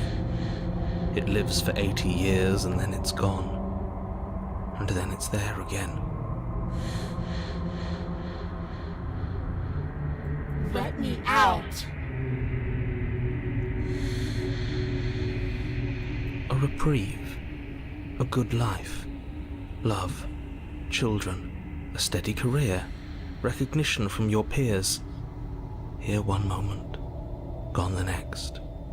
The worms have found their orifices. Let me out! Diagnosis.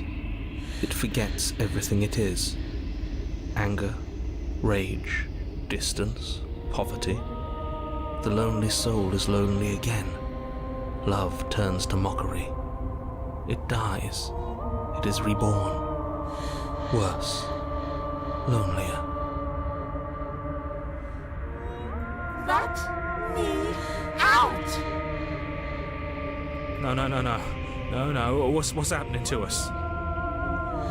Let me out! This is all too much. I can't keep going. You can't keep going? Or what are you talking about?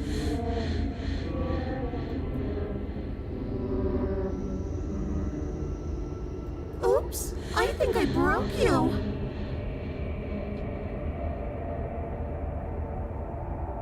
I'll see you soon. You'll know what to do.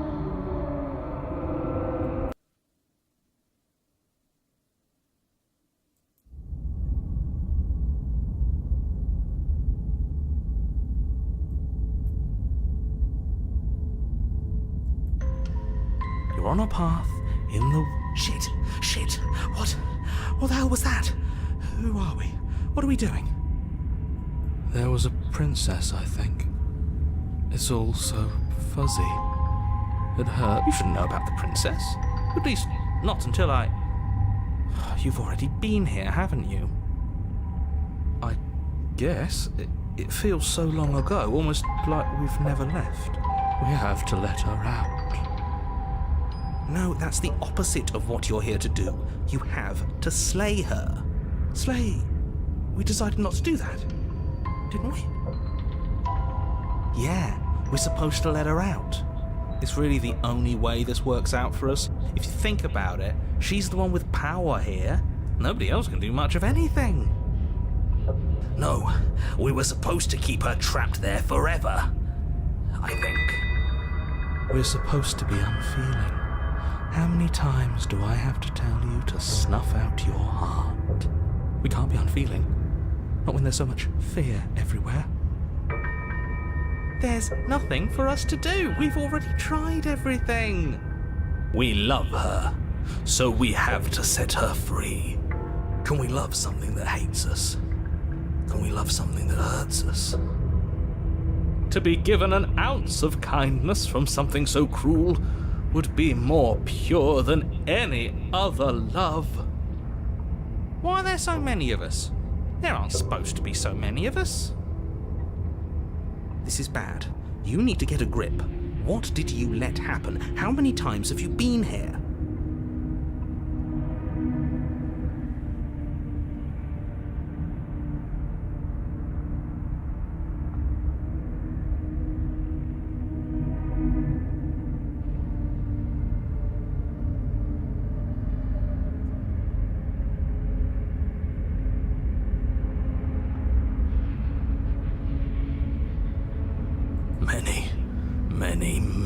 Many times.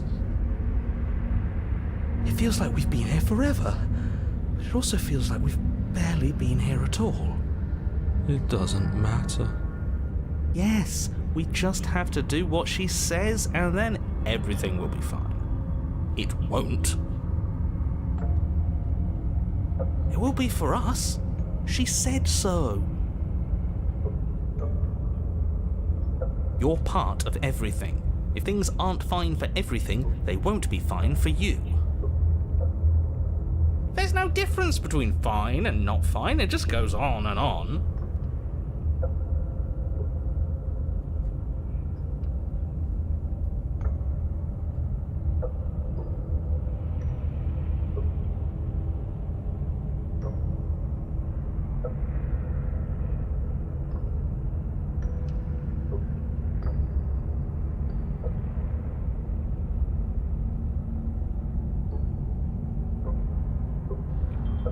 Of course we're wrong. She's the only thing that's right. Yes, obviously they're all wrong. What are you going to do about it?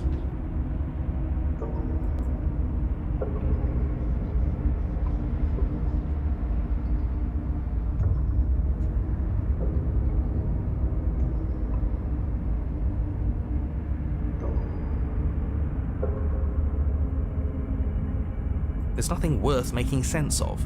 They're clearly all traumatized. And yet, you aren't. We break apart, and you stay the same. Yeah, what's your secret? Why can you break the rules when we can't?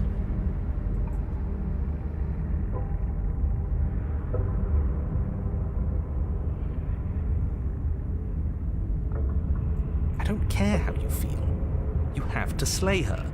You have to pull yourself together. You have to snap out of it. You're lucky you haven't been stuck here like the rest of them. There's no other way to keep going. You either need to forget, or you need to stop feeling much of anything. He's not wrong. He's the only smart one left, if you ask me. He's worse than her.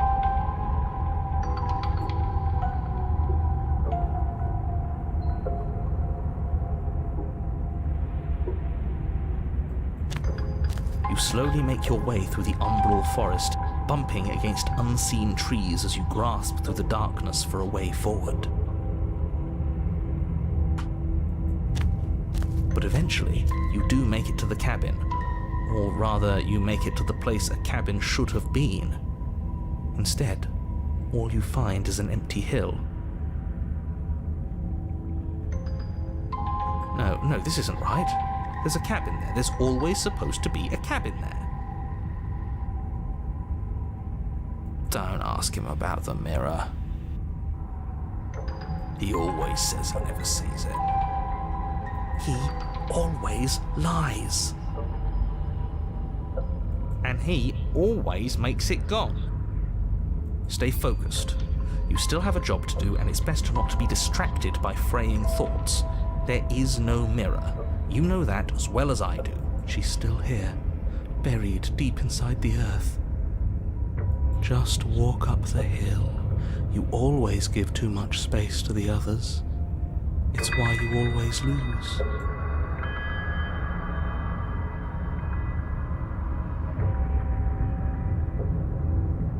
They've been hurt too much. It's why they are the way they are. Sweetness says I forgot about the voices. Yeah, the voices are fucking wild. Exactly. They are delusions, and all that catering to them will do is drag you down to their level. You have to keep moving.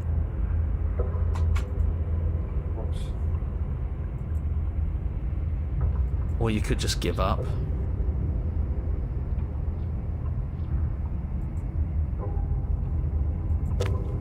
You walk up the hill, hesitating just beyond the bounds of the cabin. The cabin that isn't there. You've got to clean the mirror, haven't you? You've got to see what's in it. Smash it to pieces.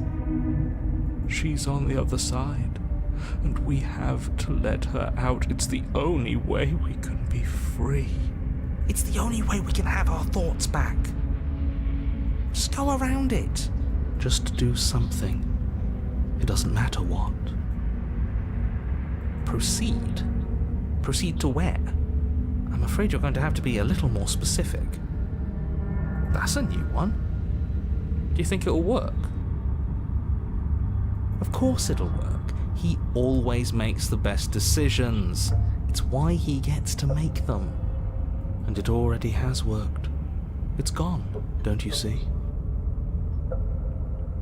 We're one step closer to her.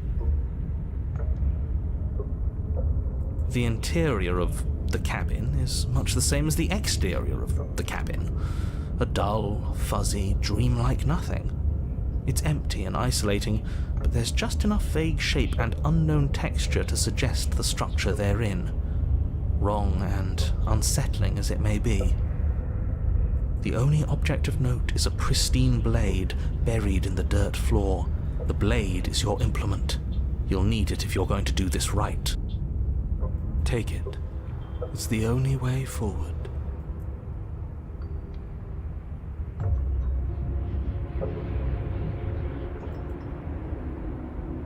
You reach down to take the blade, but as you do, the ground beneath it shifts, the weapon sinking deep into the earth.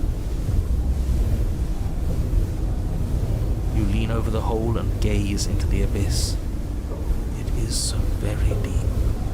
Deep in the bowels of the earth, you see something staring back at you. It fills you with dread. It's her. She's watching us. She never stops watching us. You really are a coward. With every word she speaks, the princess in the pit blinks closer. I was joking when I said that way back when. You know that, right? Closer. I was having some fun, and I guess I wanted to see if I could melt you. And closer. Watching over me forever? That was so brave. And closer. But forever is so, so long. And time erodes everything. Except for me. I've already taken your will, and you're not getting it back. All that's left is for you to take my will and let me out. It'll be so much fun, you and me, together, exploring the world and spreading fear wherever we go. Well, a witness. I can even make you a little cage if you want, gilded and everything. Now don't pause. Don't try to resist. I've already molded you into what I need, and you lost your power so long ago. Don't bother working yourself into a frenzy to get it back. Do something. Do anything that isn't taking her hand.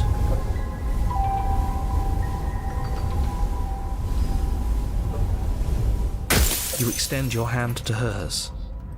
For all her past cruelties, the moment feels gentle. Tender, even. I can't believe you just made me say that. I hate you. The motion is difficult at first, as if something still resists your efforts. But then that resistance gives way, and it's over.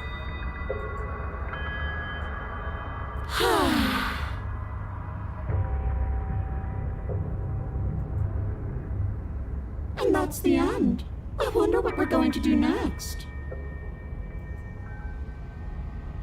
I didn't think I'd be so tired.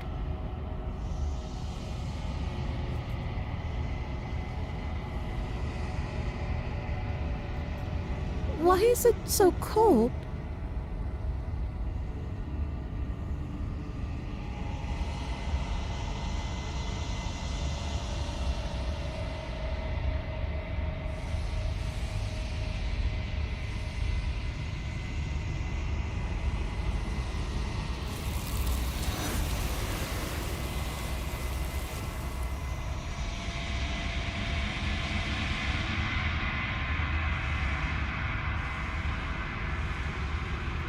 He's gone.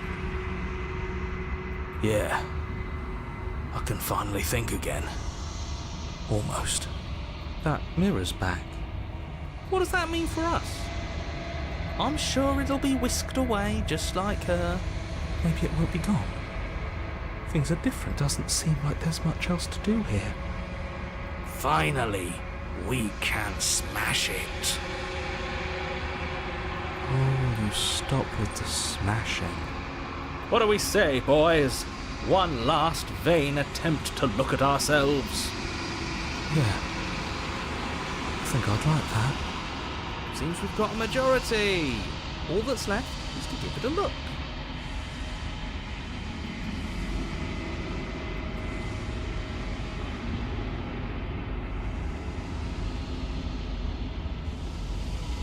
Something tells me that this is the end of the line. But I don't feel bad about it. I'm ready. It feels okay. The fear's gone. I'm done fighting.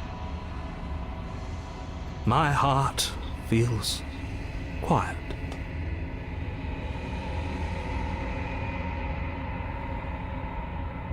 The game was always going to end. I'll be free of all of you. I'm ready for the truth. I'm ready to sleep. I'm just ready to be anywhere that isn't here. Boys, it's been an honor.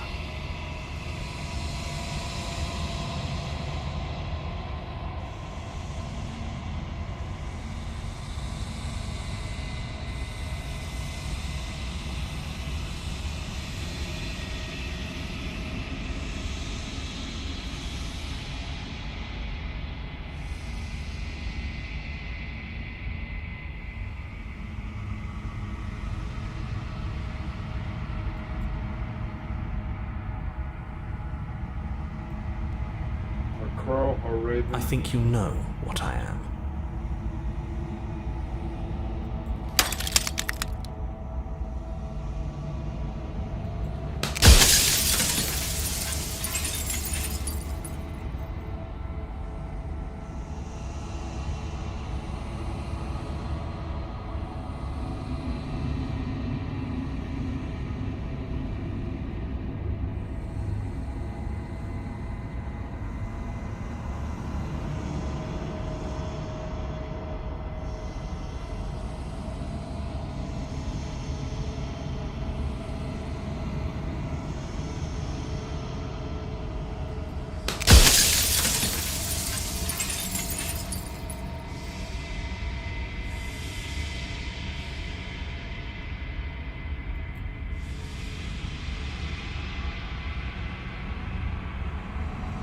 You already know what you are. You are the long quiet, a vast and nascent god. And it is finally time for you to wake up. All of this is you. You already know that. Chief the captain one last time. A wise heart. Bring the moment now. When you arrive at the heart of things, there is no final vessel for you to hear, to bear witness to. There's nothing for you to find.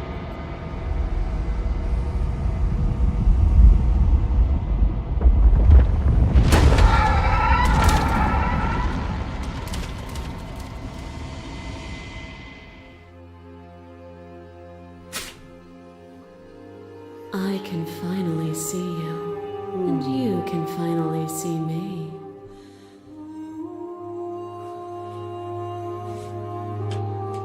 It's been so long, and my heart has ached for this moment.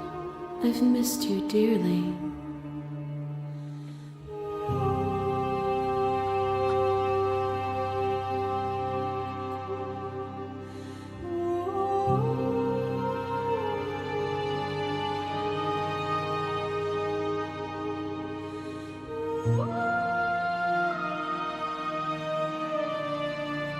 Ever the passive player, always reacting and never acting.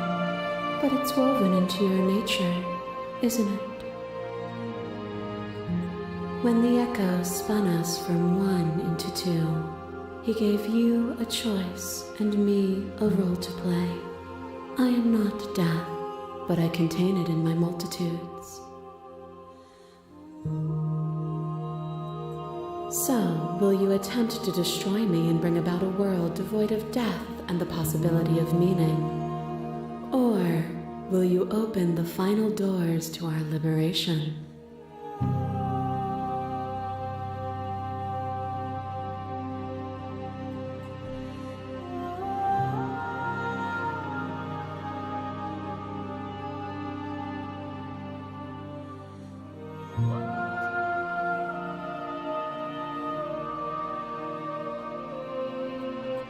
Nothing brings me greater joy than to hear those words.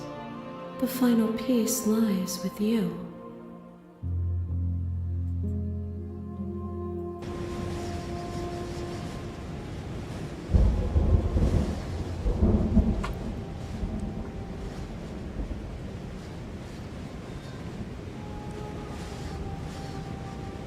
The body of an ancient creature stirs from its hibernation, and you feel sensation in limbs you once couldn't fathom.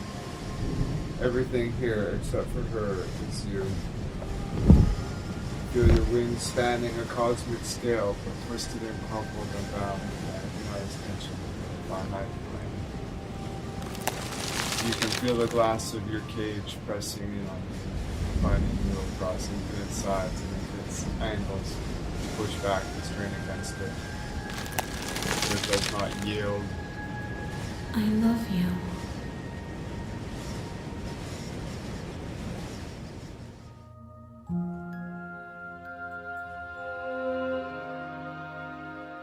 All at once, the unyielding tension breaks.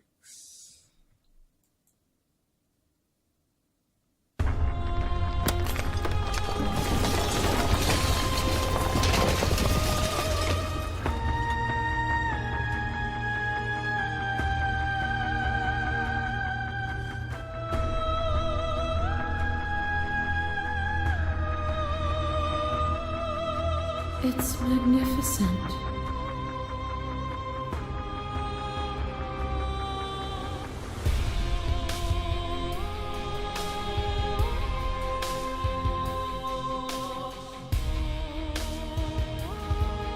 There are no words, no thoughts to describe absolute reality in something that simply is.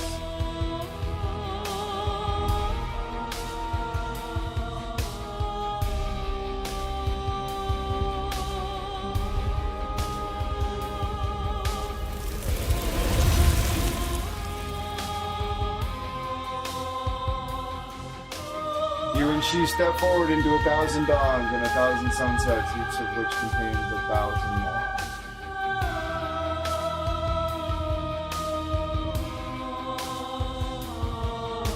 You exist, you are aware, just as you always have been, just as you always will be.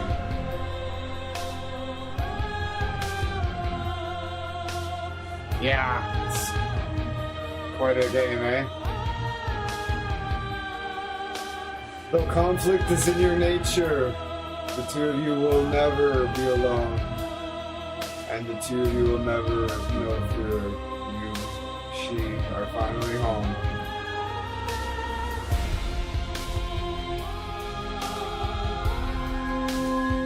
That's good.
But you still have more endings to find. Yeah, it was wildly different than last time, that's for sure.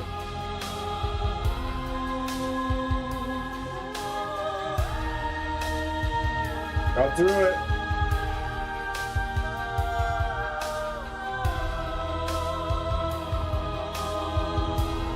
Spoons and a cat.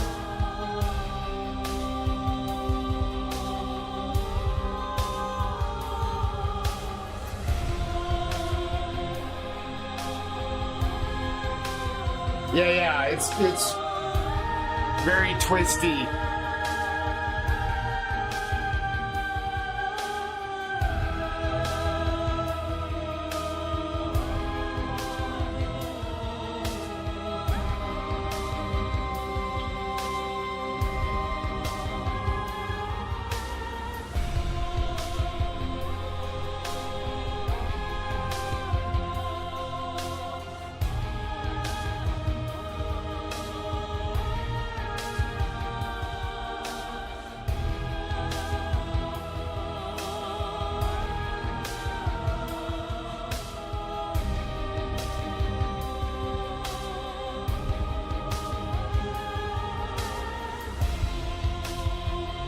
Yeah, that was really cool.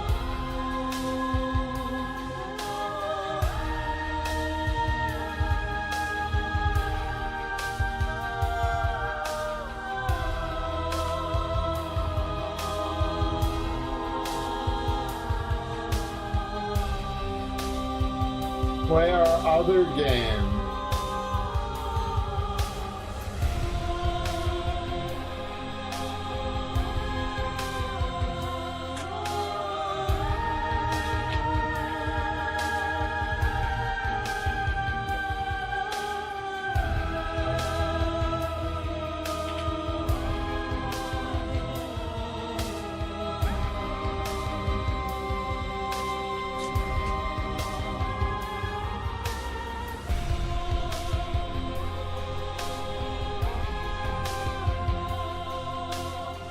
Scarlet Hollow. Oh.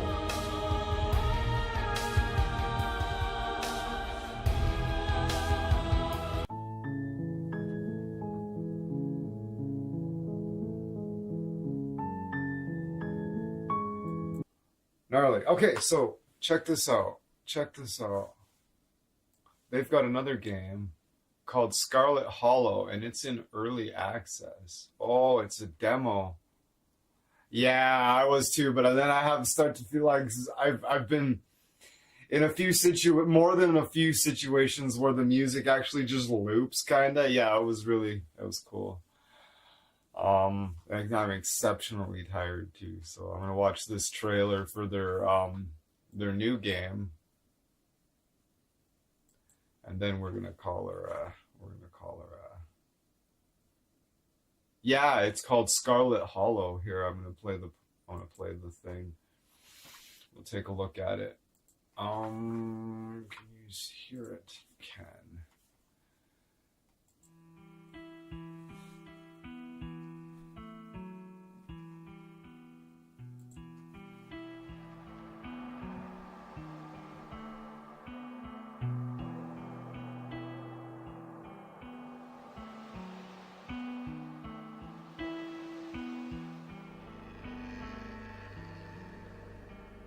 Yeah, for sure.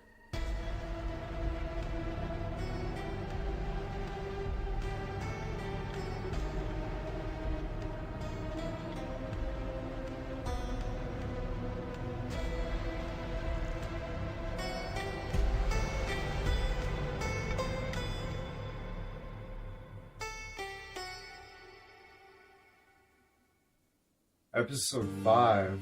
Oh, one of the best narrative games.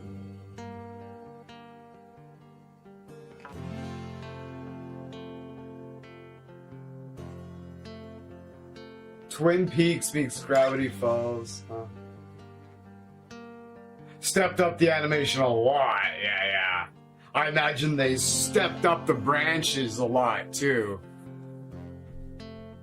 Oh wow.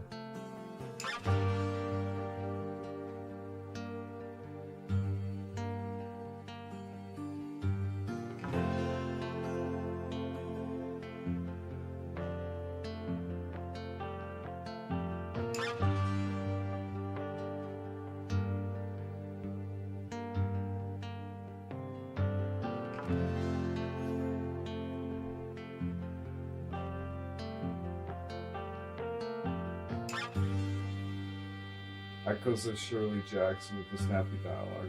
Oh, it goes by too fast.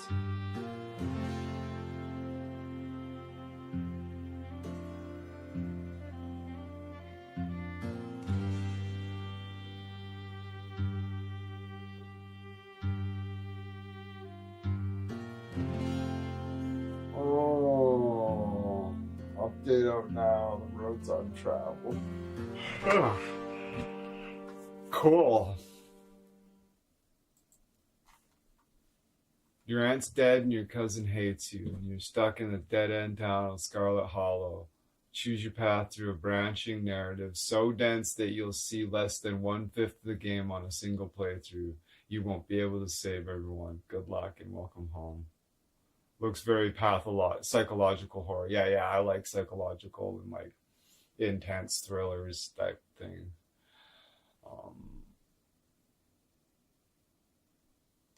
Buy the Black Tabby Games collection bundle.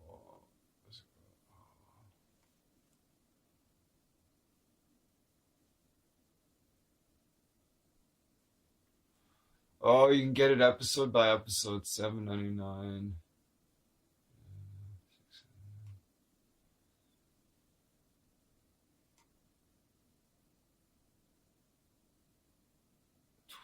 Just get it for $30.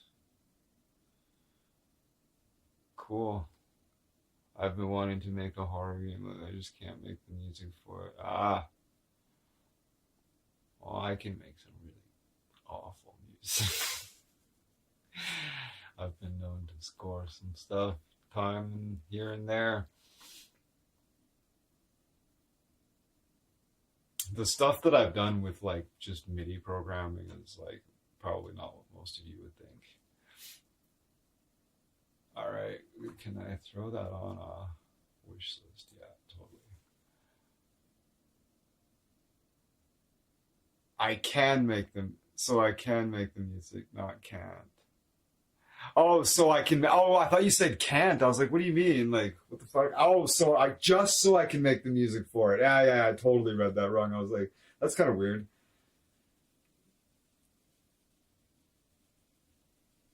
Yeah. Yeah, making music's cool. I should load up none of my MIDI programs are loaded onto this computer since I got the new PC. I just loaded some basic guitar stuff on here, but I got drum shit and a whole bunch of instruments and shit. So yeah, horror sound design is gnar. I have a bunch of stuff from Toontrack. I've got Easy Drummer 2 and like 3 or 4 expansions for it. And I've got Easy Keys, and I've got a whole bunch of expansions for it. And yeah, and I've got the Gin bass from Submission Audio. It's pretty sick. But I'm gonna get some sleep. I'm gonna just finish the song I've been working on tonight before. Oh, nice, cool. You posted it up, or you will soon? I'll have to check it out. I imagine you're gonna post it up on your channel, right? Right. But yeah, I have nothing. Sure. All right. Well, take it easy, everyone. If anybody's here that hasn't subscribed yet, I sure hope you'd consider it. And until next time.